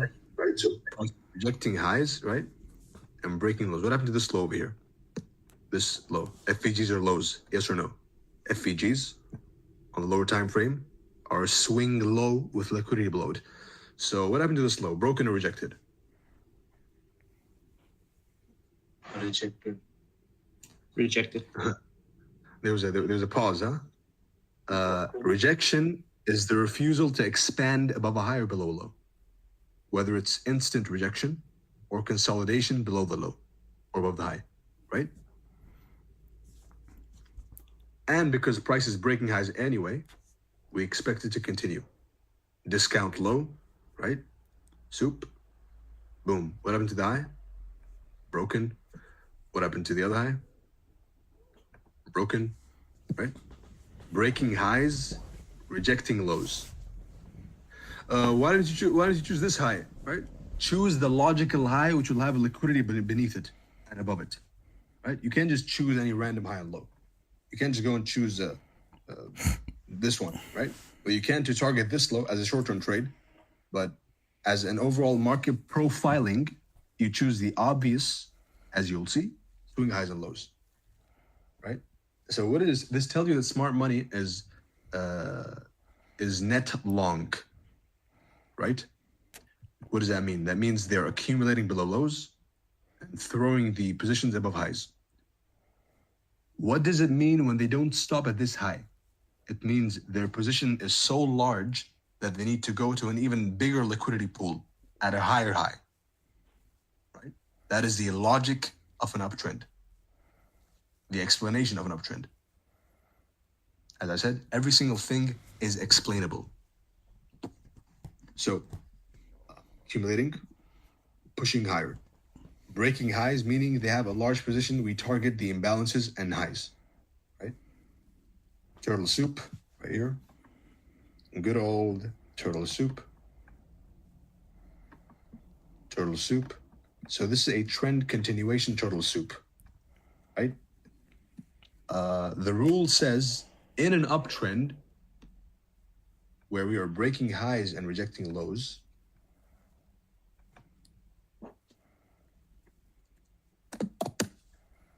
we buy the dumps below the lows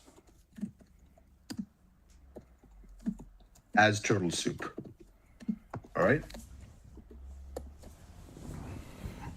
Now, in a downtrend, we sell the pops above a high as turtle soup. All right? We sell the pops.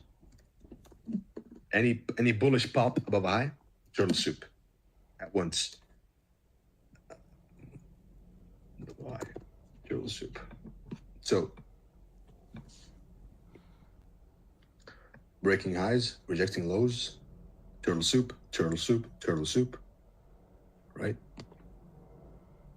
And then finally, we reach a long-term liquidity pool, which is the previous 6-month high. And over there, we start rejecting the high. So all during these 6 months, not a single high was rejected. Think about it. All during this uptrend, not a single high was rejected. And you can go and double check me on that. As soon as we had the first rejected high, when I told you I think in the market in terms of highs and lows, this is what I'm saying. As soon as we had the first rejected high and we broke the first swing low, then it was down from there.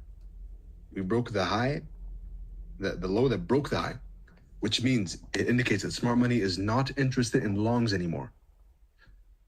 They were refusing to accumulate, to expand below. They're protecting their positions, right? They have positions which they want to distribute to a higher high. To accumulate, distribute, right?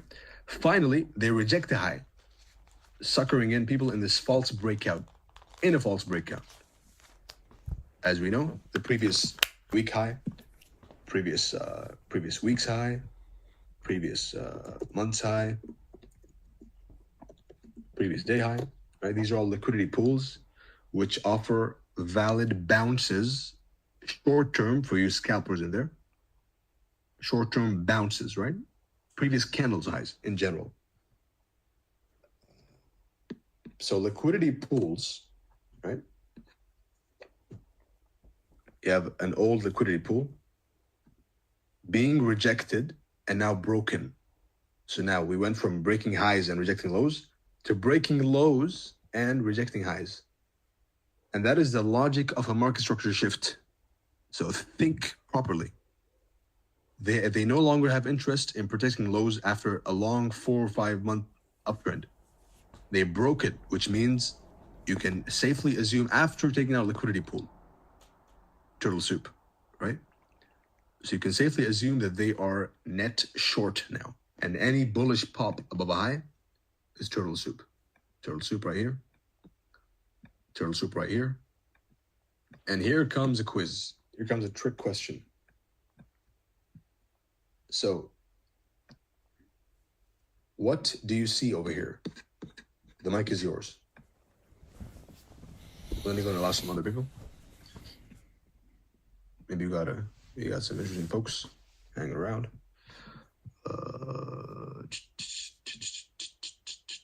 So what do you see? Krishna, let me allow this guy in. Allowed to speak. What do you see over there? Price broke highs. Speak with your hand and I'll let you speak. Don't DM the poor guy. Or just raise your hand. And you'll have answers. You'll have a chance to ask questions anyway afterwards, right? So don't worry. You will have a chance to answer the questions anyway. So what's happening here? Up here. And before you say that, what do you see up here? As we speak right now, what do you see? All of you, what do you see? Focus and be honest with yourselves. What do you see? Market structure shift. Beautiful. Excellent. Anyone else?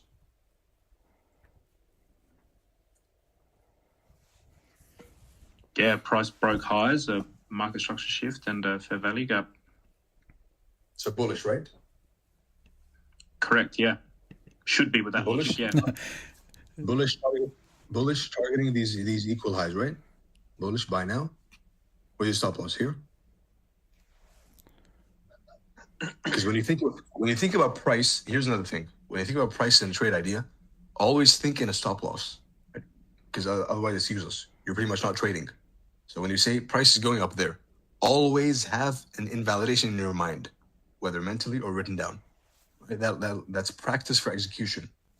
Practice for stop loss placement. So we were saying, where's the stop loss right now?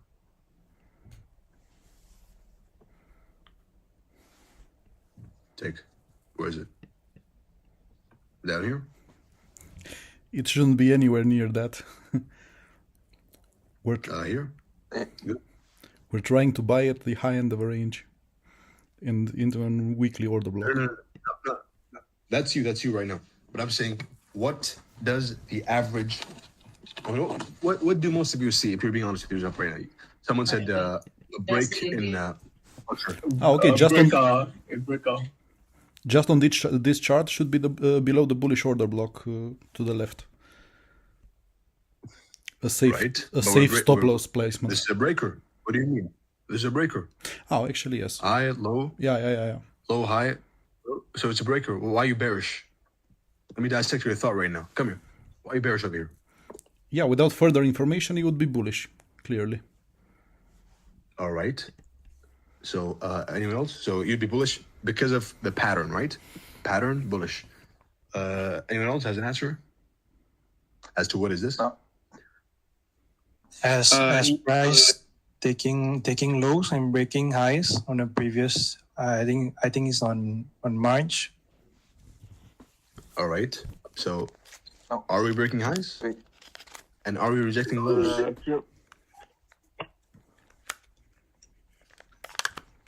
Yeah, we are rejecting lows. Sorry.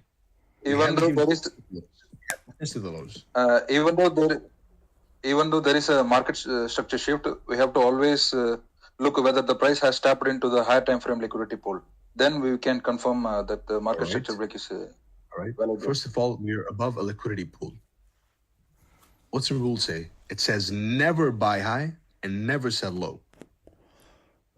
That's rule number one, right? Every single one of you who lived this live would have considered at least a shift in structure, right? At least considered it, right? Just to keep you guys happy, right? You'd have considered a shift in structure with this breaker and FEG, whatever. But rule number one would save you. Rule number one would have kept you safe from this wreck, right? Which is never buy high, never sell low, buy low, sell high. Now, you blend that in. First of all, let's measure. How do you measure high and low? How do you measure high and low? IPDA. And the dealing range and the expansion leg, right? Just a visual look. The two important ones are these two for me, right? 1 and 2 is more important than not iPad, IPTA.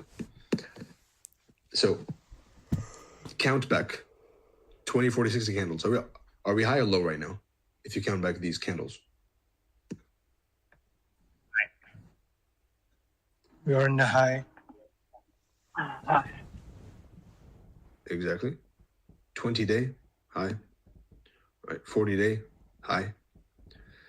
60-day high. We're high.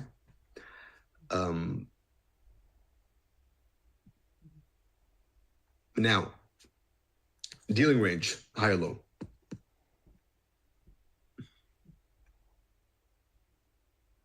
Are we high or low? High. All right. The expansion leg, the swing low. Are we just visually, roughly? Are we high or low? So you have roughly, and you have a measurable, quantifiable way, right? So we're high in all three ways, right? Now, if you're in doubt, because obviously price doesn't look the same, it looks similar, but not the same all the time. So if you're in doubt, then always, what do? When in doubt, Stay in the higher time frame. when in doubt, zoom out. Right? So delete all of this shit.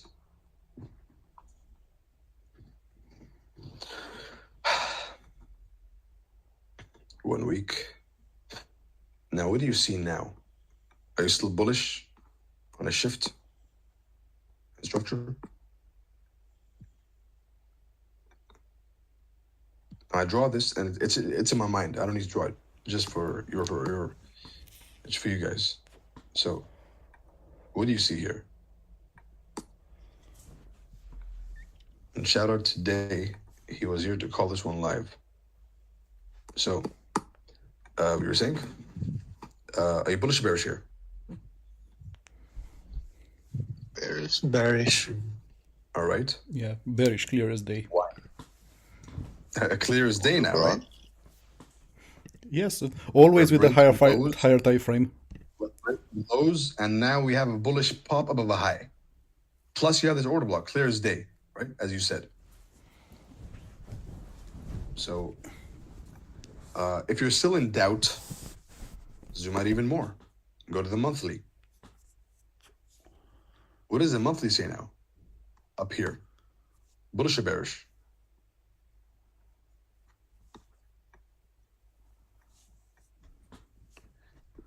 Bear. The monthly candles are data ranges. I wouldn't trade this. Then you'd be wrong. Because it's digging into a monthly FVG, right? And a weekly order block while pushing above a high.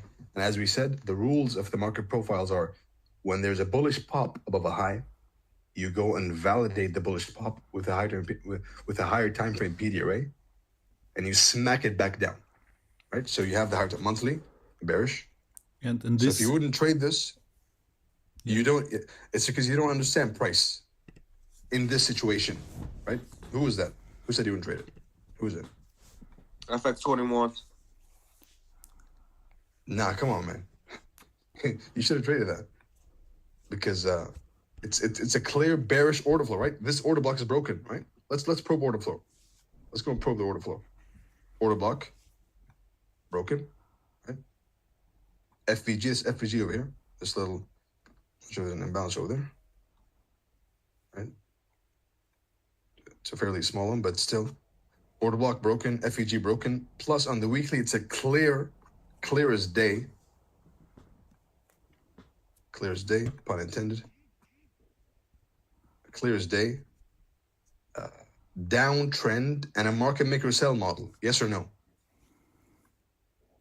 Now look at when I'm employing the market maker sell model. When the logic is right. Right? Is this not UFX21? Is this not a market maker sell model? You tell me. Right? Yeah. So the market maker sell model is the draw on liquidity. So when you ask about draw on liquidity, the market maker model is a draw on liquidity. It tells you what to do, right? So we're breaking through bullish PD arrays and we're respecting bearish PD arrays. Yes or no? This FVG, IFN over here, right? We're respecting bearish PD arrays. Why would you not trade it? And we have bullish we have a bullish pop above a high in a downtrending market. So why would you not trade it? I'm not saying you're wrong. I'm saying if I was looking at this by myself, yeah. But I'm saying you're wrong. Because if order flow is bearish, then why aren't you selling? Right? You tell me, am I wrong? If order flow is bearish, then why are you not selling? If I was looking at this by myself, it would be in the middle of a range, and I would be afraid to trade it. And that's very just good. That is an excellent point you brought up about ranges, but which I agree with, by the way, right? Range trading, which is the next after the trending markets, the ranging markets. Range trading, you never trade in the middle of the range, right? But, however, tell me the reason, by the way. Tell me why don't you trade in the middle of the range? FX21. It's neutral. No, why don't you trade in the middle of the range? What are you afraid of? I'm just not sure. All right. Any other reason? That's it. Because you expect chop, right? In the middle of the range? Right. And whenever ICT talk about middle of the range, I think that he usually don't do anything. Wait for more information.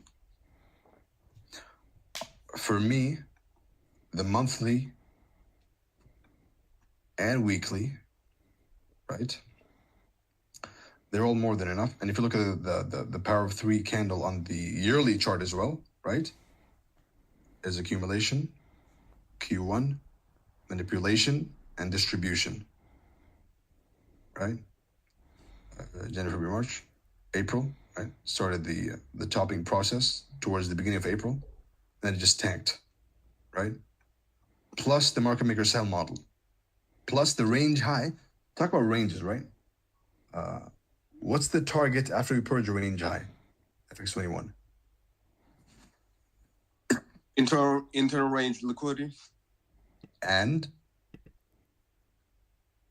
middle of the range. The other end of the range, right? Original consolidation. I'm sorry. No. Basic range trading. And you can go back to this, right? When you have a range, which is the next topic, but you pushed me into it, so whatever. When you have a range, which is my bread and butter, right? So when you said range, you caught my attention, right? You have a range and you purge either end of the range. Then what happens? Generating interest, right? Generating interest up and down. So there's liquidity building up and below, correct? Correct. Yeah. Building.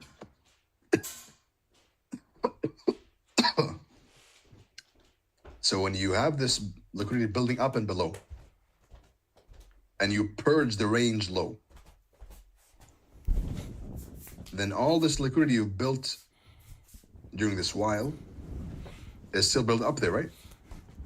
So the logical target is going to be the range high. So whenever a range low is purged, I have 2 targets, right? And I've dissected ranges to no end. target 1 is the high that caused the purge. Talk about targets, right? And so it's going to be something over here, right? Somewhere over here on the lower time frame. No, this shit. Target 2 is 50% of the price leg of the range, and target 3 is the range high always. So when you see a range low being purged, and the range high has not been purged, then you can reasonably anticipate target 1 50%, target 2 range high, right? Correct. So based on that logic, right now, right here, purged, right? I'll show you the logic right now in a live call I made. So you know it's not some hindsight garbage, right? Range high, purged, target 1, the low that caused the purge. This is a high quality target, right? There's an extremely high chance that it hits the target. And target 2 is the 50%, so 2 before 1. And target 3 is the range low. So I'm finding, when I see a range, a clear defined range like this, right? I'm waiting for one end. Have you seen my turtle soup, by the way? Which I call on Twitter. Have you seen the ranges I call on Twitter? For this one? No. Have you seen the ranges I call on Twitter in general? I'm not sure which one you're referring to. So you haven't. I haven't gone through all of your tweets, to be honest. All right. I might forward it right now if I find it real quick. Thank you very much. Thank you very much. When there's a clear defined range, right? What does that mean? A swing high, swing low, and it's mid range, right? Then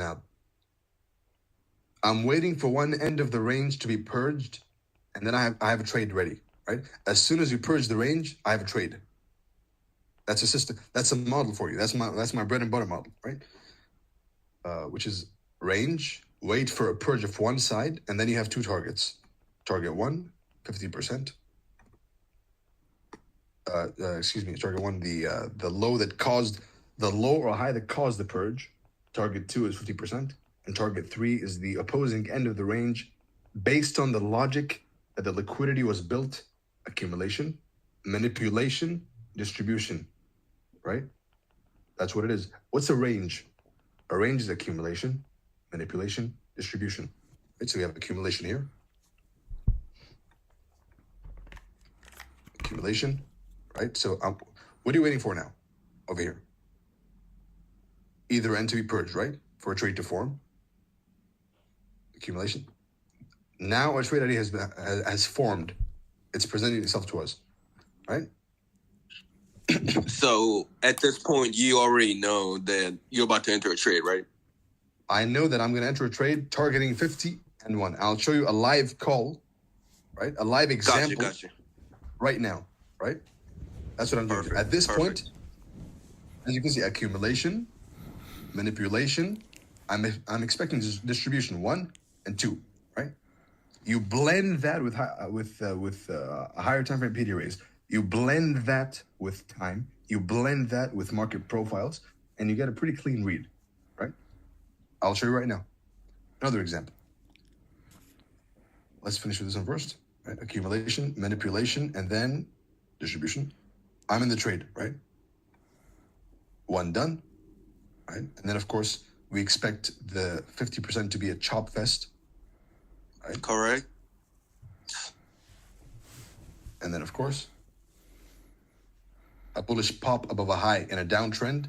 You see how I'm blending market profiles with it? Is to be smack back down. And hey, Romeo, your cursor is lagging a little bit, so it's hard to see where you're pointing at. How about now? You see it now? I don't see your cursor right now. Am I tripping? Do you see the screen? Yeah. I don't see the cursor either. Do you see Bitcoin at the range low? Lag. Do you see the Bitcoin? Yeah. Do you see Bitcoin at range low? Yes. That's all that matters, right? Is you know that accumulation, manipulation, distribution. This is a classic range play, right? So price is always in a range, trend, consolidation, expansion. Let's lock this shit once. Look. Consolidation. But in consolidation, expansion, consolidation, expansion, consolidation, small candles, consolidation, expansion, consolidation, and expansion. Always, right? So consolidation, turtle soup, expansion, power of three. Consolidation, turtle soup, expansion. That's how I see it. Consolidation, turtle soup, expansion. Validating it with market profiles and validating it with higher time for PD arrays, right? So Hey, is this stream laggy for any of you guys? No, lagging. It's No, fine. it will be fine on the recording. It will be fine on the recording. It's not lagging on my part. Gotcha. Your connection, my friend. So, but in this case, for the high of Bitcoin, there was no higher time frame PD rate, was there? the higher time frame PD array is the liquidity pool of the past 6 months. See, when I say PD array, right? Go through the PD array, the matrix, the hierarchy. Find old highs, old lows. Yes or no? Yes. That's correct. Exactly. So old highs and lows, right? That's the way I view the market. Highs and lows, market profiles, and higher time frame PD arrays. That's the combo, right? So that's pretty much this. This was a beautiful range trade, right? This one as well, right? Check this out. A range within a range. Range high, range low. Yes or no? Range high, range low. When you think in the range and the profile, then this is not a shift anymore in your eyes, right? You're in fact bearish up here. You see how the logic changes, the way you think, right? So think in profiles and ranges, right now. Romeo, but what if, say, like when you were watching the market in November, at that point in time, price was still extremely bullish, right? What? In November, when we saw price, wasn't the order flow still extremely bullish? So no, because order flow changes, my friend, right? Order flow switches at certain points in time and at certain liquidity pools and at certain standard deviations, right? It flips from bullish to bearish or vice versa, right? So it can only be bullish until it's not, right? How to measure that? You have a bunch of tools. One of them is a range high. A range high is, let's write down the rules of range trading. Most of them. Again, buy low, sell high, right? Goes without saying. Buy low, sell high. So buy range low and sell range high, correct? Or if you're not sure, then never buy range high and never sell range low.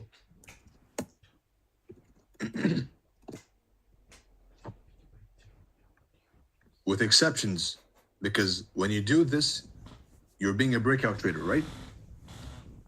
The only time you can be a breakout trader is when they create a PD array at the range high or low. Write that down, right? The only breakout trade you're allowed to do is when they create a PD array at the high or the low, like this one, right? Range high, range low, right? Apply the rules right now. What happened over here? Accumulation, manipulation, distribution. They gave you a PD array at the high of the range. That's a real breakout. You don't buy the range high. You wait for the retest, right?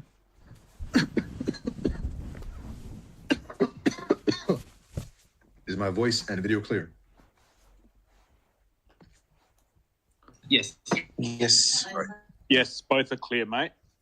So I hope that answered your question, my friend. More rules of range trading. Never deal with price in the 50% of the range. Right? Another one. when we take never long after a false breakout,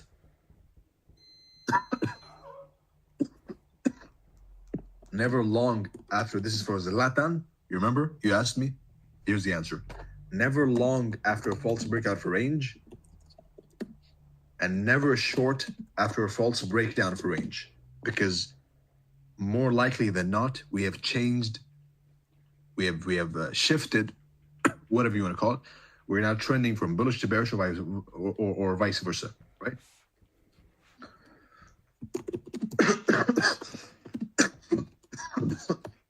Excuse me. So, and of course, the 50% is a very sensitive area. It can be used as support and resistance. There's some other rules, right? Some more deep details. But as an introduction to range trading, this is an excellent one, right? And as I mentioned, those of you who took notes, remember that I said we expect a stop run when? Where? At what? Right? No. We expect At a stop 50% run of for the range? Exactly. And look what happened over here. Exactly at 50%. I'll show you more examples right now, right? But exactly at the 50% of the range, you get a stop run, and it tanks, right? So, Like I still don't see how you could have trusted shorting right at the high of November though. that is why I gave away this. First of all, it's tape reading, right? Because every stop run happens within a deviation. That's how you catch daily highs and lows, right? CBDR. What is CBDR? It's you trying to predict the high or low, right? What is London high of the day? What are you doing? What is London low of the day? You're trying to catch the high and low, not randomly, not just shorting anything, not just coming here. For example, a mistake you might make at the beginning is shorting this high, right? Why is that incorrect? Why is it incorrect to short this high? That's a quiz. Tell me. Turtle soup, right? Because like in the range, you'd say it's at 50% or kind of in a premium. And we're breaking highs and rejecting lows. That's the key point. So when we're breaking, and what you did was a mistake, my friend. You mistook a ranging market for a trending market. And that is the biggest challenge, write this down. The biggest challenge as a turtle soup trader is differentiating between ranging markets and trending markets. The only two things that can help you are a higher time frame PDRA and chart time with the concept, right? You follow?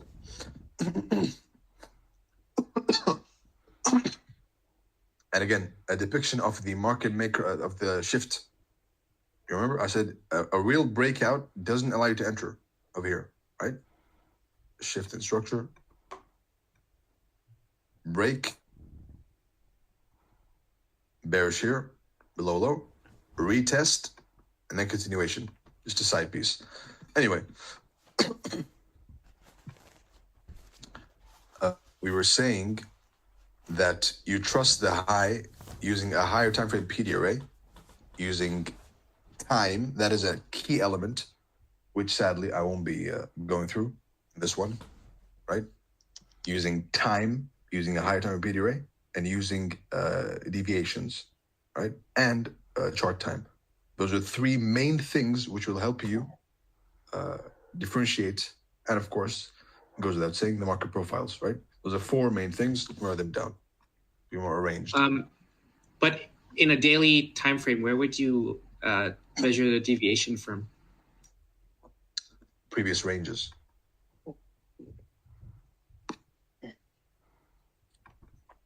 I'll let you figure out that one. Because time and price are fractal, right? So the same thing you do with an Asian range or flout or CBDR or whatever, right? You do it on the higher time frames. So the way you trust, here's another one. The way you trust a turtle soup is higher time frame PD array. Market profiles, this is crucial. Market profiles,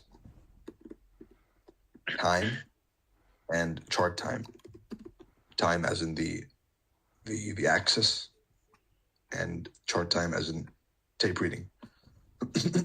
So we have reached the limit, but I'm gonna keep going anyway because there's still some stuff left, including the entry. So for the guy who was asking, what's your name, by the way? Who are you? Hopium. Hopium. All right, Hopium. That's why I said we have 3 entries, remember? Before yesterday. As turtle soup traders, we have 3 entries. Number 1, turtle soup. Number 2, order block FVG. Number 3, OTE/breaker. And I hope someone's recording the whole thing. Does someone have the whole thing? Let me go check. Does somebody have the whole thing? Yes. The whole thing, huh? Yes. Yep.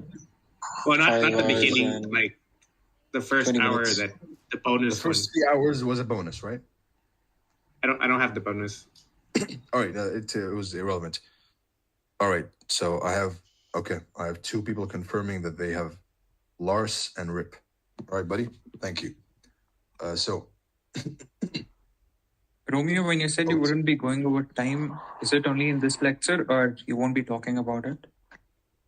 we finish soon, my friend. Time, No. again, I will direct you to the videos of ICTs where he talks about it. No, you won't teach him his stuff. So you can go to his videos, and I gave you a representation of the open, high, low, and close. That's all you need about time. I believe that everything past that is noise, right? 1, 2, 3 trades per candle. That's all there is. Open, high, low, close, and an OTE in between, right? Okay. Thank you. As I said before many times, my Twitter and my YouTube. I didn't show you an example right now. So, moving on. Range low, range high, right? Over here as well. Check this out.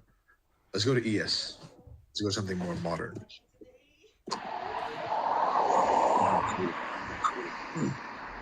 Right over here. Right in ES. Now be honest and tell me, what do you see?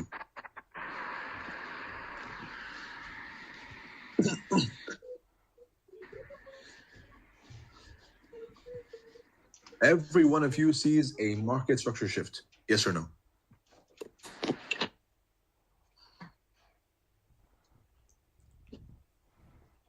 Yeah.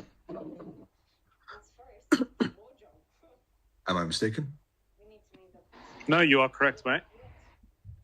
I mean, by definition, by the pattern's definition, it is a market structure shift. Yes or no? So, how would you filter out the fuckery that happened later on? Why did this happen?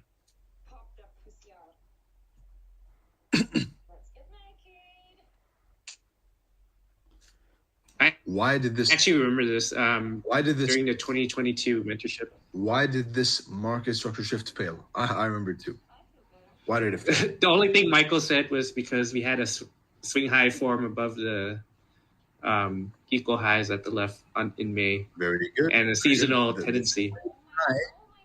The swing high is the closest. Is one of the earliest indications of a top or bottom forming, right? A swing high is the closest indication of a top or bottom forming for a specific reason, which you can go figure out by yourself. So, why did this happen? What's rule number 1? What's rule number 1? Don't buy highs. Don't sell at lows. Buy low, sell high. Buy above highs. No, definitely not that. Buy below lows, sell above highs, right? And don't buy above highs and don't sell below lows. So keeping this in mind, what would you be doing right now? You shouldn't be buying. Like live the moment. This is price right now in front of you. What would you be doing to the price?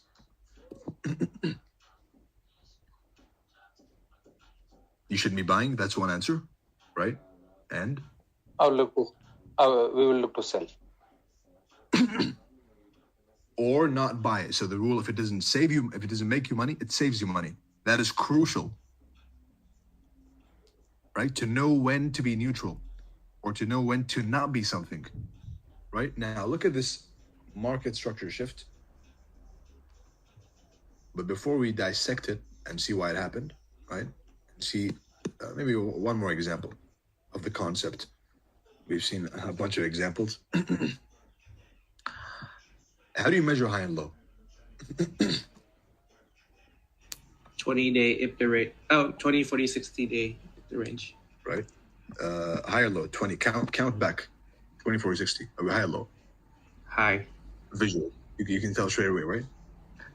if you want to really be picky, as some of you probably are, because in 1,000 people, for certain, there's going to be 1 or 2 picky people. There are 60. Pretty high. Yeah, you're definitely not low. So that's measurement number 1. Measurement number 2, the dealing range. Are we high or low?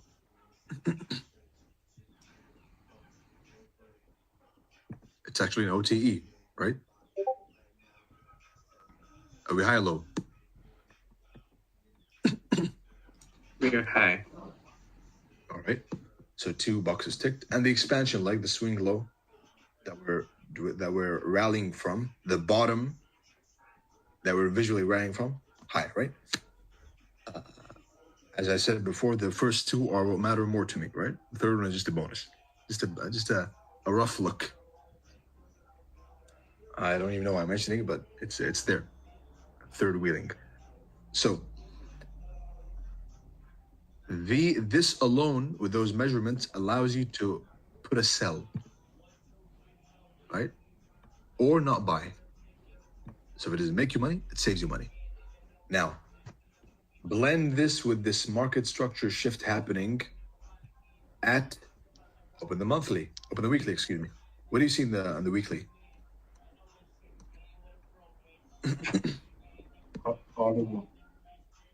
A SIBI that was almost traded to previously. There you go. All right. A higher time frame PDRA is more important than a lower time frame market structure shift, correct? The concept is constantly happening again and again and again. A higher time frame PDRA is more important than a lower time frame market structure shift. So that is how you invalidate. When I said when you see a shift, validate it with a higher time frame PDRA, right? So you'd be selling there, right? And it would have been a fruitful endeavor. Now, this is also a range, yes or no? Everything blends together, and you don't have to know everything. You have to pick one that resonates with you and make it yours, right? So this is a range right now. Am I wrong? Am I right? There's only one correct answer, right? A range. The first breakout for range is almost always a false one, all right? That's another rule of the ranges, which I didn't mention. The first breakout of a range is almost always the false one, if not always, right? So blend that with buy low, sell high, blend that with the PDRA, blend that with the measurements of how to measure high and low, and you will definitely not be buying up here. You will be selling or not buying. And the beauty is, after we see, excuse me,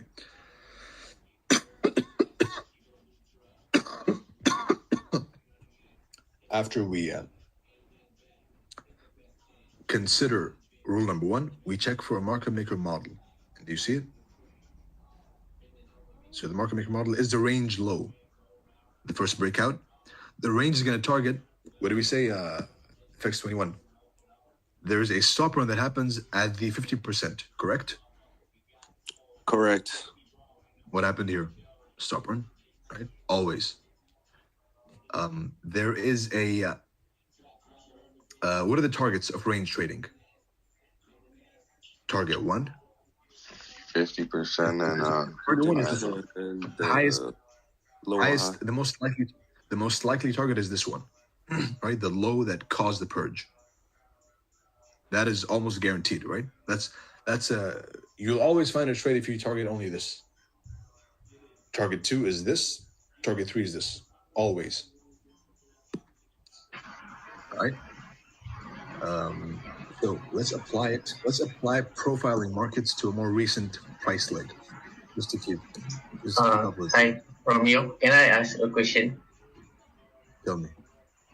Okay. So can you explain a little bit more on how we want to spot that as a useful range, because there are so many swing highs and lows? Very good. Excellent question.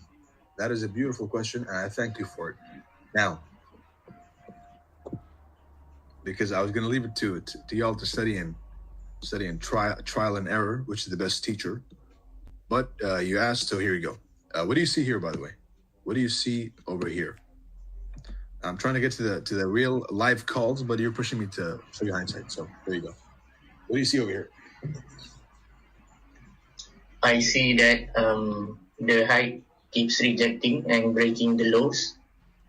What? No. Right. At this point in time, what would all of you be doing? The answer is for the mic is with you. Market strategy. Of course. Okay. All right. Any other answers? We have one shift. Any other answers you have? I would have thought since the market rejected the previous high, it was going to continue lower.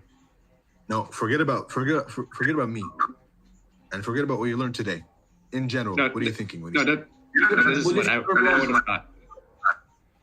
Yeah, it's bearish. Exactly, and you'd get wrecked. And just to rub it in, the market would use your stop loss, which would be here, as a support level, right? So that is not a correct way to think. Now, instead of thinking in market structure shifts, first of all, what's rule number 1? Buy low, sell high. Are we low or high? What are the measurements of high and low? It's low, I think 20 days low. 68 candles on the weekly.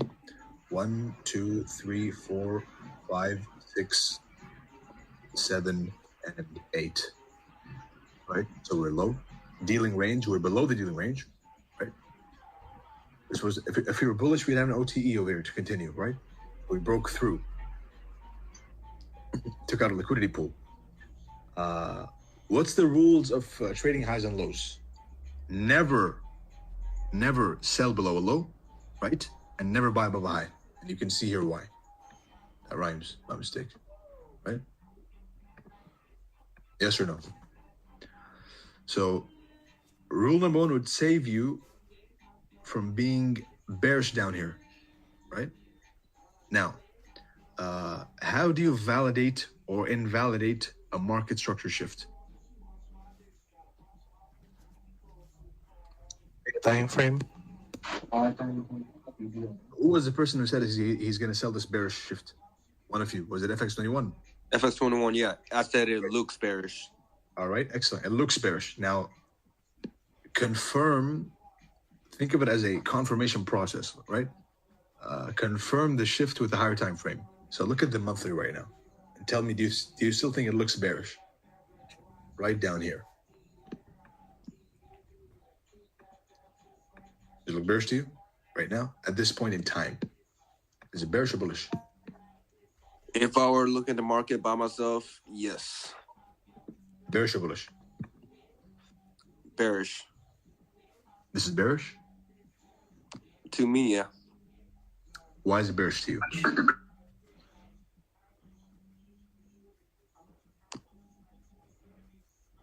A low above a key level. Month 12, core content, right?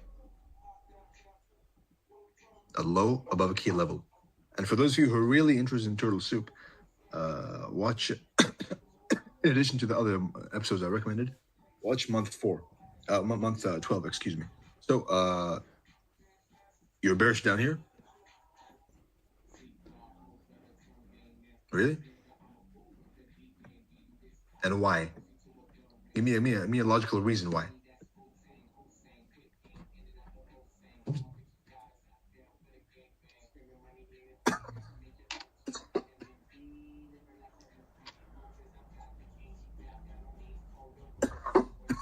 Any answer? FX21? Can you guys hear me? I can't hear you. You were muted.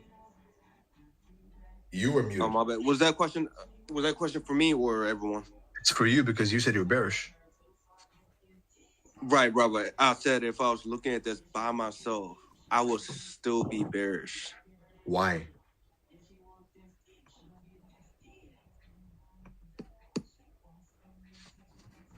Because that's wrong, obviously, right? Right. Why? I mean, it is wrong. Yeah. Why is it wrong? That's the question.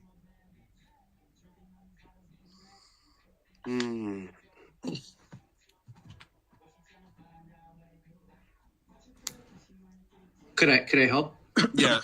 I don't have an answer for that, to be honest. I would have seen like the bullish order block being broken and monthly BISIs being broken, and also recent bearish order blocks being respected. So you're bearish right now, right? So I would have been bearish. So what's your condition to be bullish then? If bullish PD arrays are being respected. Okay, so we're at one right now.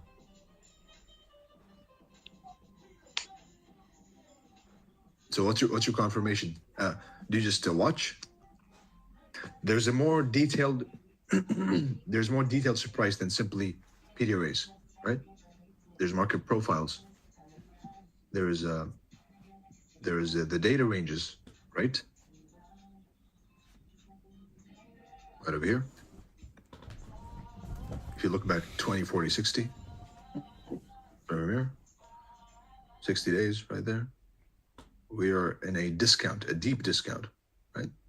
We're pretty low, and we're below an old low, which is resting above a higher time frame PD array. That is a recipe for turtle soup every single time, right? And trading ranges in general. What's the rule say about this situation? Let's apply the system, right? It's a system. It's not me and you. It's a system says never sell below the low, right?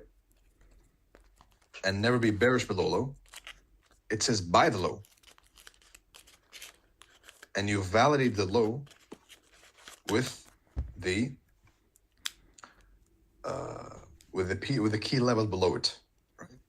As a turtle soup low. This is stuff which you'll trust at the beginning, of course, as indoctrinated market structure shift traders is going to be a bit tough, but with more time with the concept, with the model, you will grow to trust it, right? The range low, 50% always, almost always, right? Is the target. So in this example, say you entered in October and then it went up, right? And you went in profit, and then you see price come down one more time. Ideally you would have been stopped out at break even, right? But then is the model re-entering Depends. that? Am I a swing trader? Am I a short-term trader? What am I? Let's say you're a short-term trader. Then I look at the weekly profiles, not the daily chart. Okay. Right? As a swing trader, entry, range low, target, this high, and this, of course, this imbalance, and the 50% of the range, right? And I'm going to reach entries and targets and stop losses right now, very soon. Okay. Finally, let's apply market profiles to ES recently, and one last Bitcoin example, and then we're done. Right? It's been a long session. I hope someone's recording the whole thing. Right? So, Romeo, Yes, is that it's recorded. can we easily think like if we saw the market structure shift and then at the daily, then you zoom out to see what weekly and monthly says about that. All right. So is that the how we should think when we see market structure shift? the market structure, the shift in market structure is only valid in two situations. All right. With an SMT forming at a key level, right? Or if it happens at a key level by itself, right? It's not a random pattern. Not sure if that's your question, because I can't understand what you're saying right now. But that is what I got. Yeah, because we keep observing that affect MSS. So I just thinking like if we see the MSS, then we zoom out. We need to see whether it is in discount, 20 days and so on, to validate that it is fake MSS. Right, exactly.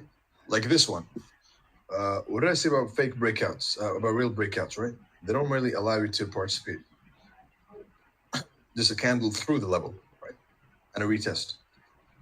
So over here, we're breaking highs and we're rejecting lows. You remember, I did want ES to go down to the consolidation, but I mentioned that a weekly rejection block is a liquidity pool and a potential reversal point, right? So breaking the high.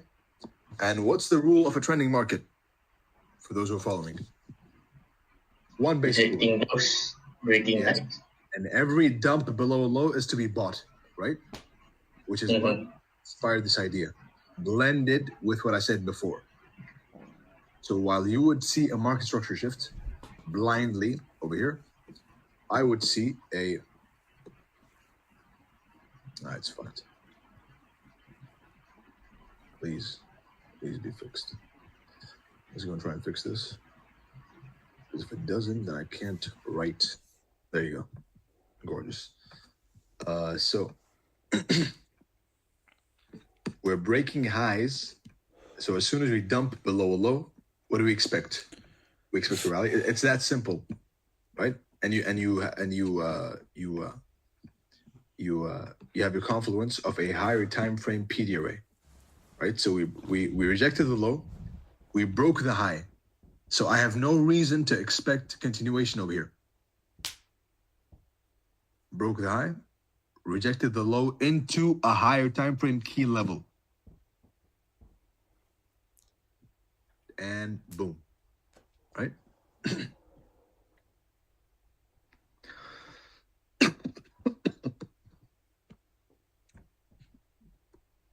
Final example, Bitcoin. Now, this will be a range example and a summary of turtle soup setups. So what's happening here? What do you see? Anyone who's, by the way, is anyone still, if you're still recording, please confirm. Yes, the recording is still on, 5 hours and 20 minutes. Full HD? ZHO, yes. Yes. Excellent. Full HD, yes. Yeah, mine's 7 hours. So you got the pre-market analysis discussions? A little bit, not very much. No, not to worry. For all that are watching, all the topics were discussed, so it's all good. Yeah. I just hope that the people who watch later don't miss anything, right? No, they don't. All right. So right here we have a range. FX21. This is for you, huh? Right here we have a range, correct? A range high, a clear defined range, a swing low, swing high, right? And you will get to know these ranges more by trial and error, right? There's no the closest I can tell you is market profiles, higher time from PD array, and time, right? Accumulation, manipulation, distribution.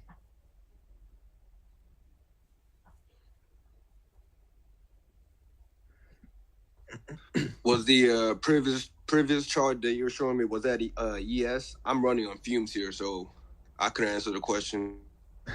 Yeah, no, it's all good. It was ES, but this is a Bitcoin. So we have a clear defined range, right? So what's the logic of what's happening over here?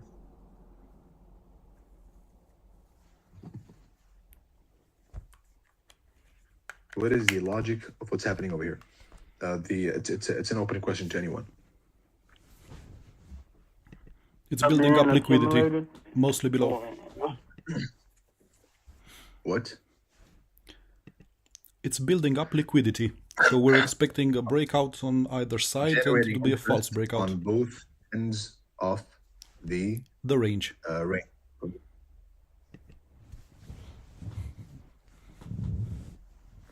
Now we have someone going crazy in the DMs. I'm gonna have to ignore them right now.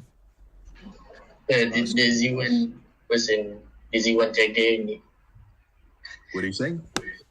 The Z1, the request for the for speaking. He's saying, why did you delete me? I didn't do anything about questions 10 times. Why did you delete me? I didn't do anything but try asking questions. Why did you delete me? I didn't do anything but try asking questions 10 times. And then asshole, asshole, asshole, asshole, asshole, asshole, asshole. So we can ignore that right now. That's not important, right? Oh my god.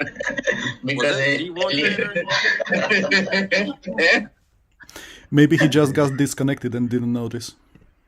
I know, we can ignore him right now. Let me see if I can. There he is. And you didn't pay to talk, my friend. You paid to take the information, all right? As I mentioned in the group, you paid to get the information. To sit down and get some information. That's all there is to it. So I don't owe you anything. I owe you the information, and I gave you more than 4 hours. I've been here for like 6-7 hours, right? So have some respect. So back to Bitcoin. Well, I wanted to know, had some questions for the information that you provided. Exactly. Is that you, Z1? Yeah. All right. Anyway, for the questions I've mentioned, that there'll be an FAQ for the most relevant questions. All right. Is that clear? Yes, very clear, mate. All right. It is. So generating liquidity on both ends of the range, right? Liquidity. So what are the rules of range trading? Again, revision.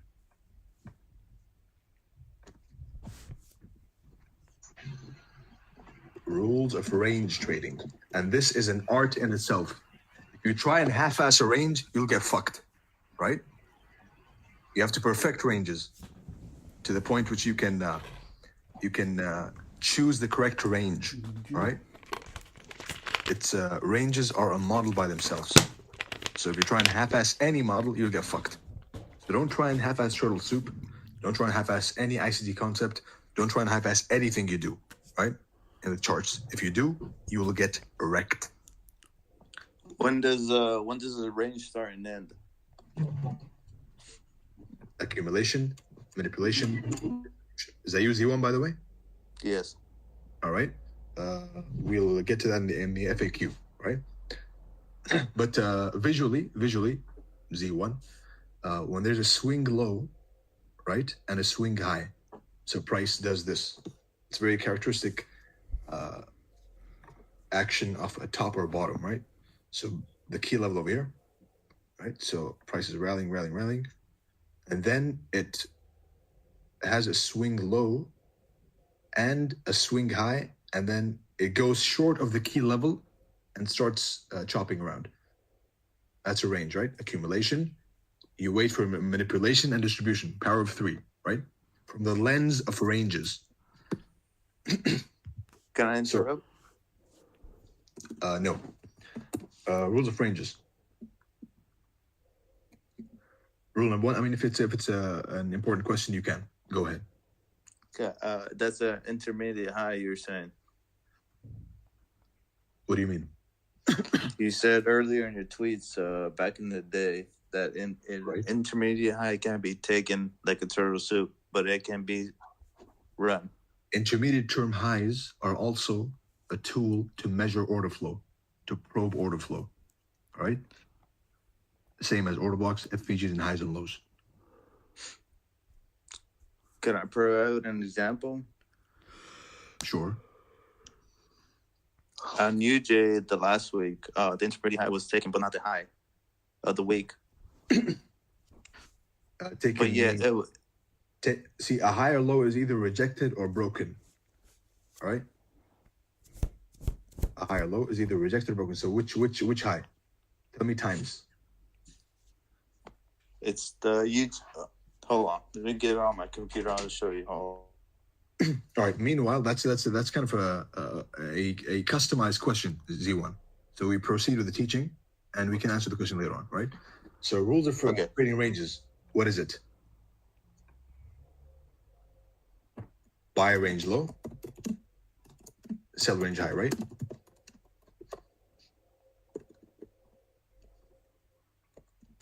Don't sell range low. You can sell range lows. Don't sell range low, and don't buy range high. Right? Never play with the 50% of the range. And I can't emphasize this enough. If you can't profile the market, or if you try half-assing profiling the market, then you'll get wrecked. Right? Practice until you get it right. Not on social media, by yourself and a journal. Never play with the 50% of the range. With the 50% of the range. Right, and the targets of a range trade is going to be. What are the targets of a range trade? The mic is yours, everyone. First target 50%. One by one. Low that push the range high or low. First target. Right.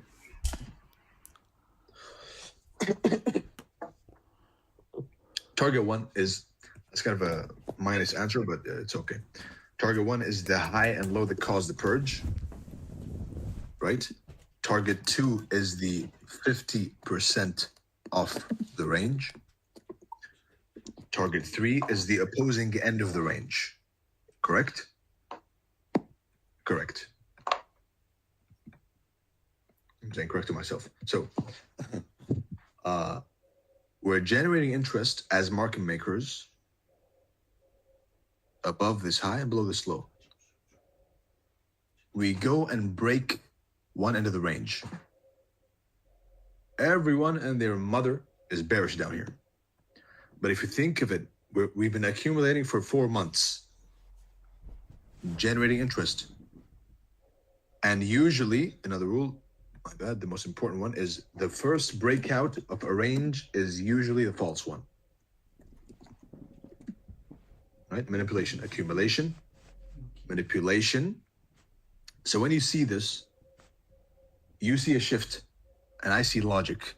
You see shift in structure. I see accumulation, manipulation, generating interest, liquidity pools, right? And time. Gathering stops from here. Target 1 is this. Target 2 is this. Target 3 is this, right? At least. And of course, target 4, which I'll let you figure out, is up here. Was up here from down here. Imagine. So from down here, I'm saying we're going to go to 32K.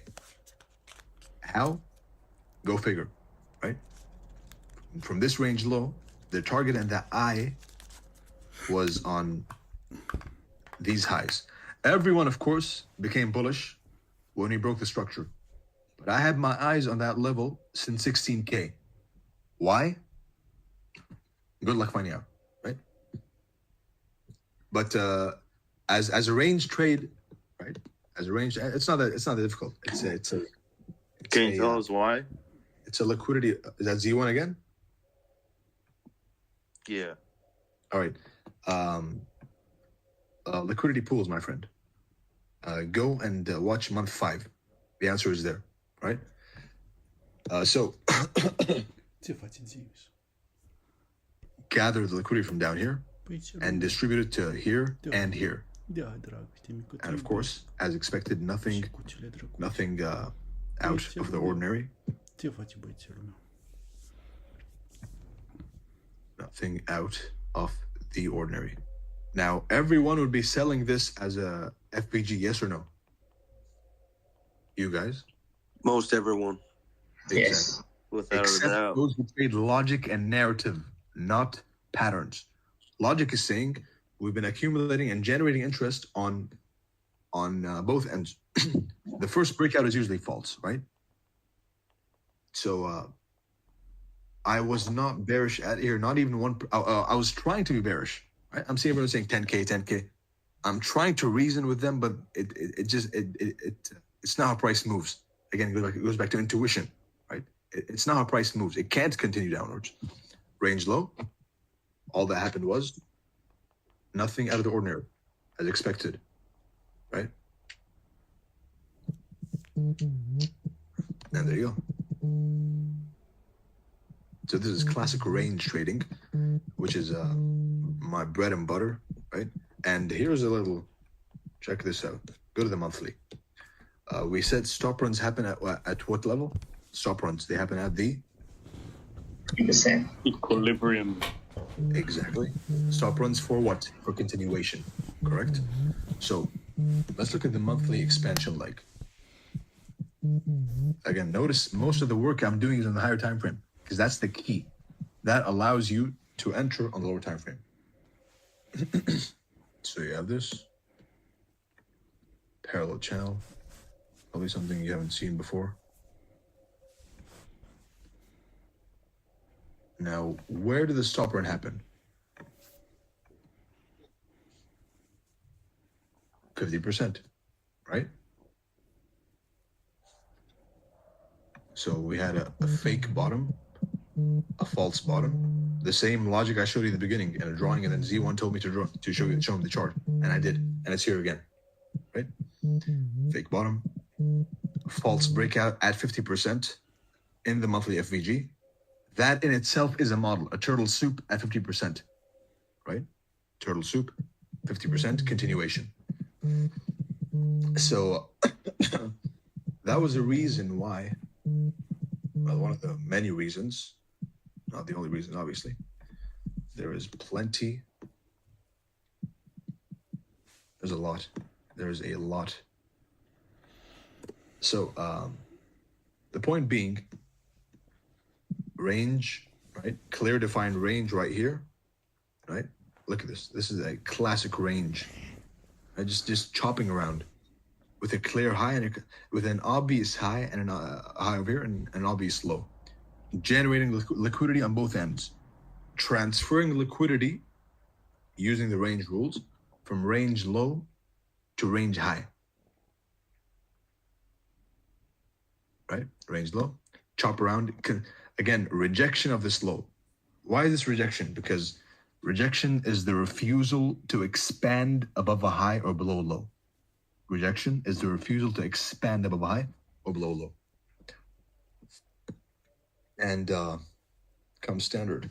That's simply how the markets book liquidity pools, right? Transferring liquidity pools from one end of the range to another, from high to low, to high to low, to low to high to low, etc. So you wouldn't consider the downfall from that range, right? What do you mean? From where you considered the first of all the consolidation from, was it January 1st in the middle of January? Can you rephrase the question? It's not clear. You want to consider that downfall from where that there's like two big this you mean candles. Right? This to the left. This left. This left. Keep going. This keep going. This yeah. You want to consider that and the one on above it as a range, right? Yeah. It is a range. It is a range. Yeah. Some ranges are more valid than the others. So you would say it's broken. Broken what? It's a broken range. Like it. Why? You mean this, right? This is a broken range. This. Well, further down, yeah. Okay, yeah. You mean this over here? Right. Yeah. Yeah. All right. With your logic, although I don't draw a range this way, you can consider it, and it is on its way to 32,000, right? That's the drawn liquidity for Bitcoin. Is these highs over here? These two? Right. Tell me. Well, before that is the range, but before that, there is a higher range, so that is a broken range. That is correct.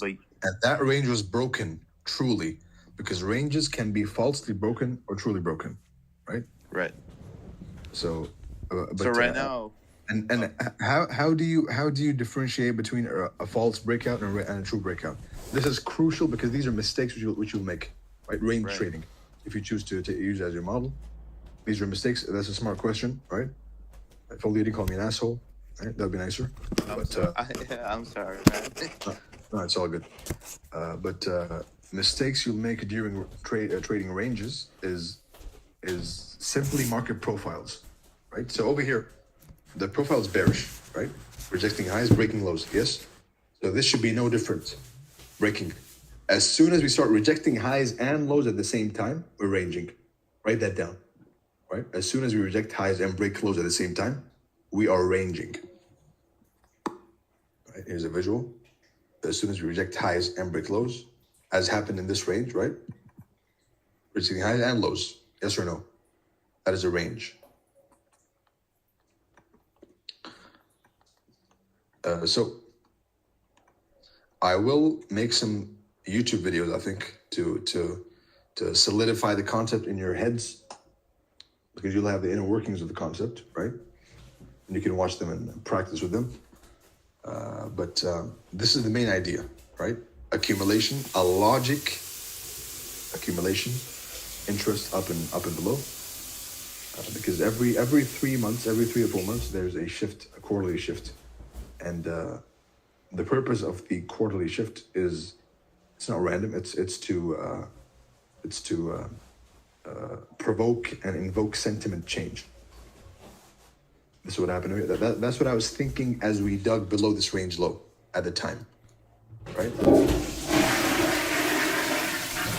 And of course, the callers on Twitter. I'm not going to be tagging this one, but this range low, this turtle soup right here. This is turtle soup, right? I'm saying range this, range that. Turtle soup, right? Range low. Boom. Call on Twitter right here. Right. And again, another turtle soup down here also. And this turtle soup from this range high to the mid range, we said that the stop runs occur at 50%, right? 50% of the range is the stop run zone. So we have one stop run here.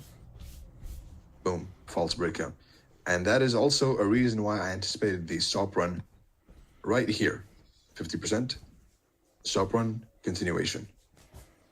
That in itself is a model. So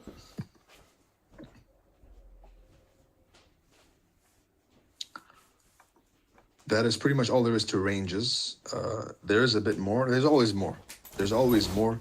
It's never enough, right? There's always something slipping in the mind, which comes out when you ask questions. Right? It's hidden in the back of my head. So you'll never get 100%. It's not possible unless you you've seen and traded as many ranges as I have, right? And good luck with that. Hey Romeo, so that range that you're using, what time frame is that? Because it seems like it's like a 2-day that you're using. Is that like a monthly range or weekly? One day, huh? Take, be happy. How's that? One day. It's a ranging. It's a market profile range, right? Ranging profile. Simply, visually, only price wise, with no time involved, right? So you drew that out before it took the low, right? Of course, it's like this. See, if you've been following on Twitter, any of you, then you've seen me call ranges, right? I'll post some. Let me see if I can post what it looks like before and after, right? Eyeing it. Open the group chat, all of you. Yeah. This is what it looks like before and after, right? When you're live, and a bonus, I'm going to show it to you on a 1 minute time frame. Now, my lower time frame findings, I probably won't be teaching them to anyone, right? But here is a 1 minute range, which I traded. Here, take the method. This is step 1, right? On Twitter. And then you have 2. Right? So you're just watching like which side it would take, right? Nah. If you think like that, you're gonna get wrecked. There's always an element of time involved, a higher time frame PDRA, and market profiles. That's wrong. Right? It's those things. Market profiles, a higher time frame PDRA, and time. Here's another one. On NASDAQ. This is recent, so it's kind of cool to see. That was a 1 minute, some noise on lower time frame. You have this, right? Now, range trading. Sorry, is it just frozen for me, or are you guys seeing it? Buying it. And what happened from there? He's on his phone posting in the group photos. That's why the mouse isn't moving. Oh, okay. Yep, that's right. Thanks for understanding. And then you have this, right? So you see? Bread and butter. Bread and butter. Mine, at least. Now, this is... Let me check. See if I can write some other ones, too. Again, you have, on the lower time frame, 1 minute, which I engage in sometimes myself, right? These are all on Twitter for you to go back and look at. Range low. Check this out before you ask a question. Right? Range low. 2, range high. Right? Range low, range high.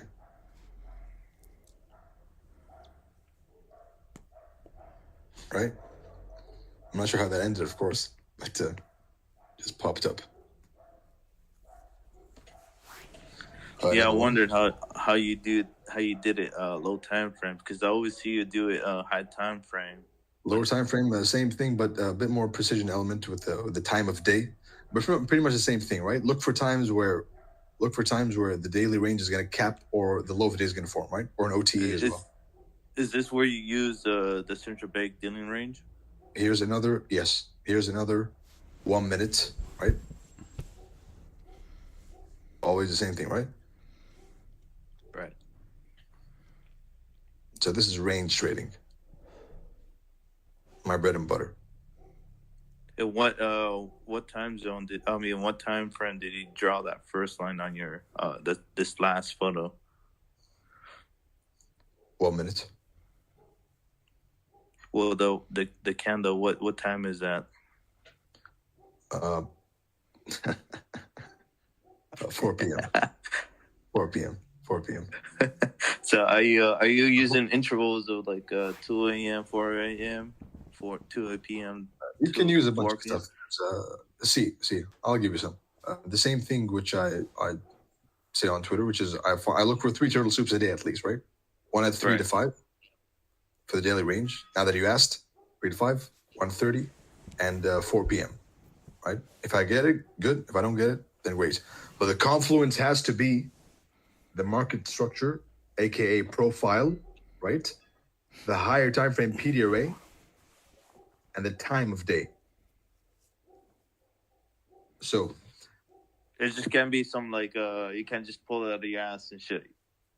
if you try and put, I'll show you what happens if you fuck up a range, just to scare you off, all of you. Yeah, do it.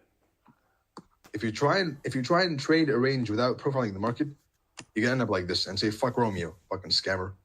Look at this. This, right? Range low, fuck, wrecked. Right? Why? Because the market is predisposed to go down. It's breaking lows and rejecting highs. Any bullish pop above a high in a downtrend is to be smacked back down, right? What is this? Did you share? I don't think you shared it. Did you what? I don't think you shared it to the chat. Oh, it's on the. Can you see on the Telegram? Can you see the screen? Bitcoin? Oh, my bad. It's in the live stream, yes. All right, so bullish pop, smack down. Bullish pop, smack down. Right? Downtrend, bearish order flow.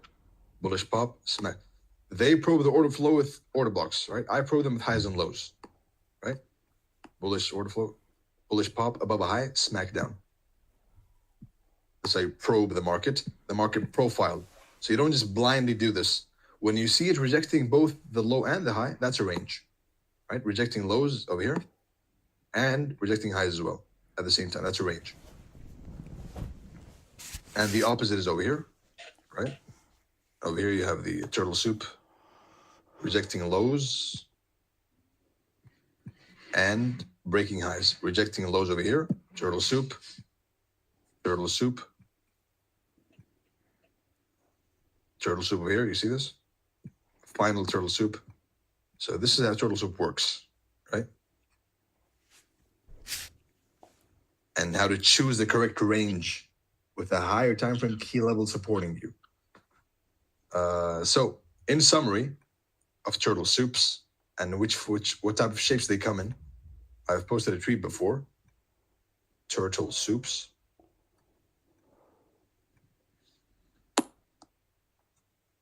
God damn, that's a lot of hours. But whatever, who cares? The important thing is the information gets to you and you leak it, as some of you are going to do. Turtle soups. They come in three shapes. One, a continuation, right, of the trend market profile. Two, a range. So there's always an opportunity somewhere, right? A range. And three, a reversal. Horrible three. Three is a reversal.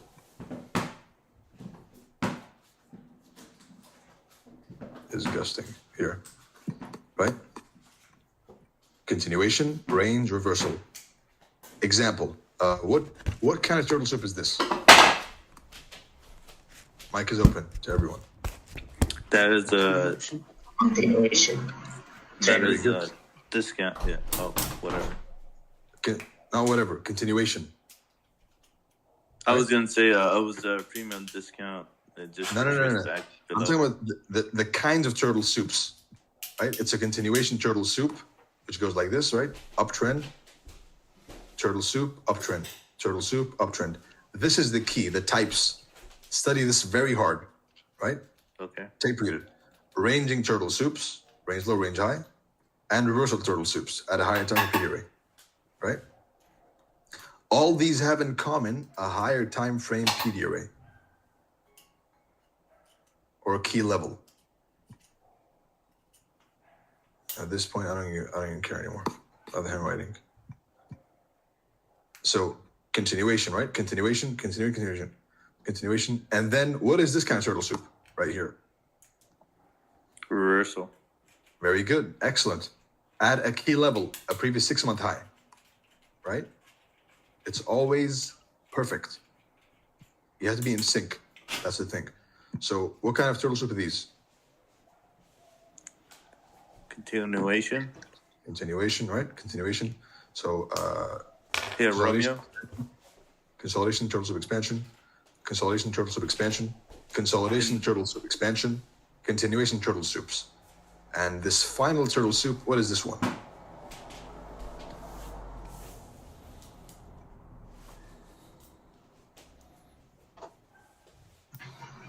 What is this one? Rejection. Reversal. Range. A reversal / range, right? But this one is a clear, obvious range. So I would classify this one as a range turtle soup. Now, the thing is, all of these are ranges. Range, yes or no? Range high, range low. Range high, range low. Range high, range low. Range high, range low. Kind of fucked up range over there. Range high, range low. Right, range high, range low. All of these are ranges. Go back to this. Go see what it gives you. There's always trend range, trend range, trend range, trend range. Consolidation, turtle soup expansion. Consolidation, turtle soup expansion. Consolidation, turtle soup expansion. Reversal, right? And then consolidation, turtle soup expansion. Consolidation, turtle soup expansion. Consolidation, turtle soup, my entry, expansion. Right? What you're Consolidation, talking about right now is core content, right? turtle soup expansion. I don't know where it is, but see when he speaks about this, I don't know. I don't think I haven't heard him mention. He's mentioned the states of the market. Obviously, consolidation, State of the reversal, market, yeah. exactly. But this is different. This is the market is always in consolidation or expansion, one of the two, right? Consolidation, expansion, consolidation, and so on, right? So the point is not to memorize, but to realize the kinds of turtle soups that happen, right? I'll show you one on the lower time frame, just for niceness sake. I have a question. Tell me before I go.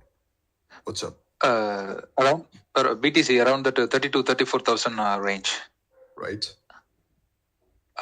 In order for you to confirm a turtle soup, what would you want to see in that area? Because in this case, it's a consolidation, manipulation, and expansion on the downside. But what, in order for you to say that it's a turtle soup, what would you have seen on the downside? Because it took out the significant low, 6 months low on the left hand side. You mean so? Very good. So you're talking about this one here, right? This one here, right? This one? Yeah. It took out the So significant. Yeah. You're asking why did the range low not give a bounce? Yeah. All right. A range is either broken or turtle souped, right? That's how you know. It's either truly broken or falsely broken. So you have to be aware of that when you're trying to trade a range. When you reach an extremity of a range, then you can expect it to be either broken falsely or truly. How do you differentiate? Chart time, PD array, and the reaction and the market profiles, right? The reason why I got this question is, it looks like the same like we saw around the 69 area. It took out the significant high, and again it manipulated the high. And here's one more thing. Ranges don't range forever. That's an important thing, a mistake you'll make. You expect this to range forever, right? This is a distributive top. This is a distribution top, right? So they accumulate for all these years, on years, or a couple of months, right? Almost a year. They're gathering positions, humongous positions, right? Creating a distributive top, right? Which I'll talk about later on. Not. There's no time for it right now. Distributing and accumulating, manipulating. All the positions are fucked up here. They load the bags, and boom, right? So at some point, a range is going to break, my friend.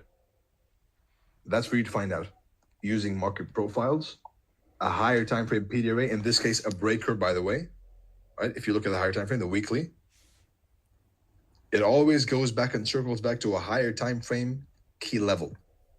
Always. right? A breaker FVG. Yes or no? We're closing below the body. That's not a good sign, is it? Right here.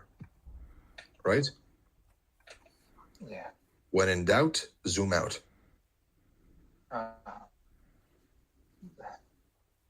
Thanks for the clarification. Hey, Romeo, I know, do you have time for one example? Of what?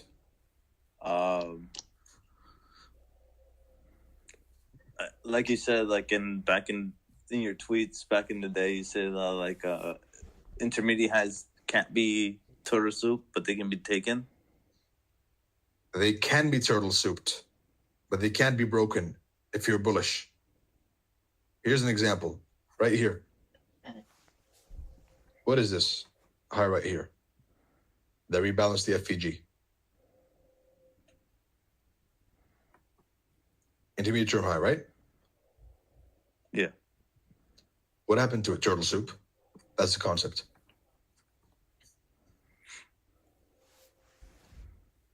Can I show you an example on Show the me. currency pair? Yes, but not now. When we're done, then we'll see the FAQs, right? I'll make sure to check yours later on, right? Because that's an individual question in a group setting, so it's not fair, right? Yeah. All right. So finally, the entry technique.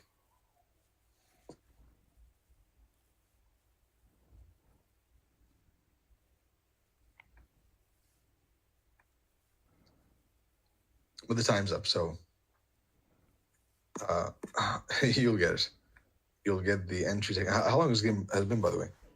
10, 11, 1, 2... 6 hours on the official lecture. Gorgeous. Plus the 3 hours before, right? Yes, That would yes. go for 9 hours straight. I can go for negative. 9 You're trying to get us divorced. Hey, I gave you double the time, huh? It was 4 hours, and I still haven't gone through half the content. So whatever. Yeah. I'll give you the summary. Right, the summary is what you've seen. It's a 9 hour summary, but if you read between the lines, then you'll notice what I'm talking about. Right? It's not hidden. It's not being hidden on purpose. It's right there. The 3 types of turtle soups is what I'm looking for all the time. That's a summary. Right? Three kinds of turtle soup. Continuation turtle soups. Within the correct market profile. Reversal turtle soups. And they're all connected, by the way. Reversal turtle souped. And finally, arranging turtle soup, which happens all the time in between. Trend range, trend range, trend range, right? Now, I will show you one example for the entry technique because we're running out of time. I wish I could show more, but it's all over my Twitter anyway. But for the sake of the 4 hours, which became 9 hours, you can have an example. If you remember the low of the week that I called the week before this week. So the low of the week, not this week, previous week on ES. The entry technique, you have 5 entry techniques, all right? You have 1, you have 2, you have 3,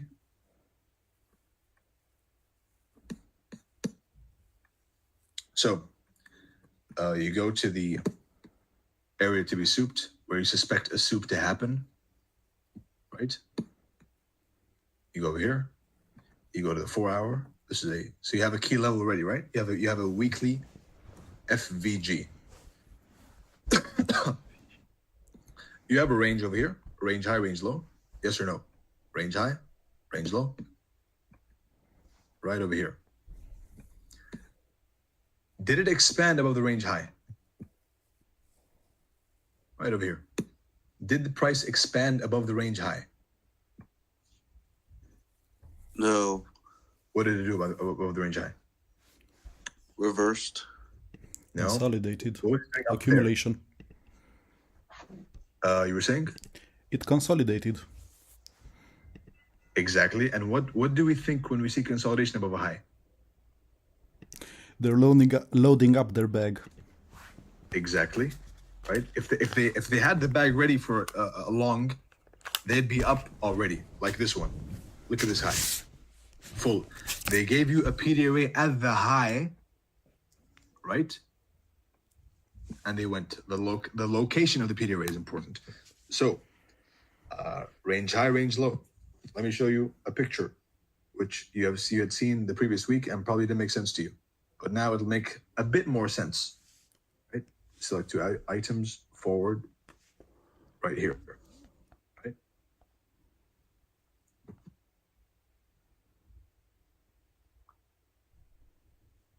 Range high, range low. Yes, this same exact chart over here in front of you. Now, when did I find the entry? That's a question, isn't it? And how can you enter? I mean, personally, I would enter at the first spike. You have 5 different entry techniques.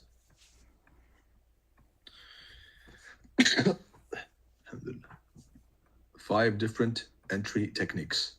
1, 2, and 3. Right? So entry technique number 1, a higher time frame PD array entry with a higher time frame PD array loss or stop loss. Sit forward, all of you. Sit forward and pay attention more now, huh?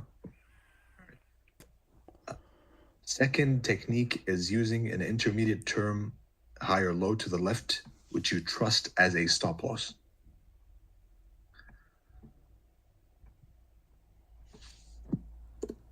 Third technique is a lower time frame change in the state of delivery. Right? So basically, we saw order flow. You probe order flow in lower time frame, and you enter. Because if you look at it, there's always a turtle soup somewhere, right? Turtle soup here, yes or no? Turtle soup, right? Turtle soup here, turtle soup here. So how can you enter this move? Turtle soup here, right? There's always a turtle soup somewhere in the chart. Turtle soup here, right? There's always a turtle soup, but no one knows how to enter it. Well, these are the 5 different ways in which you can enter a turtle soup. Right over here, turtle soup, turtle soup, turtle soup, all over the place, right? There's soups all over the place. It's simply a matter of selecting the correct ones or the more valid ones. So be picky. You don't see me shorting every single high and low. So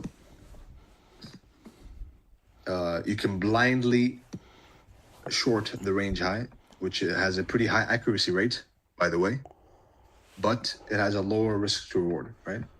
That's not fun, is it? It's not good for social media. You have a 1 to 2 or something, right? So 1 to 2 is a good consideration if you are shorting or longing a range high or low using a higher time frame PD or stop loss, right?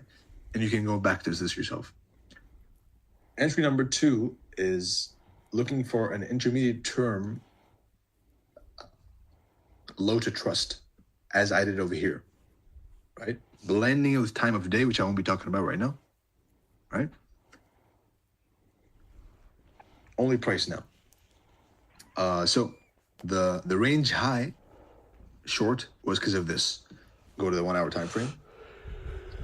Love fast price action. Bunch of gamblers, right? So we have a shift in market structure. Yes or no? Do you see it? After the last. Yes. Do you see the valid shift in market structure? Yes. All right. So we're breaking highs, and then we start rejecting highs, and we break a low. Market profile, right? If you watch my last video on YouTube, it is exactly this trade. right? With the same logic. Break the low, break the low. The rule of the bullish profile is any of the bearish profile is any pop above a high is to be retrace. Smack back down, right? In a bullish market, you buy below lows. In a bearish market, you sell above highs, right? And this was my entry right here. Stop loss was over here, right? And FVG candle high, and collapse completely, right? That's entry number 2. Entry number 3 is you go up there and look for a 1 minute to change, which I'm not going to go through, right? That's the least favorite. Entry number 4 and 5 belong to me. I'm sorry. So, but these are good enough. These are more than enough. You stated 4 and 5 on your Twitter. I didn't. You didn't. Okay. I thought I. They belong to me, my friend. Okay. So,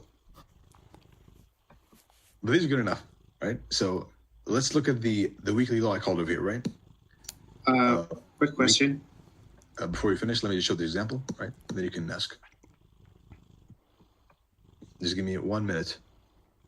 Not too long. So, long position. You enter at the FVG itself, right? This is the higher time frame entry with a higher time frame stop loss. Stop loss below the FVG candle, as it does, because stop losses are placed below the PD arrays that you're choosing to trust. And then you have the target as the February highs.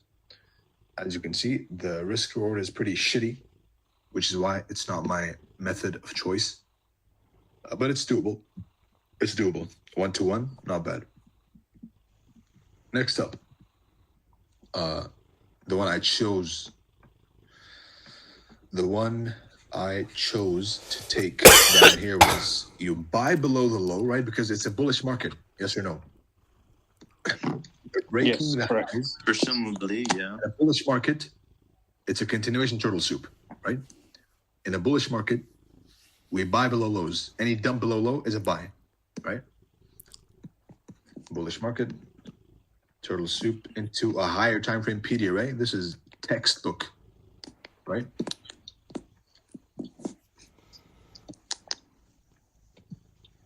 Textbook. Long below, you can blindly long below the low. Based on what? Based on choosing the correct stop loss. So enter here, stop loss.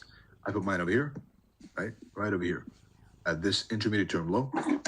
My target was up here. This is a more relaxed entry, and it is more comfortable, basically. It is a lot more comfortable, right? And the final entry, of course, is the lower time frame 1-2 minute entry. Right, you can do that if you want. You can do that if you want, but I don't. I prefer entry 4 and 5, and this one. My favorite are this 4 and 5. You can do whatever you want. I'm not gonna stick Romeo, to one of my ways. Tell me what's up. for your 4 For and 5, the intermediate term lower high that you trust, does it have to be on the same time frame? No, that's 3, not 4. I'm asking you for 4 and 5. I don't want to ruin it for everybody. For yourself. Is that number 3? Counting 5. candles. 4 and 5, my friend, will be discussed maybe someday. Maybe someday. Maybe Oh, are you day. saying if I choose a lower time frame intermediate term high to trust, that's not number 3? That is number 3. Right? Right. Which is intermediate term. So this is exactly to the tick almost. Based on what? Same logic. Breaking highs, turtle soup continuation, right?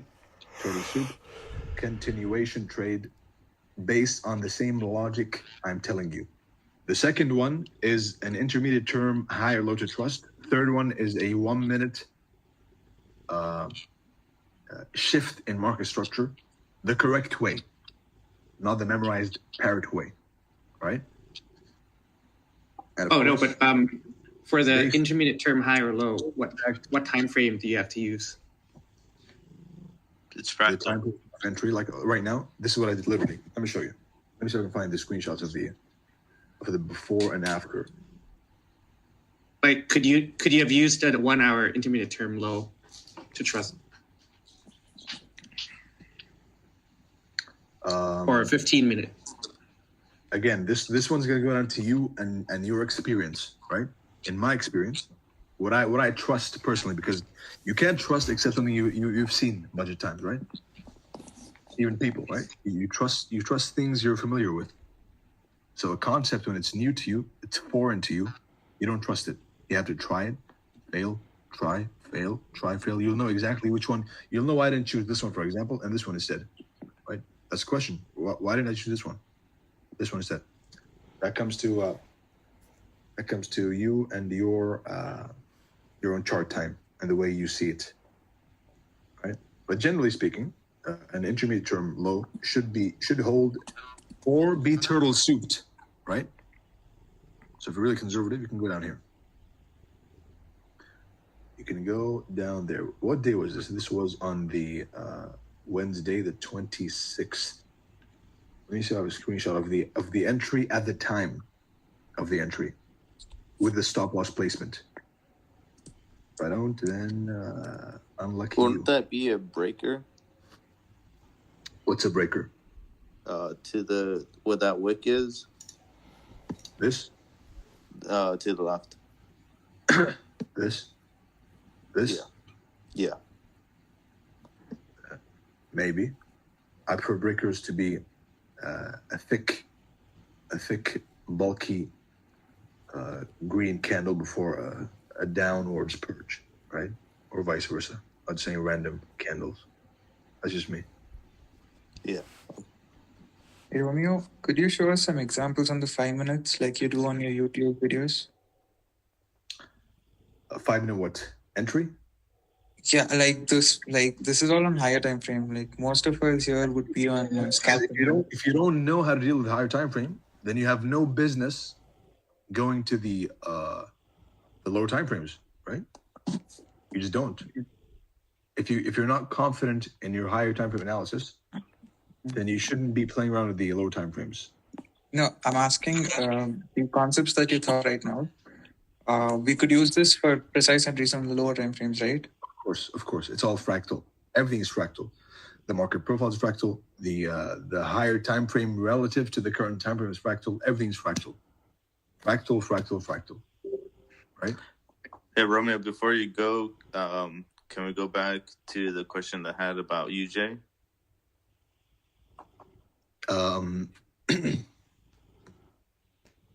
Let me see if there's anything left. 1 second. Let me go and see through the notebook.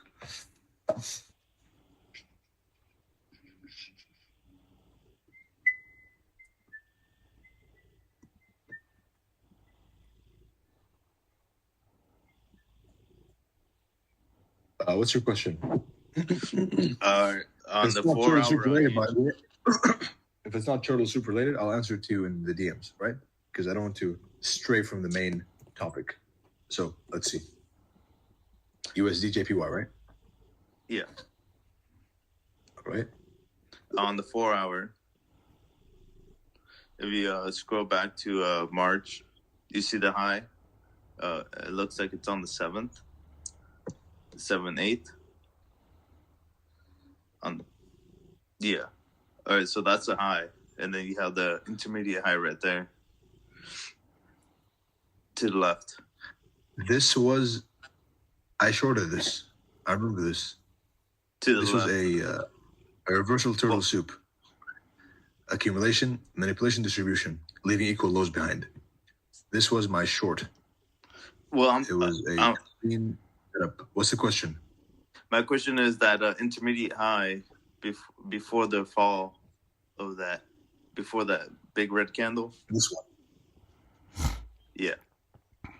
All right. So like, my question is, that was an intermediate high. Would that be turtle soup? Because coming back to like current time. Side note.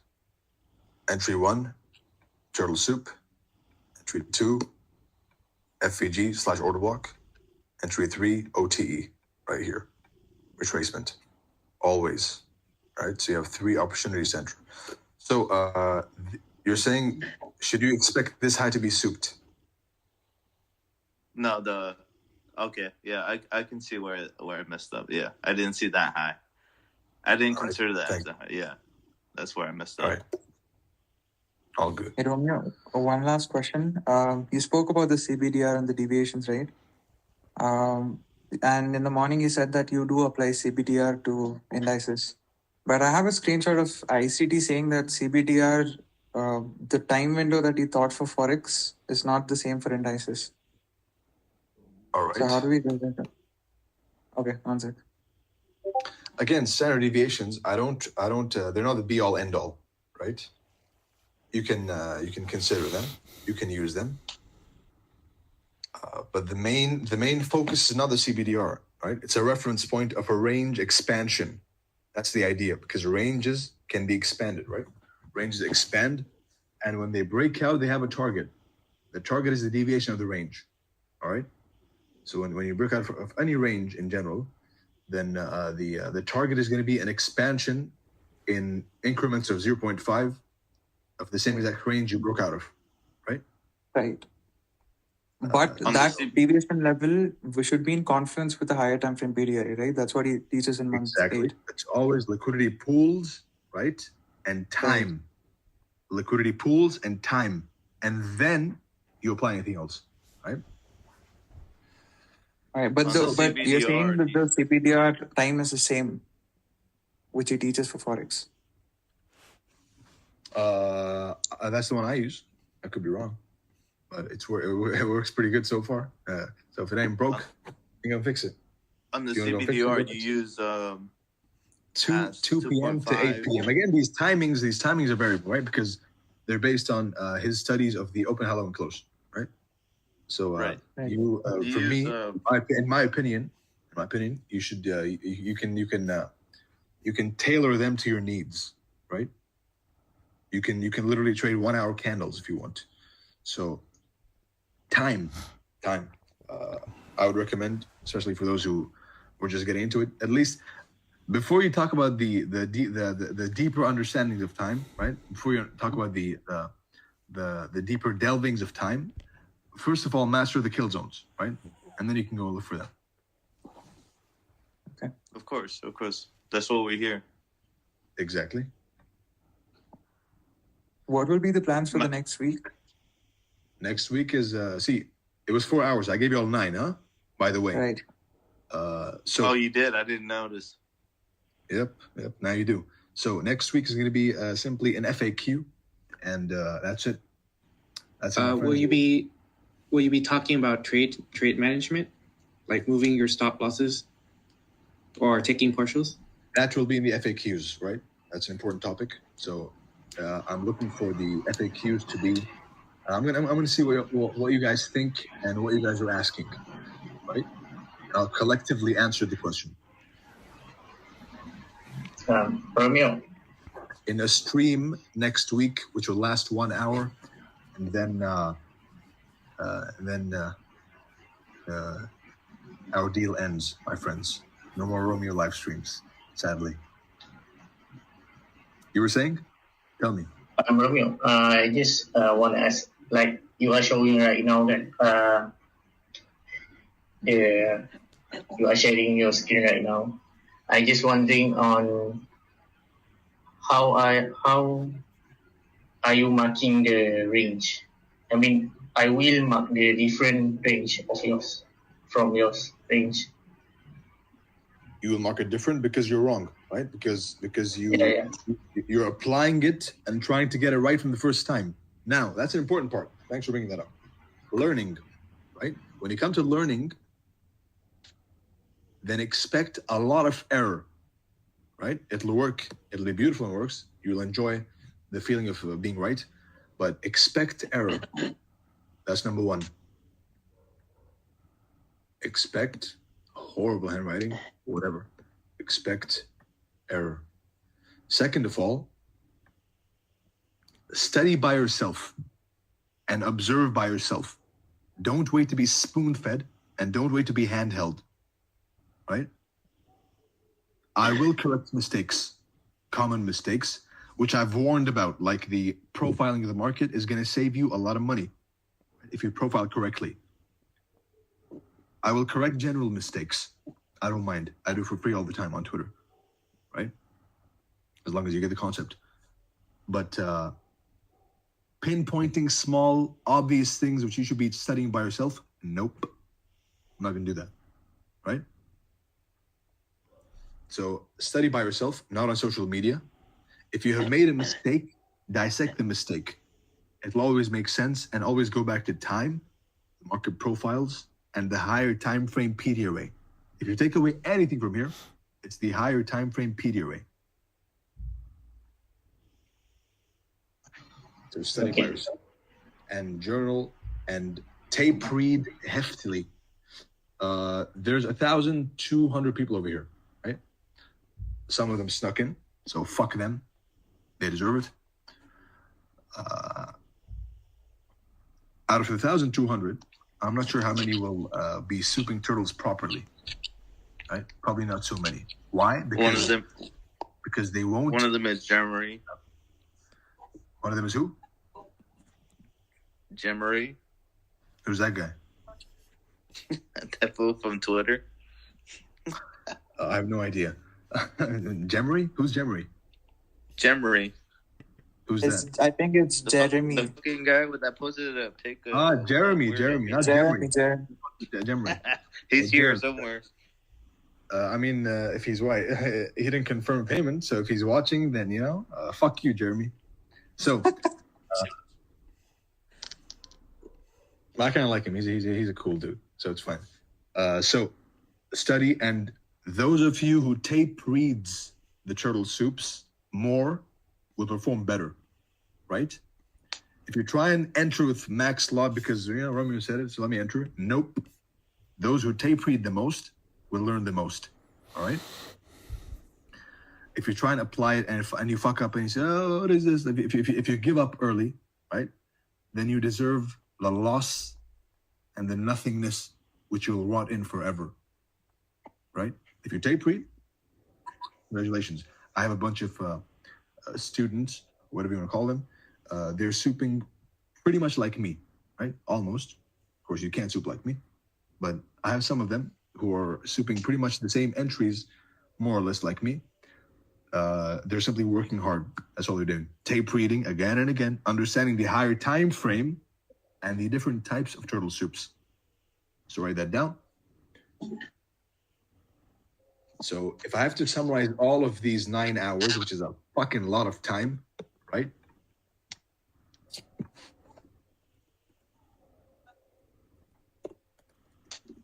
Rule number 1.